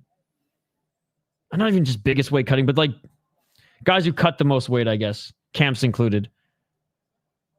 Not everyone, but we got monsters, and you're like, you don't actually walk around at 185. Like, no, I walk around at like 230. Bantamweight used to be stacked, but Marab's wrecking everyone now. Doesn't mean there's not good fighters. Oh, I poke on Luque. Luque loves it, man. Guy's a warrior. Damn, guess we ain't hitting the 20 and a half.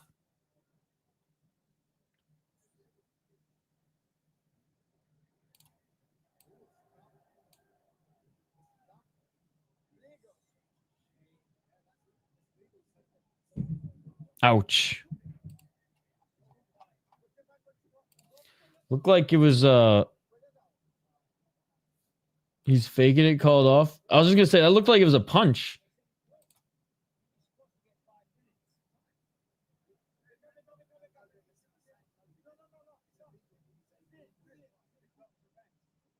What's going on here?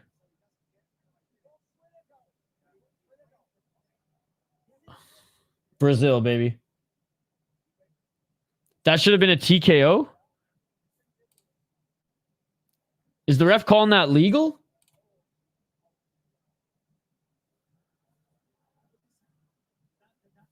When he was falling off due to weight bullies? Saying he's faking it? I just saw James' video about the news. Oh, yeah. Fuck that guy.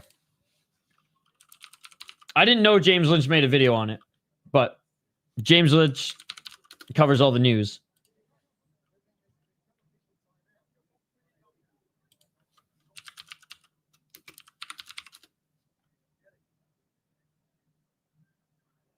Okay, he did make a video about it.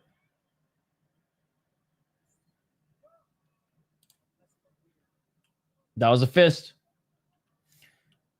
I thought that was supposed to be a KO now. You can see there's a bruise. Definitely was a legal shot. Poked himself in the eye. Okay, we're back at it. We're back at it after that weird little break. I just called him a warrior and he pulls the old fake eye poke. And his eye looks fucked up. Fuckery in this early one. Oh, nice left by Alvarez and a low kick, but Luque cracks him with two big shots. Luque with a swing with that left hook. 155. Luque eating that left jab as he enters the pocket. Oh, but Luque lands a big 1-2. Alvarez with a right uppercut. Napoleon blown apart. Front kick by Alvarez.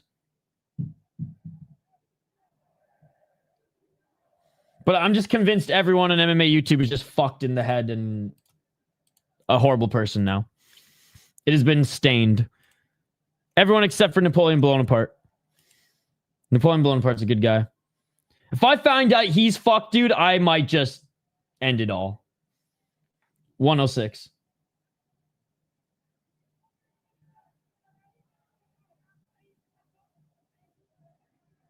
Are you kidding me? Yeah, I'm not a big MMA YouTube guy. That should have been over. I am now convinced. You've told me some stuff. Some shit has happened. Everyone's being exposed left, right, and center. Everyone's fucked, dude. I'm never collaborating with anybody again. I'm just watching fights. Fuck this gross ass community. Nice knee by Alvarez. Alvarez with the right hand. Non-MMA fans, dude.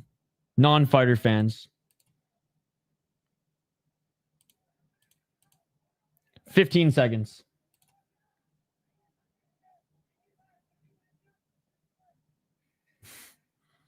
Yeah, and that's why I like this community that we're building. I mean, most, if not all, you guys are just like crazy fight fans like me.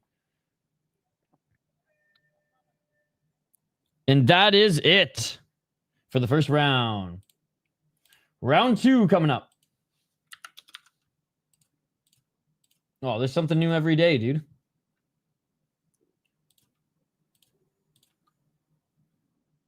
Sorry, just returned in, was talking about my bets being busted.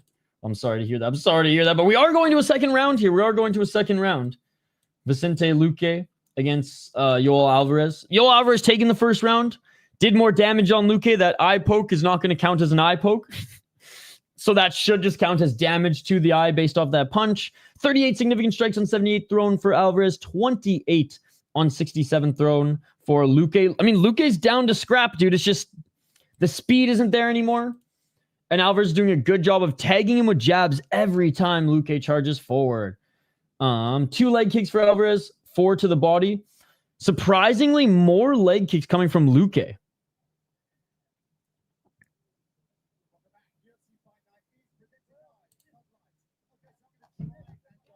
All right, here we go. Round 2. Let's get it all. Yeah, dude.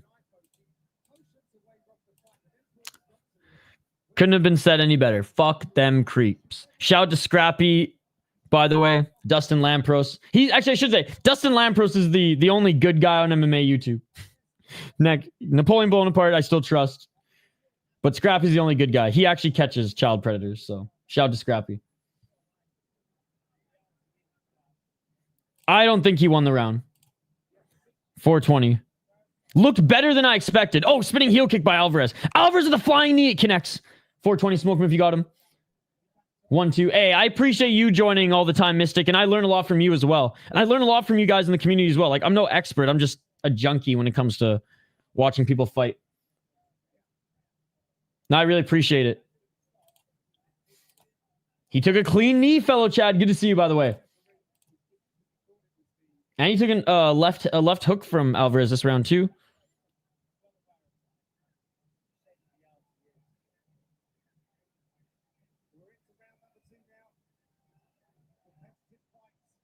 $344. Yeah, Mendoza, I'm nuts. I just watch all the regionals and I'm just addicted to the sport. I love it. So that's what I come here for. Yes, 100%. Nice job. Going for a neck here. Alvarez now postures up, knees planted. Luque on his side. Alvarez throwing some big shots in the top position. Hammer fist by Alvarez. Luque not turtling up yet, but he gives up his neck here. The body, the triangle, the arm triangle choke isn't there yet, but Alvarez is looking like he's trying to sink shit in here, and oh, it's getting tighter. And a good job by Luque. Well, actually, I'll say Alvarez kind of just rolled out of that one.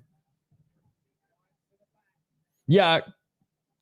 How good was he? That was the Keon Kimura series, wasn't it? How good is he really? 247. Nice. That's awesome. Bisping yapping so much. Is he yapping as much as me, though, HM? Good to see you, by the way, HM. Hammer fist by Yoel Alvarez, man. He just keeps throwing them. Luque surviving by trying to roll out of this. But Alvarez, more shots here. If we were allowed superior rule set, I mean, Luque could maybe upkick Alvarez from the ground, but 219. Oh, elbows. Alvarez, hammer fists. Luque blocked a few of those. Alvarez staying in the top position, half guard, but postured up. Landing shots to the body now. Elbows to the body. Alvarez just trying to get Luque to open up. 2 minutes.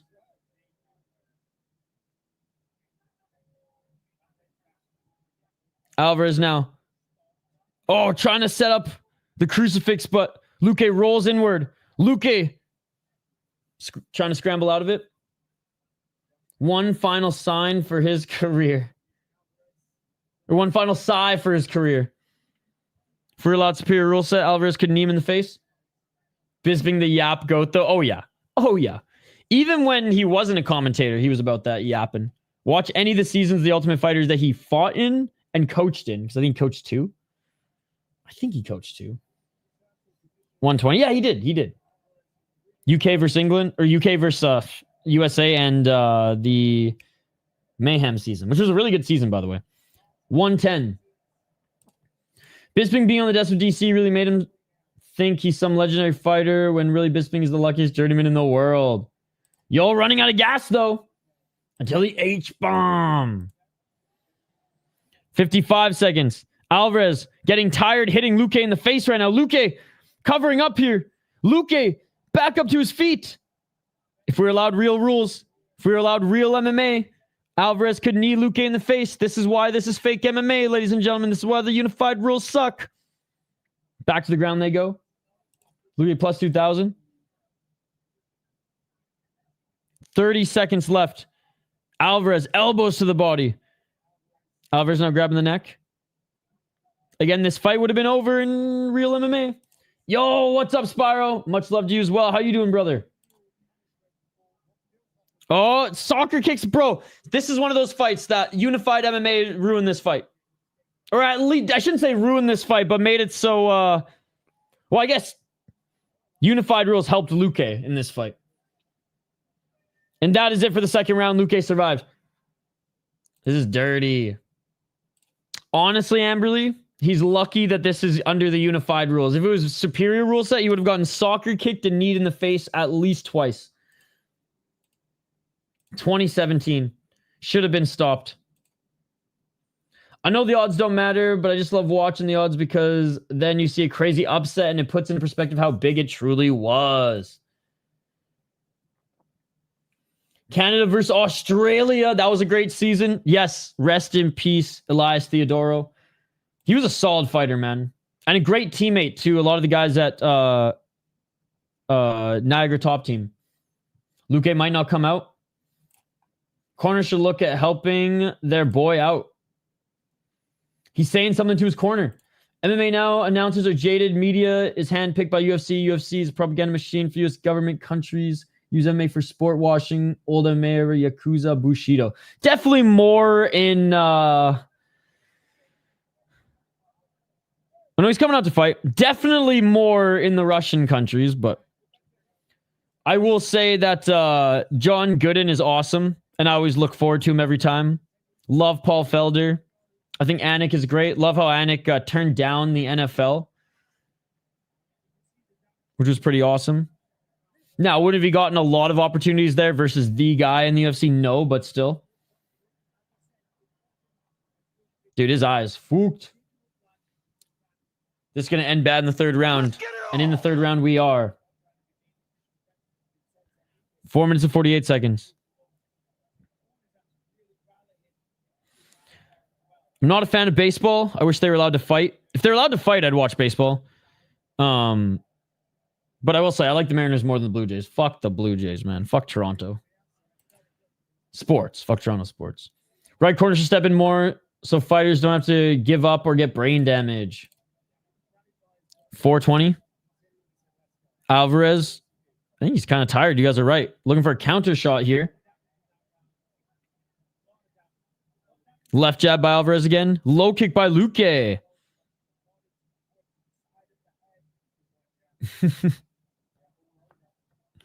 Four minutes. Crazy that guys like Yoel and Jalen Turner made 155. Totally. Like he's skinny at 170.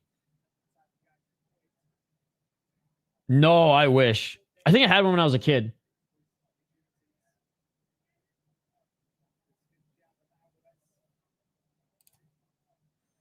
$339. I mean, it depends how close you are to them.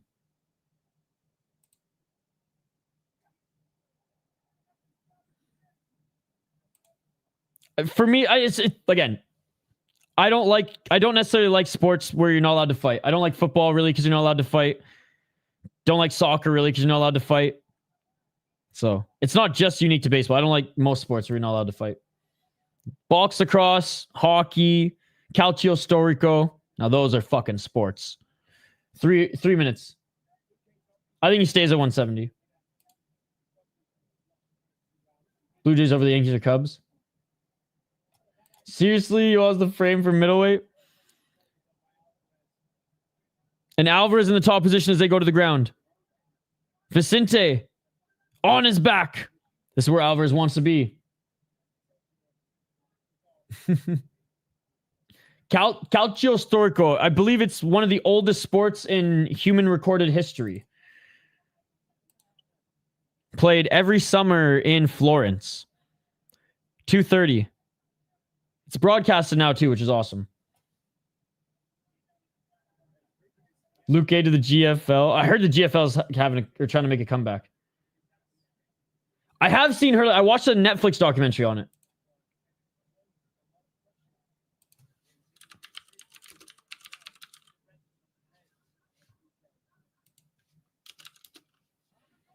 $204. Yeah, the Alvarez is dead tired, man. Literally, Luque is sniffing his junk right now. 156. Reverse triangle position, but Luque ain't going to sleep. But he does have a reverse triangle choke here. Luque's still good. The thing is, Alvarez is going to have to let go of this position because he's not choking him out. He can't land shots to the back of the head. And see, it looks sus as fuck from this angle, bro. Yes, hurling and Gaelic football, both fun to watch. If Happy Gilmore was a real golfer with real golf, golf would become your favorite sport, 100%. Time to hang it up. Dude, they're both tired. And at this point, the ref, I mean, he's not submitting them here. Or at least warn him. He hasn't even warned him yet.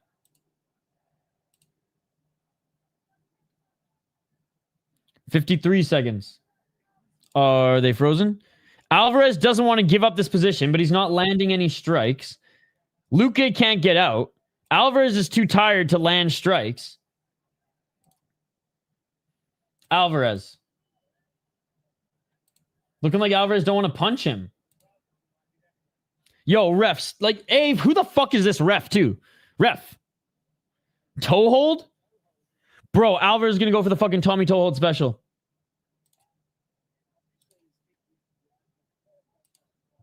Bro, when you have to go for a toe hold, man, just start punching the body at this point. All right, finally punching the body here. What a shitty way to checkmate your opponent, but checkmate nonetheless. All right, finally able to hit the side of his head. He wasn't able to hit his head because he would have hit the back of the head, but like, bro, the way the camera was, I was just like, oh. The refs are not great tonight, Western. All like the Brazilian local refs have not been that great. They've been consistently bad though, so there is that consistency. Oh, I feel like I need a shower after that fight. Just ick. You know what I'm saying? I don't know what other word to describe it. All right, we got our boy Curtis Clark's guy next. Goddard, not great either. True. And you know what? Herzog almost let someone die in there, so. Herzog almost had a little Herb Dean minute of pain. Where's Herb Dean when we need them, ladies and gentlemen? Where's Herb Dean when we need them? I need 3 cigs. Poor Luque. I don't give a fuck if the ref is shit. I don't give a fuck if the decision's rigged. Oh, amazing.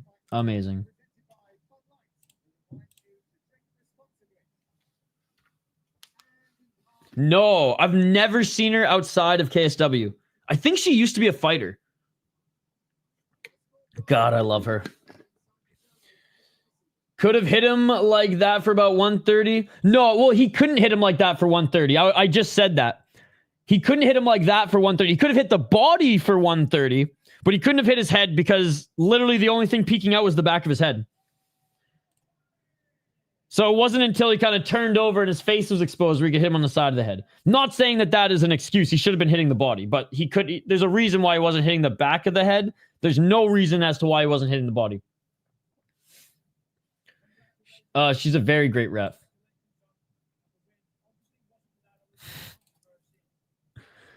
Oh, do you know who that is? Well, whoa. Mm-mm.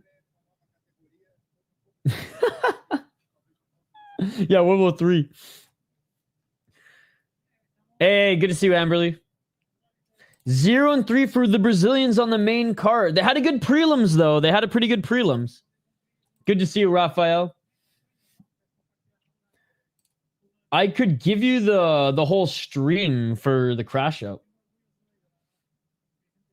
Sad Bosch for the end of career, Aldo and Luque. Yeah, at least Luque didn't get, or at least Aldo didn't have to get his ass beat tonight.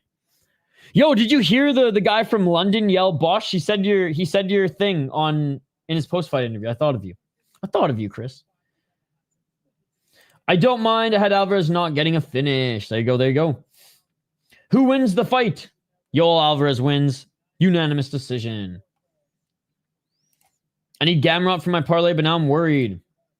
The next fight will probably be in about an hour and a half. It will take at least that long to wrap Jackson's hands. Oh my God. Bro. I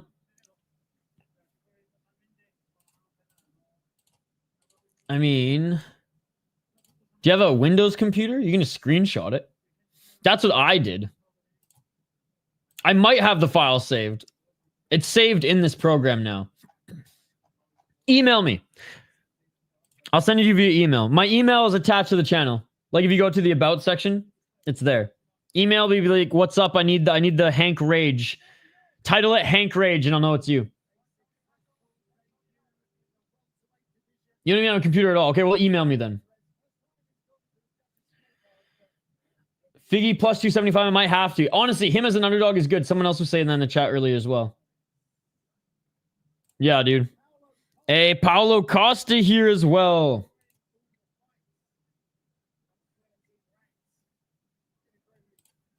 Just know this is who I am as a person. I'm a better person than this, but highly recommend y'all betting on Gamrot. For me, the caveat out of the two is Gamrot doesn't have knockout power. Wasn't in America. He didn't do his camp at ATT and was short notice as well. Now, there's a lot of caveats for why you shouldn't pick Charles. But I think this one is just tough to pick all around because there's so many outside factors. Hell yeah, dude. We have some more clips of that particular YouTuber as well. Look, you just got smacked. Did that hurt? Fuck you, you bitch. Fuck yourself! Yeah. He hates this sport. But he's passionate. Nobody ever! All right, co-main event coming up, guys. Let's do our breakdown. Shout out to our friend Curtis Clarkman in Brazil, part of Montel Jackson's team. I hope he's cornering him. I'll let you guys know. If Curtis Clark walks out with him, I'll be like, yo, that's our boy. Curtis Clark has been part of our channel as part of our community for like 3 years now. Been a member for like 2 years. So super cool to see him in Brazil. My favorite thing is when a fighter costs him money and he calls him. It's not even money. He doesn't bet. It's not even money. It's Tapology picks. Maybe over is the play then. I don't think his KO power matters much this fight since Oliveira just came back from the Shadow Realm. True, but apparently he's been sent to the Shadow Realm a couple times in training too. Not like in the last few weeks, but no, you're totally right. Like that's why I just have a tough time picking this one in general. What the fuck is that co-main for 321?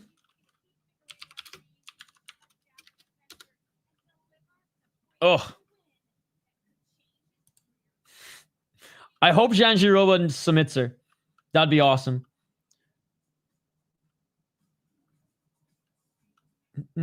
It's in the about section, buddy. They'll say like contact or email or something there. I don't make picks, I just prefer to watch the fight as a neutral. That way I'm not biased. Feel like betting ruins enjoyment. That makes it a chore. That's what I'm scared of too. Yo, what's up, Captain Rafucho? The biggest Raiders fan I know. Sup, y'all? Rav in the building. Muito obrigado. Shout out to our friend Captain Rafucho. Great to see you, my friend. How are you enjoying this card? I think Olives catches a sub. It would be nice seeing back in the win column. You should have put Vern in the poll. I know, that's on me. How could I forget a beautiful face like that? She's a sick fucking grappler, though. That's why I'm actually... Look, that fight is not co-main event worthy, but like I am somewhat interested in to see that grappling match. Because that's what it is, a glorified grappling match. This card is a banger. Let's go, Captain. Thank you so much for the $2, buddy. I'm not gonna lie, that's extra pathetic. If he's not losing money, he's talking about the fighters like the respect level drops and yo, I know, dude, that's gambling. I know, bro. I know. That's why it's so fucking crazy. That's why it's so fucking crazy. I don't give a fuck if the decision's rigged. But anyways, we haven't connected since the last time he crashed out my channel. So I got overall nothing really against Hank the Tank. He gave us some good clips. And I am glad he took down the video of MMA Nerds. So thank you. Thank you.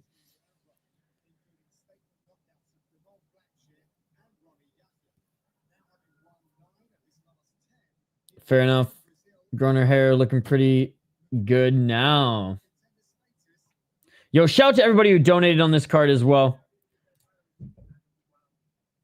C4 San Diego. Ricardo. Morpheus. Chris Cushman. Notes. Spinning Bird Flip. And Captain Rafucho. Guys, thank you so much for the donations. Appreciate you guys. Think we're going to beat her this time. Let's go, Rob Schneider. Not gonna lie, ego's taking down everything great that in this world. Every great empire has crumbled because of envy and ego. From sports to government, ego kills all. Dude, getting deep here, and I agree. I think every man in particular definitely has some ego, but checking it is important. Checking it is important, and it's admirable. But who am I to talk? I ain't no MMA guru. With his fight, Oliveira will tie Magny and RDA for the 5th all-time with 36 fights, and if he wins, he ties for 2nd with 24. Wow. I thought the Aztec Empire ended because of Spain. Yo, what's up, Sean? Good to see you. How are you enjoying this card? Oh, what? Aren't the Wild playing right now? What's the score? What's the score? Oh, the Blue Jackets are up 1. What the fuck, man? Dino coming in hot. How is the opening ceremony and whatnot? Fuck, bro. I totally missed to see if Curtis Clark is there walking out with him. I don't think he's there in his corner. Damn. He is with him there. He is part of his team.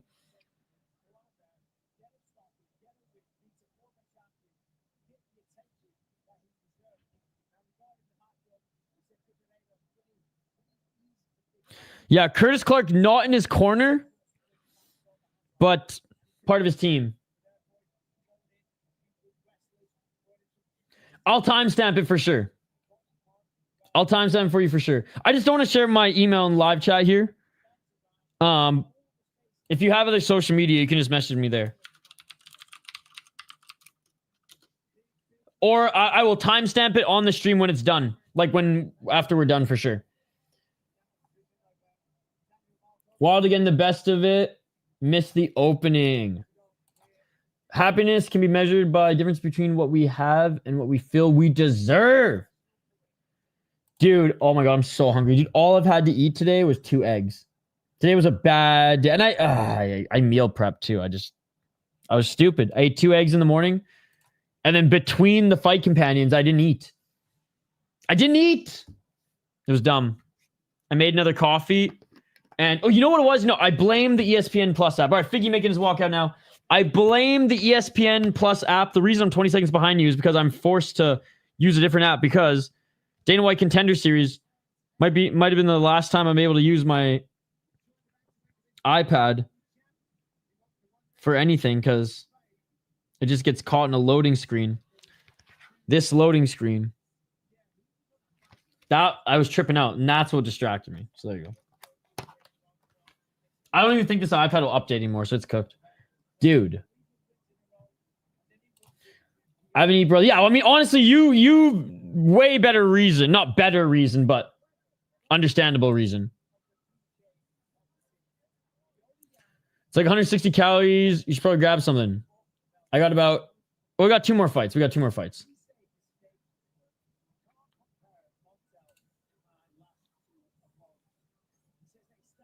All right, Figgy making his way into the cage now. 24-5-1 for the former flyweight champ, Deiveson Figueiredo. Now fighting at 136. I mean, he was a big flyweight anyways, and he would drain himself to get down to 125. Now that he's in his late 30s, 135, the perfect weight class for him. Lost his last 2 fights, man. The God of Death, or the God of War, sorry. 24-5-1, Deiveson Figueiredo. Figgy. 9 KO TKOs, only lost twice via KO TKO. 9 submission, lost once via submission. 6 decisions, only lost twice via decision. 13-5-1 in the UFC is an insane run. 3-0 in jungle fights. Lost to Corey Sandhagen, no shame in that. Lost to Piotr Jan, no shame in that. What a fun first round, though, in that fight. Beat Chito Vera, beat Cody Garbrandt, beat Rob Font. All good names. You know, Garbrandt and Font kind of more towards the end of their careers, but... And Chito's... Well, he's Chito. He's durable, but good win by Figgy nonetheless. The Moreno series were... Those fights were insane. Crazy draw. Moreno wins the title. Beats Moreno. Then loses to Moreno. Beat Benavidez for the title when he was in his prime. Beat him twice. Beat Tim Elliott. Pantoja. Joseph Morales. Jared Brooks. I mean, the names that this guy has. Mike Beltran's son. No, I'm just kidding. But he's getting up there in age. His gas tank was never great, and he's still slowing down late in fights. Grappling was always good, not great. He's better on the feet. It's just like that death touch he had at 125. It's different. It's different at 135. He's not as dangerous. Montel Jackson's pretty dangerous, though, man.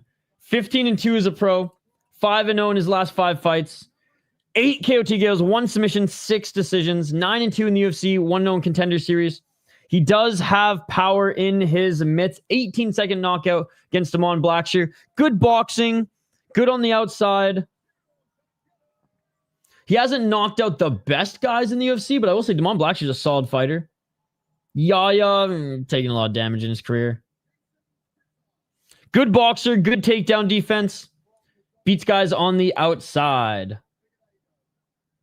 I'm leaning Montel Jackson, but again, Figueiredo at plus money. The God of War, baby. You never count him out. The size difference is kind of funny.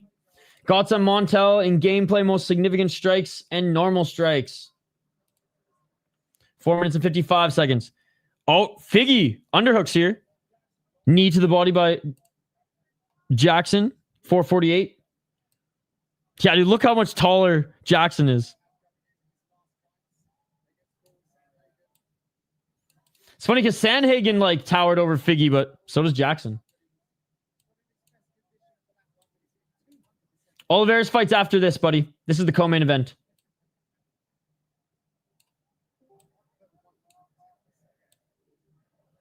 Montel Jackson. Oh, nice left hand. Dude, he's fast, man. For having long arms, man, Montel Jackson got speed.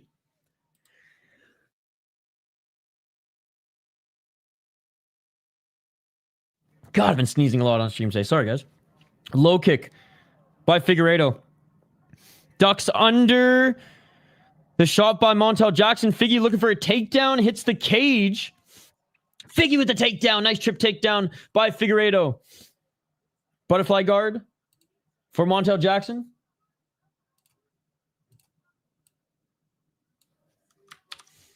.338. Figgy in the full guard. Incoming fuckery. Potential records. Part 2. Oliveira has 46 career submission attempts, while his second all-time, he's 5 away from tying 6 away from breaking Jim Miller's record of 51. Montel fights once a year. Dude, got to be more active. True. Figgy for the win. The way Figgy beat Benavidez. Figgy looking for a guillotine. Figgy looking for a standing guillotine. Montel, ass to the mat, back to the face. Figgy lets it go. Figgy now trying to get into full mount. Figgy might try to get the back here.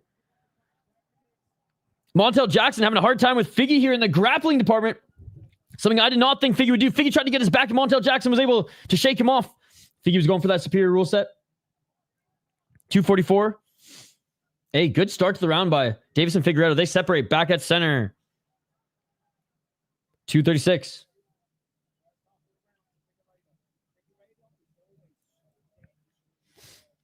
Jackson missing with the right hand.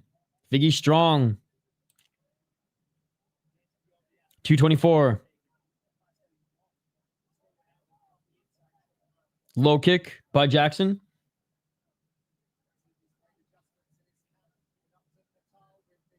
Neither of them pulling the trigger right now.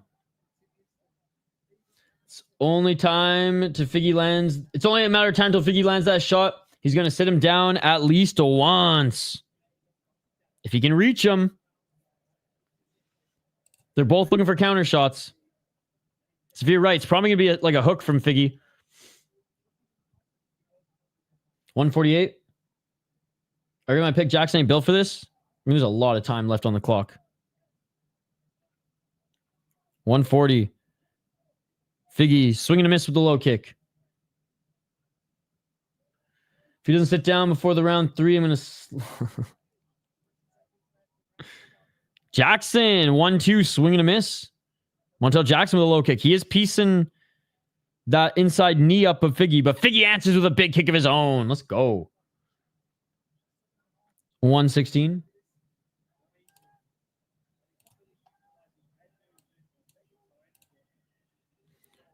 Jackson was relying on the jab and counter shots here. Figgy bum rushing him. Nice job by Figgy with the right hand.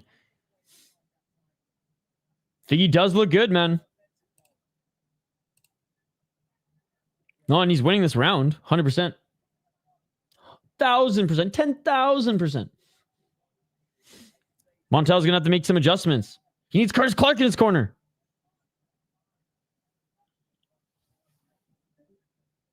$39 seconds. Come on, Figgy. Low kick by Figgy.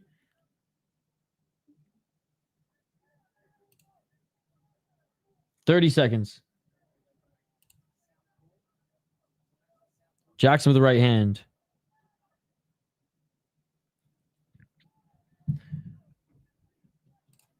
And that's going to do it for the first round. Yeah, 1-0 Figueiredo. A little bit of a final blitz. Figgy tagged him there right at the end, but let's go Figgy. He cracked him there at the end with the right hand. Honestly, that body kick too at the end was good. Books agree from plus 275 to plus 100. Love to see it. All right. Round 2 coming up. Great round by Figueiredo. Utilize the grappling. And neither of them have really thrown much at all. Tied 9-9, but I'd say Figueiredo got the better of Jackson. Sounds good. Books are right more than anyone, to be honest. That's why they're worth trillions of dollars. I don't watch numbers. I watch fights, buddy. Numbers don't tell me a story of a fight at all. My eyes do. I wish the books were wrong more, but they're always going to win at the end of the day. Like I said, I watch fights. I don't watch numbers. It's weird when people just watch numbers on the screen and don't watch the fight. It's like, why be a fan of the sport at all, you know? Very weird. Very weird. All right. Round 2 coming up. Pretty evident Figueiredo round. Eye test and from the experts.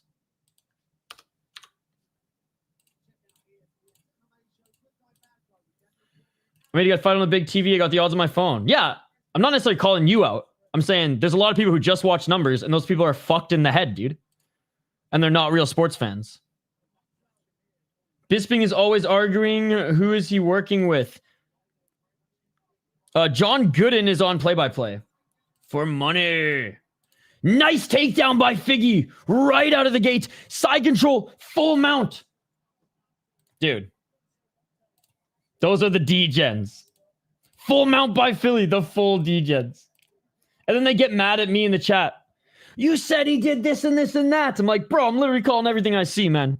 Arm triangle choke for Figgy. It's not tight yet. Montel fighting the hands here, but Figgy's in a great position. That was too easy. 4-11.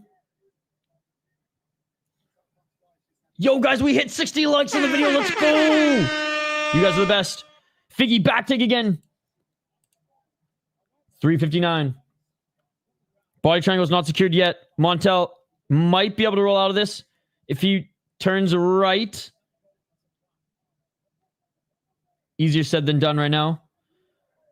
All right. There it is. He rolls right. Able to get out of this, but Figgy still not on his back. Montel trying to get back up to his feet. Figgy right shoulder trying to drag Montel Jackson to the ground, but Jackson back up to his feet. They separate. 11-42, 93 ain't bad if he can keep his head straight. Right hand by Jackson. Body kick by Jackson. Jackson's going to start letting his hands go here because, like, Figgy's beating him on the ground. 317.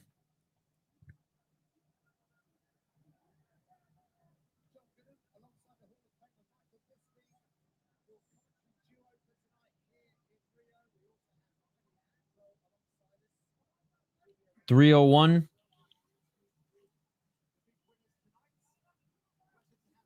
Figgy swing and miss the right hand. All right, back to what we had at the end of the second round. Let's work, boys. Let's work. Literally holds, I think, a record for one of the fastest knockouts or close to with 18 seconds, but won't let his hands go. Oh, there's a 1-2 by Jackson. Super passive.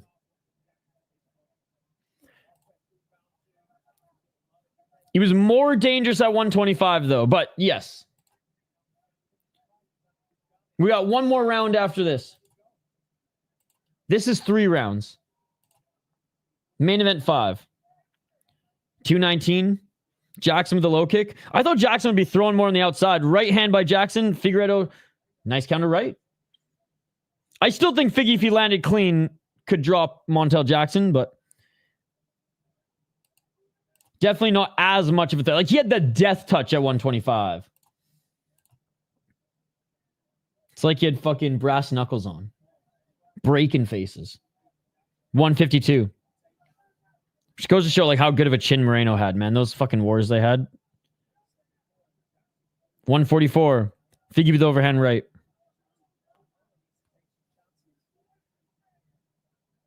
Dude, Figgy has the round sealed right now. Unless Montel Jackson does something here. 1 minute, 30 seconds. Low kick by Jackson. They needed our boy Curtis Clark in his corner. They brought him with them. I thought he was going to be cornering him, but part of his camp here. 136, or 116, I should say. Final minute approaching. Nice right hand by Jackson. I'm sorry, Montel Jackson. Ooh, I am for real. Just going through Figgy's head the whole time right now. Never meant to make your mama cry. Oh, right hand by Jackson. Figgy's nose is busted. Just that right jab. Just that right jab. I watched Figgy drop Cheeto. I can't count him. You know what? That is true. And Cheeto's got a hell of a chin. I can't doubt him. Yep. He does slow down in the third rounds, but, like, does it matter in this one? He's just sealed 2 rounds, in my opinion.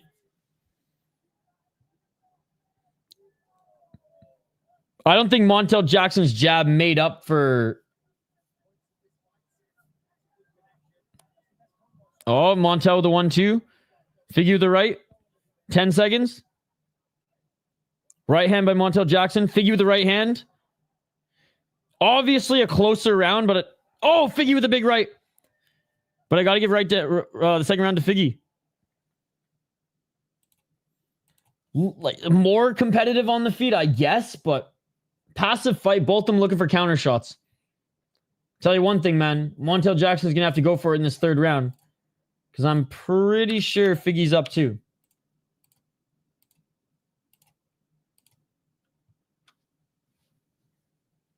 Let me know your guys' thoughts.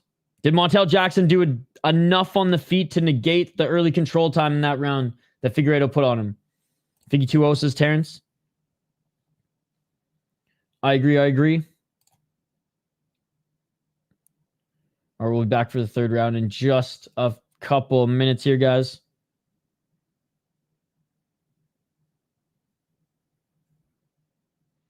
They both don't want to go out cold, but at some point, you got to give your nuts a fucking pull. You got to give your nuts a tug there, eh, bud? 2-0 God of War.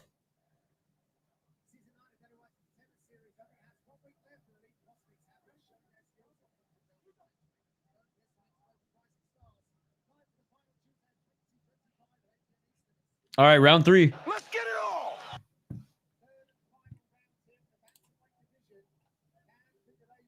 4:48.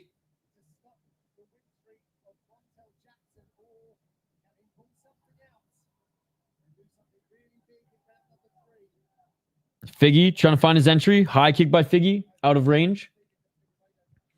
4:32. Jackson with the right jab.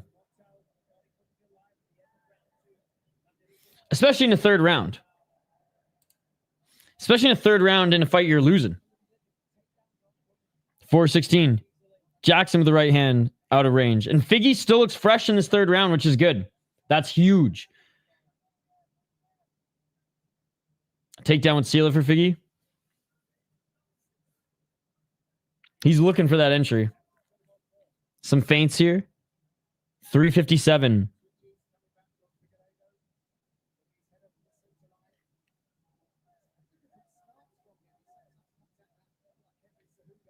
We need to make these two watch that contender series fight. I don't think I've seen a single nasty knee. I'm surprised to see Figgy as... I mean, obviously respects, I guess, the striking of Jackson, but like this hesitant. It's just like feint both ways. Figure the right. I guess Montel is making it tough to get inside. Again, easier said than done. I'm here sitting on a fucking chair in front of a mic. These guys are in a cage fighting, but yes, he's up and doesn't want to risk it, but that's not the God of War I know. 3:04. Do your best Luque impression. I'm kidding. Don't. 2:58. So kind of horrible watch, if I'm being honest. I'm all about to make money if the judges start crackheads. Yeah, this is not a good fight. Not a good fight. They're both employing the same game plan on the feet, and the edge that Figgy had. Oh, big low kick by Jackson on Figgy. And the edge that Figgy had, he's not employing in this third round.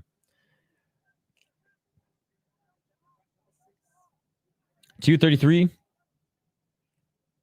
And it's not like Figgy's doing much in this round. Jackson's landed more shots this round. I mean, not a great performance or dominant at all, but if we're going by points, which we have to right now, Jackson's winning this third round.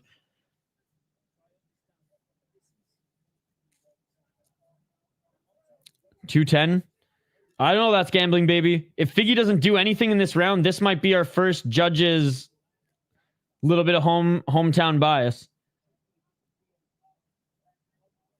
Figgy might still win, but because of it, but it's going to be interesting to see how they score the second.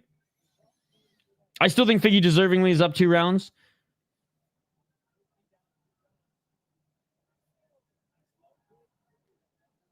I think if he doesn't take him to the ground here, though, it'll be interesting to see how they score this one. And Montel Jackson was looking for the reversal. Montel Jackson in the top position. Montel Jackson now in full guard, but no, Figgy kicks him off. He's slowed down tremendously, but he's doing just good enough to edge the round. I would call this a 10-10 round. 126.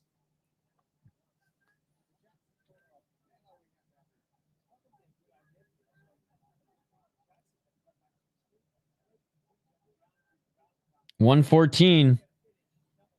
Jackson stalking him down, but not throwing anything.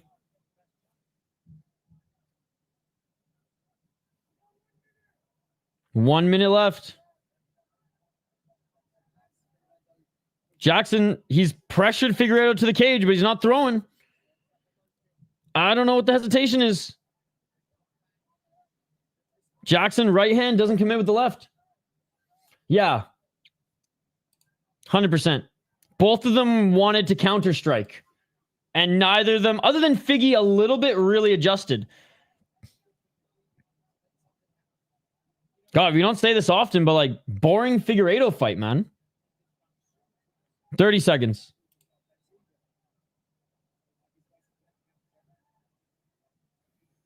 Yeah, dog shit fight. I deal with crackheads every week with this shit, and I have zero doubt he won. I don't see any world Figgy doesn't win. 30, 27, 29, 28, 29, 28. UD's my official score predictions. Crazy line closing. Could be 2-1 either side. This fight is cheeks. Yeah. Each of them trying to counter-strike. Figgy out-grappled Montel in the first and second round. A good display of respect by Figgy. Montel Jackson seems disappointed. But I mean, honestly, like, where was the killer instinct? I mean, 2-1 for Figgy. Third round, I just don't think Figgy landed anything in the third round. 2-1 or 3-0 Figgy. Very soon. Close at minus 2K or 20K.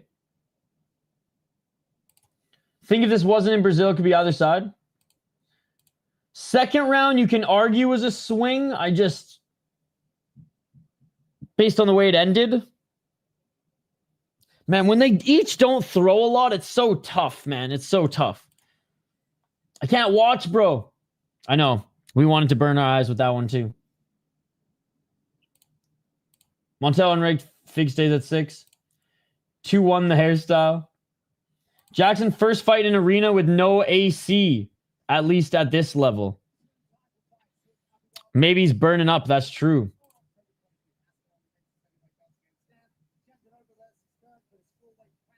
They risk the power going out.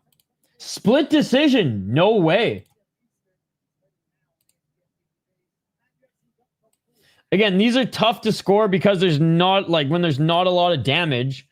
I think Figgy did enough to take the second round. Third round, I'm leaning Montel, but again, it's because he just landed more jabs. That's it.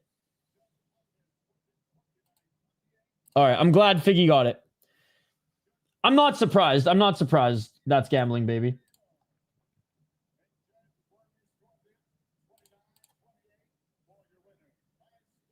I knew that plus 550 was crazy on Montel. Great. Hey, good win by Figgy, man. Good win by Figgy. Did enough to mix in the grappling in the first and second round. Would have liked to see a little bit more striking at the end of the second and third.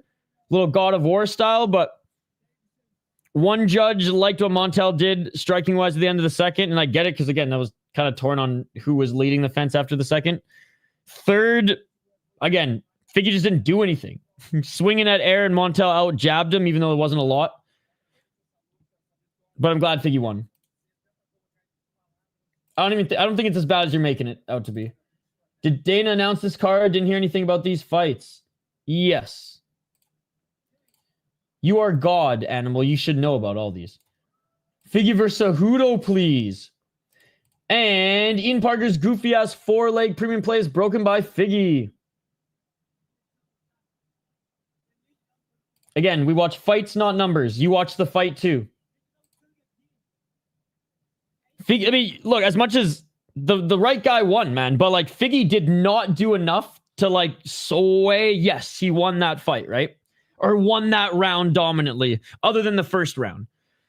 Again, we're on the same page. I agree with you. I looked at the fight the same way, other than the third round I had for Montel, because Figgy didn't do anything but get jabbed. And in the second round, the judges liked the damage more than the grappling, so I can't hate them for that, even though I don't agree with it.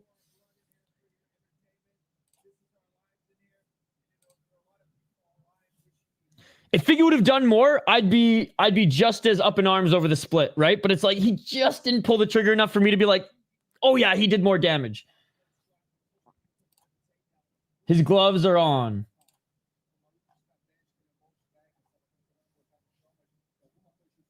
The way he's acting is odd. I think he's just really excited to be fighting in Brazil, but maybe it's close to the end.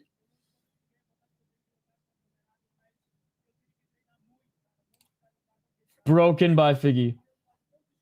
How's your weekend going in all seriousness? The animal is awake. Did you watch any other combat sports today? We watched Glory earlier, which was... It was meh at best. But the fact that Bahram lost is fun.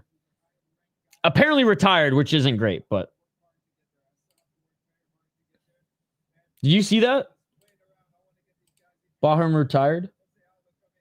Gamrot's getting a lot of love and respect from the fans tonight. Hey, I dig that. I dig that. I know Charles has said 100 times this isn't his last fight, but is his last fight? I don't think so. I think he'll take a break after this one. Win or lose, I think Charles will take a break. Like, we probably won't see him for another 6 to 8 months, which thank the Lord.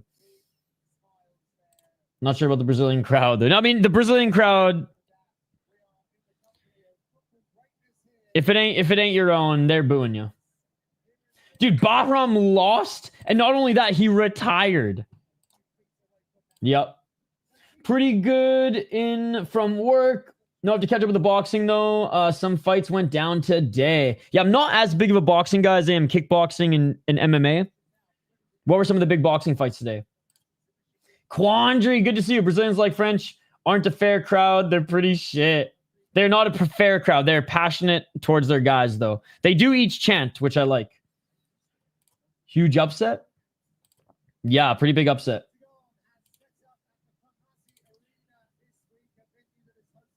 Yes. Hell yeah, that's gambling, baby. Dude, James Lynch made a video on him, apparently. I gotta check it out after this. Watch, James Lynch just roasts me in the video. And this piece of shit fucking knew the whole time. No.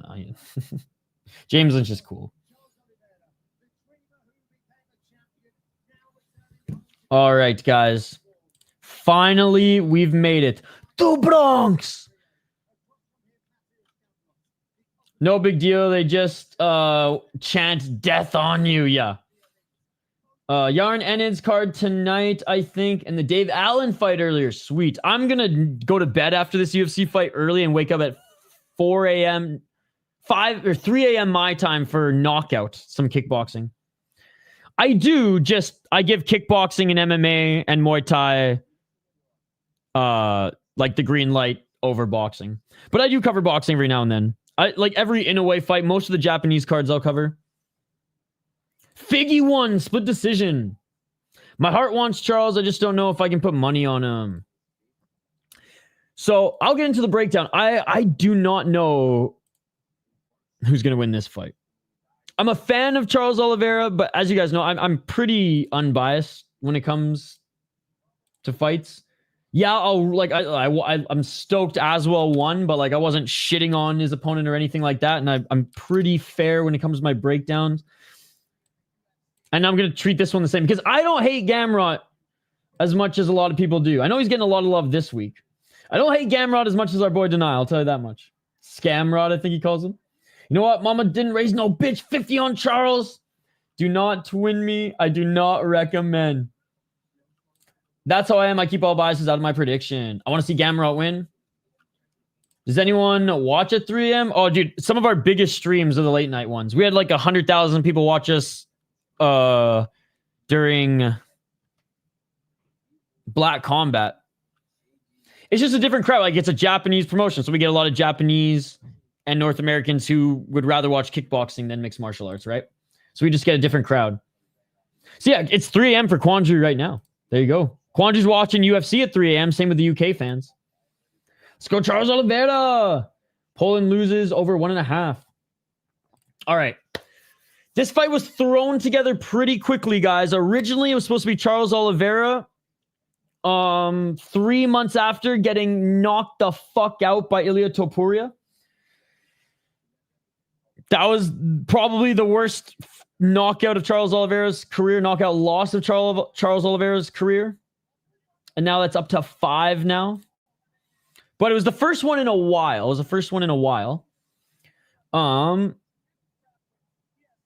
Mateusz Gamrot took this fight on 3 weeks' notice. I mean, matchup-wise, probably a better one for Charles Oliveira if we are concerned about his chin, just because Fiziev very much was going to keep this on the feet. Gamrot, it's not like he's just a wrestler. He does have striking. He is a well-rounded fighter, but his wrestling is his base, is his bread and butter. And whether he can use that to get into dominant positions to go for ground and pound or for to fetch submissions, that's his thing. He only has 3 losses in his MMA career, 4-1 in his last 5 fights. KSW legend, 13-0-1 in KSW, 8 KO TKOs, never been knocked out, 5 submissions, never been submitted. His only 3 losses have been via decision. And respectable 8-3 in the UFC. Lost to Dan Hooker. What a crazy fight that was. Lost to Beneil Dariush. Beneil Dariush just straight up out-grappled him. And Beneil Dariush has more of a jiu-jitsu style of grappling than he does wrestling. Just saying. But Beneil Dariush doesn't pull guard all the time like Charles Oliveira. There is that. Lost to Kutladze, Dariush, and Dan Hooker in the UFC. No shame in that. Honestly, I did think he lost to Arman Tsarukyan. The fact that this wasn't even a split decision is pretty crazy, but I digress. Charles Oliveira, well-rounded fighter as well, but his jiu-jitsu, as we know, is his bread and butter. Pretty decent Muay Thai striking. He is chinny, and he does like to pull guard, which is tough. 35-11. Bro has got over 40 fucking UFC fights.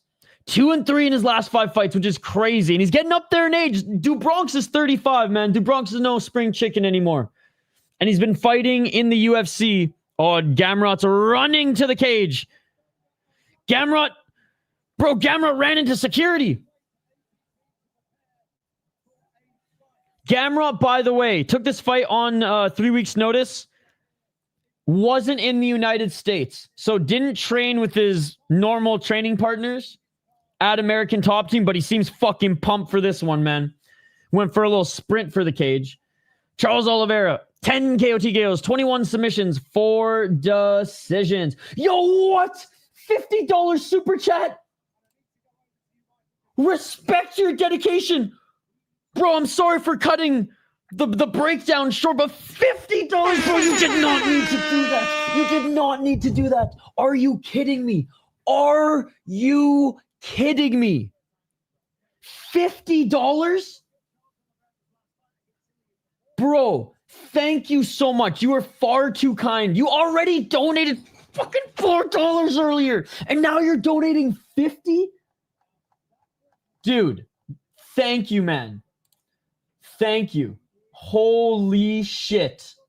I can't believe it.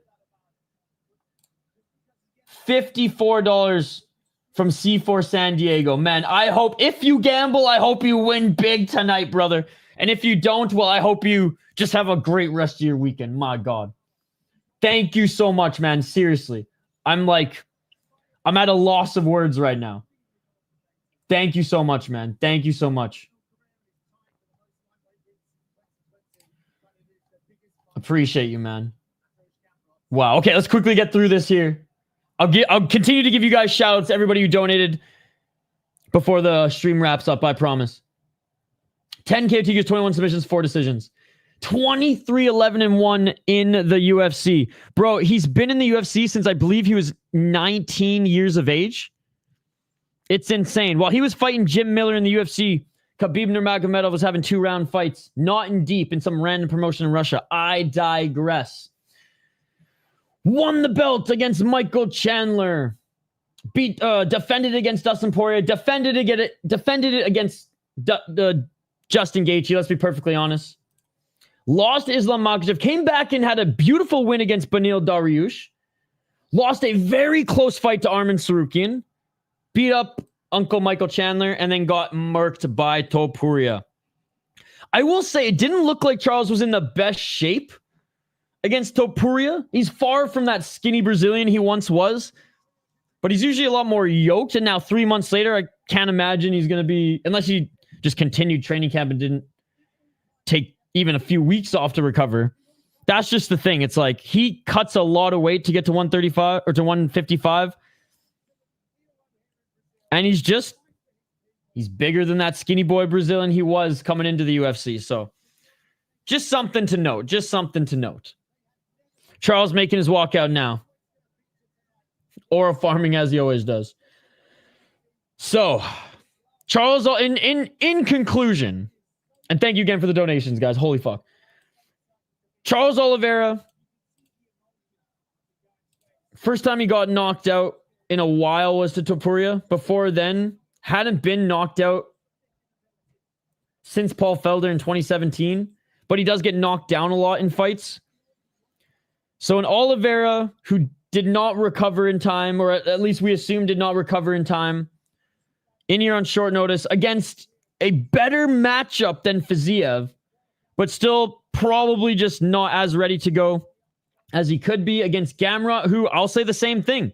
Probably a little bit more fresh, fought 4 months ago, didn't take as much damage. It was against Ludovic Klein, didn't take as much damage, but the biggest thing was he wasn't in the United States. He wasn't at ATT, so his training was just a little bit different. It's not the preparation that he usually gets, the elite preparation that he usually gets for a fight of this magnitude. So I do like both the fighters. I'm more of a fan of Charles. This one's a coin toss for me. Hoping Charles doesn't get friggin' knocked out by Gamrot, because that would be fucked. But hoping for a good fight, and let's go do Bronx. Charles looks thicker, which I'm happy about. Gamrot got pillow hands. He isn't fighting in Brazil. These guys are in for a paycheck. What? Oliveira ain't losing in Brazil, not in front of the dudes who pet a bus and feed the horses again. What's up? It's 7 a.m. here. Just woke up and it's main event time. Perfect timing. Yeah, Gamrot, man, he's had a long career fighting as well. Like he's fought more in KSW than he did in the UFC. Third time watching. Keep up with watching your live support. Thank you, Ale. Thank you, buddy. Appreciate you.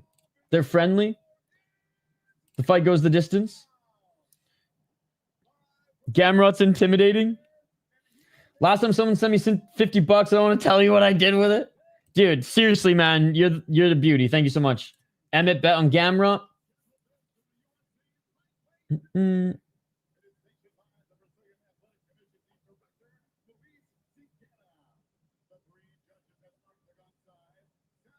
Oh, dude. That's gambling, baby. You don't have to send me anything on any platform, man. I'm just glad that you support the channel. I don't have Cash, but I have a PayPal and I have Venmo. And I'm stoked. Venmo and PayPal are going to be linked now, which makes my life a lot easier. Joe Martinez, you little cornball. Yo, I like Joe Martinez. They're being announced right now. Yo, thank you. Thank you, Abdul. Smash that like button, guys. All I need to know is Ian Parker picked Gamrot. Oh, yeah. Dude, that was one. I watched that interview when it aired, man. I watched that. I think it aired on Fox. I want to say it aired on Fox. I remember watching that shit just dying. True story. A carrot. Dude, him talking about... Yeah, dude, Chael was... You know what's crazy? I mean, the Brazilians wanted to kill Chael at one point in his career. Now they even respect him, which is crazy. He talked not a lot, not the Colby Covington shit, because that was kind of like one big incident, but he talked a lot of shit. Depends what arcade. Fair enough, that's gambling, baby. Sadly, I think Charles loses.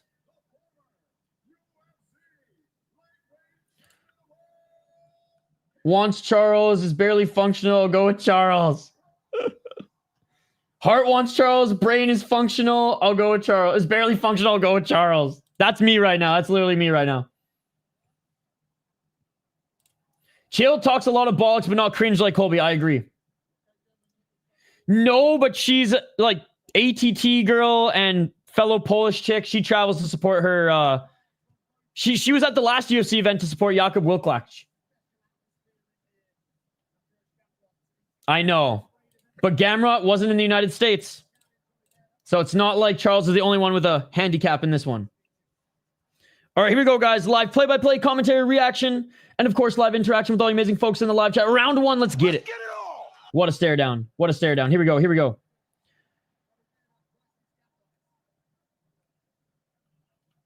4:52. Low kick by Charles. Crowd going crazy. Charles with the right hand. No, it is. It is. Yo, Mr. Fire, please stop spamming. Charles has tattoos on his tattoos. Oh, Charles with the 1-2. Trying to pressure Gamrot backwards. Charles with the front kick. Gamrot looking for that single leg, and Charles, yep, goes to the ground as he does. Charles doesn't defend takedowns. He goes for guillotines.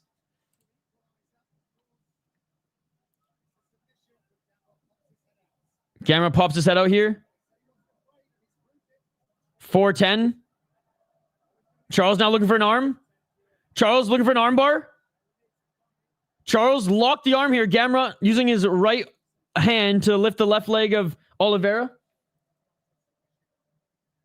Rocked his ass though while he was up. Oh, also for Carolina. Yeah, Kovacevic too, probably. She's also out of American Top Team. Charles now. He's locked the arm with his legs and the leg with his arm. He's got options. He's tangling Gamrot up here. He wants that arm though. 3:50 or 3:35 on the clock.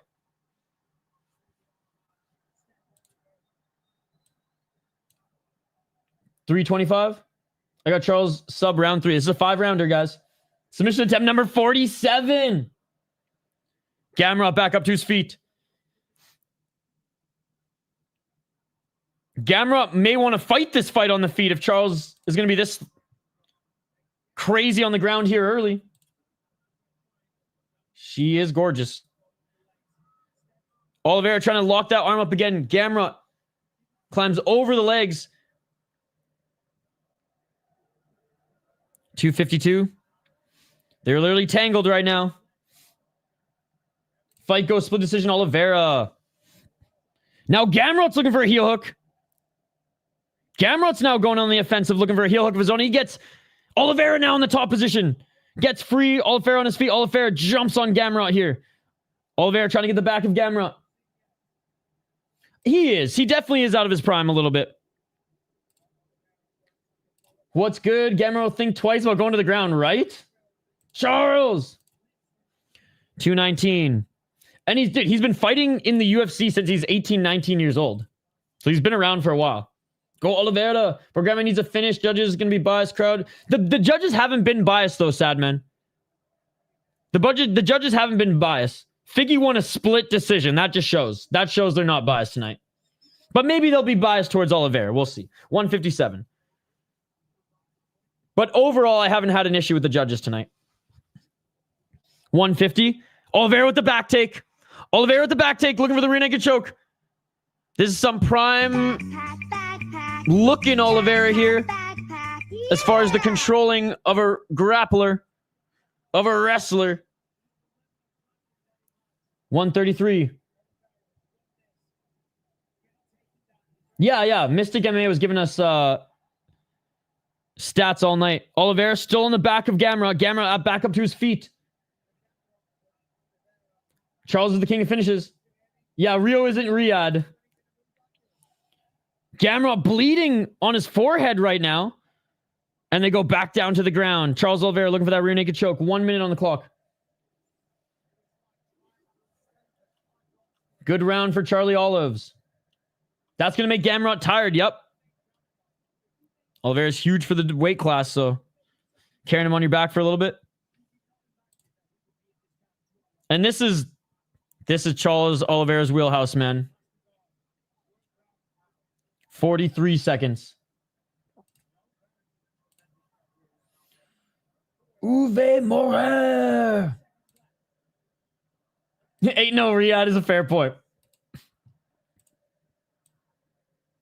Dude, they're chanting Ole now. Dude, listening to the Brazilian broadcast for this would be actually unreal. They're not friends, dude. I don't know what you're talking about, Aaron. They don't even train at the same gym. Dude, Aaron's crazy right now, talking nonsense. Aaron has lower blood sugar than me right now. Oliveira, I only bring the truth. No mysticism, just truth. 5 seconds, and that's going to do it for the first round. 10-9, Charles. At the end of the first round. Not a lot of striking by either of them. Charles landed the only good strikes on the feet. Was able to out-control Gamrot. Submission attempts. Control time. Charles Oliveira. Yeah, and I'm saying that's the dumbest shit I've ever heard. Good round.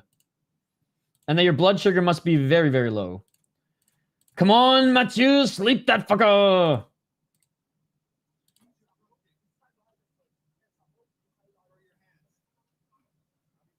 It's rigged? You're crazy, man. Aaron, he must be sad today. I appreciate how many murals of himself Charles has in his house. Oh, that's a fun comment.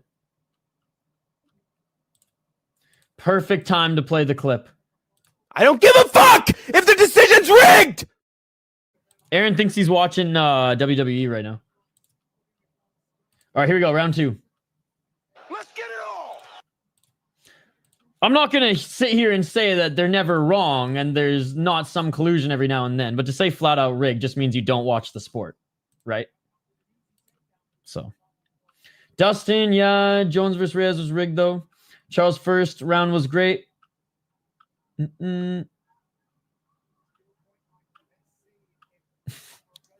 Aaron, just talking nonsense. You're almost more entertaining than the fight, Aaron. 420. Smoke him if you got him.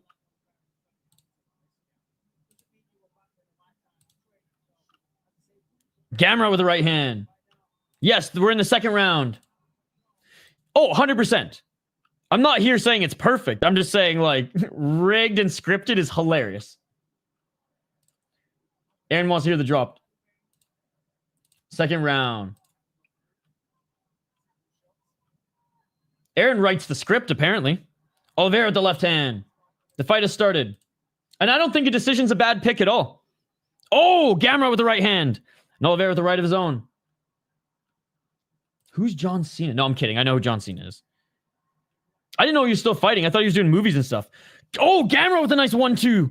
Down the middle. 339. Left hand.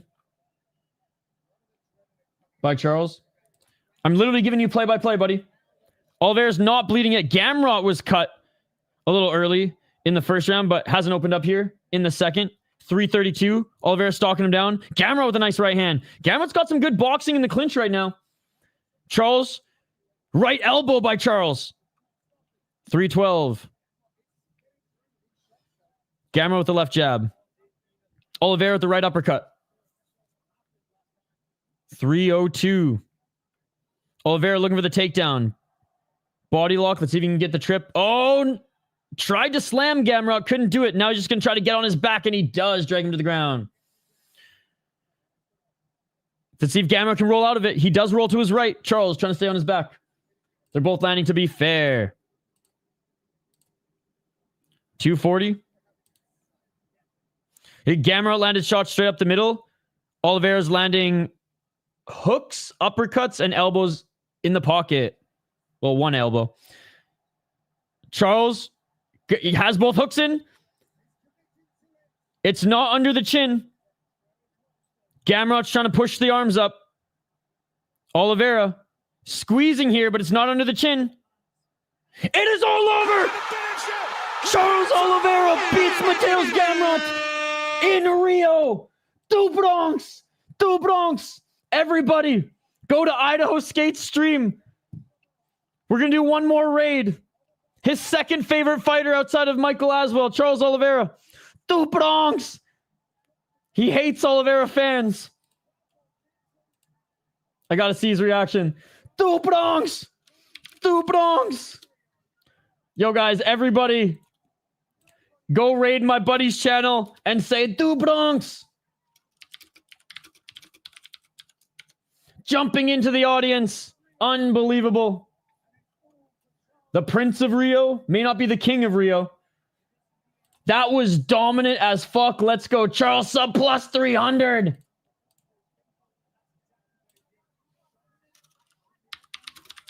Let's fucking go, baby. I love it. Amazing performance. Let's go, guys. Yeah, my boy Skate. Not a big fan of Charlie Olives. Let's go. He looked crisp. The Bronx. And it wasn't even under the chin, bro. Retire my ass. We're back all the way. Title run starts now. Give him John Jones at the White House. Exactly Let's fucking go. We're fucking partying tonight. That's gambling, baby. What's a good Brazilian beer? I'm going to the liquor store right now. We're buying some Brazilian beer. What is a good Brazilian beer, guys? I think he thinks the fans are too crazy. Which, you know, they kind of are.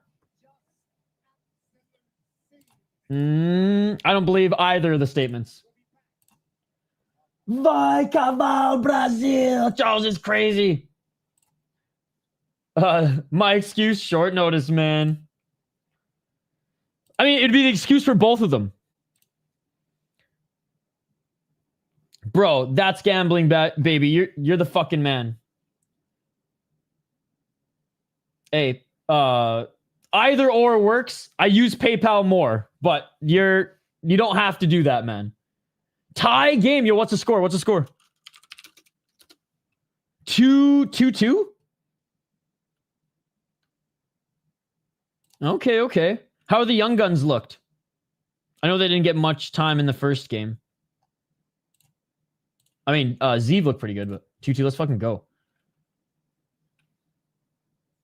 Going through all those games is wild. CBJ keeps getting penalties. Okay. Chucky Alls with the sub in 2. Dude, you said it, Striking Ace. The fights are over, buddy. The fights are over.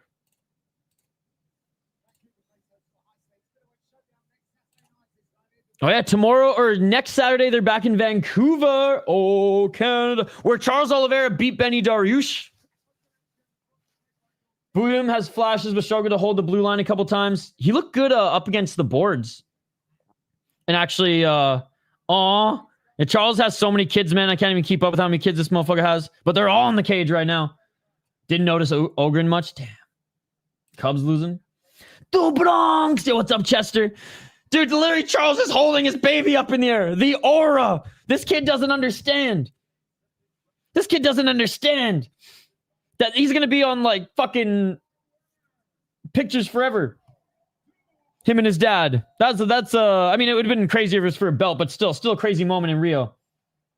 Rear naked choke in the second round. Honestly, Gamrot had extremely low IQ there. He put himself into danger, and I want to say thank you. The Bronx. Charles won. Bro, pick that kid up like a trophy. Hey, good display of respect between both these guys here. Charles pointing at Gamrot, telling the crowd to give him some love. Fucking awesome, man. Gamrot just can't beat my two favorite fighters right now, or what have been my two favorite fighters for a while, and Benny Dariush and fucking Charles Oliveira. He is Du Bronx, the circle of life. Second round sub. Good luck being a weight bully, buddy. I put money on for Charles. Oliveira. Oh, third round. Dude, the fucking Dustin Poirier. The new Dustin Poirier with kickboxing. Dude, I love John Pork. Unreal, chat. I don't know what Charles is saying, but it doesn't matter, man. When this guy speaks, you listen. The Prince of Rio. 5 for 5 on main card picks, baby. Dropped my picks video this morning inside my truck. Dude, what a beauty. Shout out to Lamona Ronas Dojo. Good to see you, man. Good to see you. Hey, you two. Hey, everybody who I sent your way said they absolutely loved your channel, and they're definitely going to be hitting you back up soon. I hope a few of them were there tonight, to be honest. Over 1.5. Hit by 18 seconds. Even made sure the gamblers got their money. Well, he was saying, man, people were doubting him, thinking he's going to retire. He's got a couple more years left in him for us. Guys, thank you to everybody watching right now. Fucking Du Bronx, man. Let's go. Charles Oliveira won. Rear naked choke in the second round. So that was a good night for Brazil. So that was a pretty good card, man. Hey, I'm just going to give a shout out to everybody who donated again tonight. C4 San Diego with the $4. Nah, bro. Nah.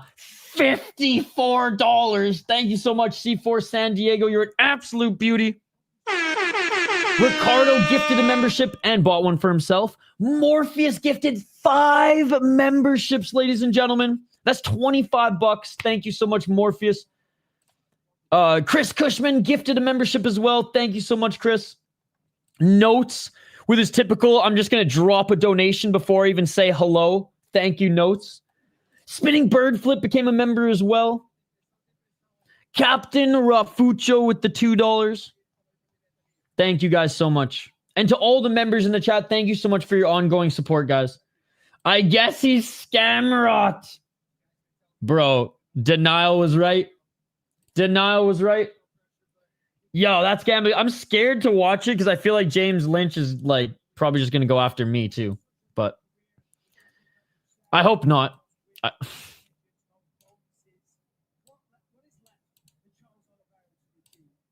But anyways. I don't need that stress. I don't need that many trolls. Certainly not the James Lynch trolls. All right, Charles Oliveira beat Mateusz Gamrot, ladies and gentlemen. Second round submission. Let's go through the rest of the card.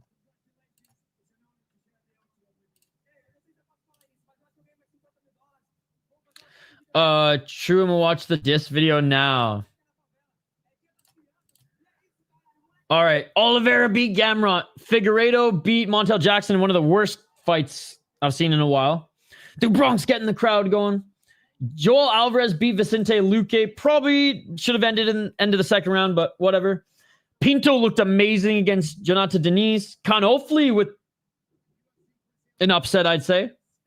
Michael Aswell looked amazing. Filho looked good. Petrino ends up beating our boy from Minnesota, Tom Petersen. Mesquita looked great. Rocha looked awesome. Pilastri looked good. And Lacerda looked good. Honestly, man. Lacerda with a submission. Pilastri with a head kick. Or with a TKO. Rocha could, like... Nicoll's so strong, Rocha probably would have knocked most guys out.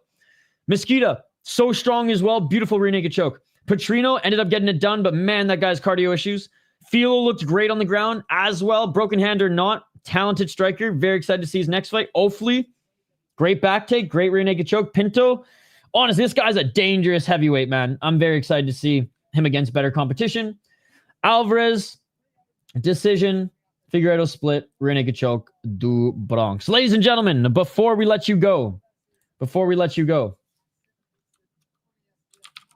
to quickly go over some housekeeping notes here. We have one more stream this weekend that we're going to cover. We have one more fight card that we're going to cover this weekend. Superior rule set kickboxing. Superior rule set kickboxing. Knees to grounded opponents and soccer kicks. That Moroccan fighter on Friday Fights who's kicking guys in the face, left, right, and center should be in this league. That's all I'm saying. That's all I'm saying. Here's my schedule, ladies and gentlemen. There's only one fight left, but check it out. Check it out. I post this schedule every single week. Knockout 58 starts at 5 a.m. Eastern. So I'm actually going to go to bed soon so I can get up early for that. I have Unix, so I'll be watching live on Unix, and I will be sharing it and watching it with you guys in Discord as well. So if you want to become a member of our Discord, become a member of the channel, lifetime access to the Discord, even if you cancel your membership. Guys, shout out to everyone who joined us for Glory. Shout out to everyone who joined us for One and Dana White Contender Series earlier this week. We post Dana White Contender Series highlight videos, UFC highlight videos. I was going to post one for this card, but it was only Mesquita, who is the debutant. So I figured one fighter, not enough. We'll do 2 as the minimum. We do podcasts as well, fighter interviews. Maders Fliminez was our last guest. He was awesome. We had Richie Miranda on before that. Some hockey interviews and some members-only content here as well. Ryzen podcast, crazy stories in the world of mixed martial arts. A little bit of something for everyone. And I mean, my shorts now is basically just my life, but there are a pretty big catalog of knockouts on our shorts tab as well. So there you go. There you go. 5 submissions, 4 KO TKOs, and 3 decisions. Not bad. Should have been 5-5 finishes. Alvarez got screwed. Last Dana White Contender Series was unreal, man. Abu Dhabi, boom! McGregor versus Oliveira at the White House would be dope as well. I have no interest in seeing McGregor fight ever again, to be honest. Just need Brewers now. I knew Figgy could do it. Dude, I would have liked to see him be a little bit more aggressive, but overall, great win by Figgy. Mega Man. Got Figgy, just need Brewers. Holloway, eat some. Sia, got to take each to the crib again and see on the ground or else he'll not sleep. Sounds good, Emmett. Have a great night. Gaethje getting smoked. It is over. Yes, Du Bronx won. Yeah. And I think Justin is going to get smoked. Called out Holloway. Would be cool to see Charles versus Max for the BMF. Justified diss, to be fair. Well, I mean, for justified diss, for sure. I'm just scared that I'm going to be buried in that one, too. I didn't do anything wrong. Thank you for a fun stream. Hey, enjoyed watching UFC on the Discord today. It was pretty cool. Hey, cheers, Scott. Cheers. I'll be live very early this morning. You'll probably be getting up, making your coffee while I'm a couple hours in. But 5 a.m. Eastern's the next stream, guys. 5 a.m. Eastern's the next stream. Fucking Du Bronx, man. Does this mean I have to dye my hair blonde because I said I would one time and then never did? Just like me turning my profile picture to Bilal Muhammad. Maybe that's why JL hates me. I know. Guess we got Contender Series on Tuesday. I will be doing a membership stream tomorrow, I think. But yeah, no MMA tomorrow. Only knockout at 5 a.m. Eastern. I will be live for that. So if you're somehow awake, Activate A, I will be live for that. Best weight class in the UFC. 46% of you guys say 155. Dude, you look great tonight. 4 o'clock. 4 o'clock. Yeah. Sean, honestly, it's better than the last 6 weeks. I've only slept about 4 hours in 48 hours of the weekend. So how many hours did that start in? It starts in 7 hours. I'm honestly gonna make some food here, then go to bed, and then probably get like a good 5-6 hours before then. But anyways, guys, that is gonna do it. Thank you so much for joining. We'll do a membership stream tomorrow since there's no fight cards. But we got one more fight card to cover here tonight. Superior rule set kickboxing. Soccer kicks and knees to grounded opponents in kickboxing. It's beautiful. Activate A, I will be showing it in Discord. It's also on Unext. It's called Knockout. But if you're in our Discord at that time, someone can probably help you find it if you want it on a separate screen. But I'll be watching it with you guys in Discord. My man. All right, guys, that's it for me. Thank you all for joining. To everybody who donated today, to all the new members. Yeah, I've been doing it with the Japanese cards too. Deep, Grotchen, because especially Grotchen, I don't want you guys to pay $20 for Grotchen. I'll pay $20 for Grotchen. The City Life Project, we buy the pay-per-view, so you don't have to.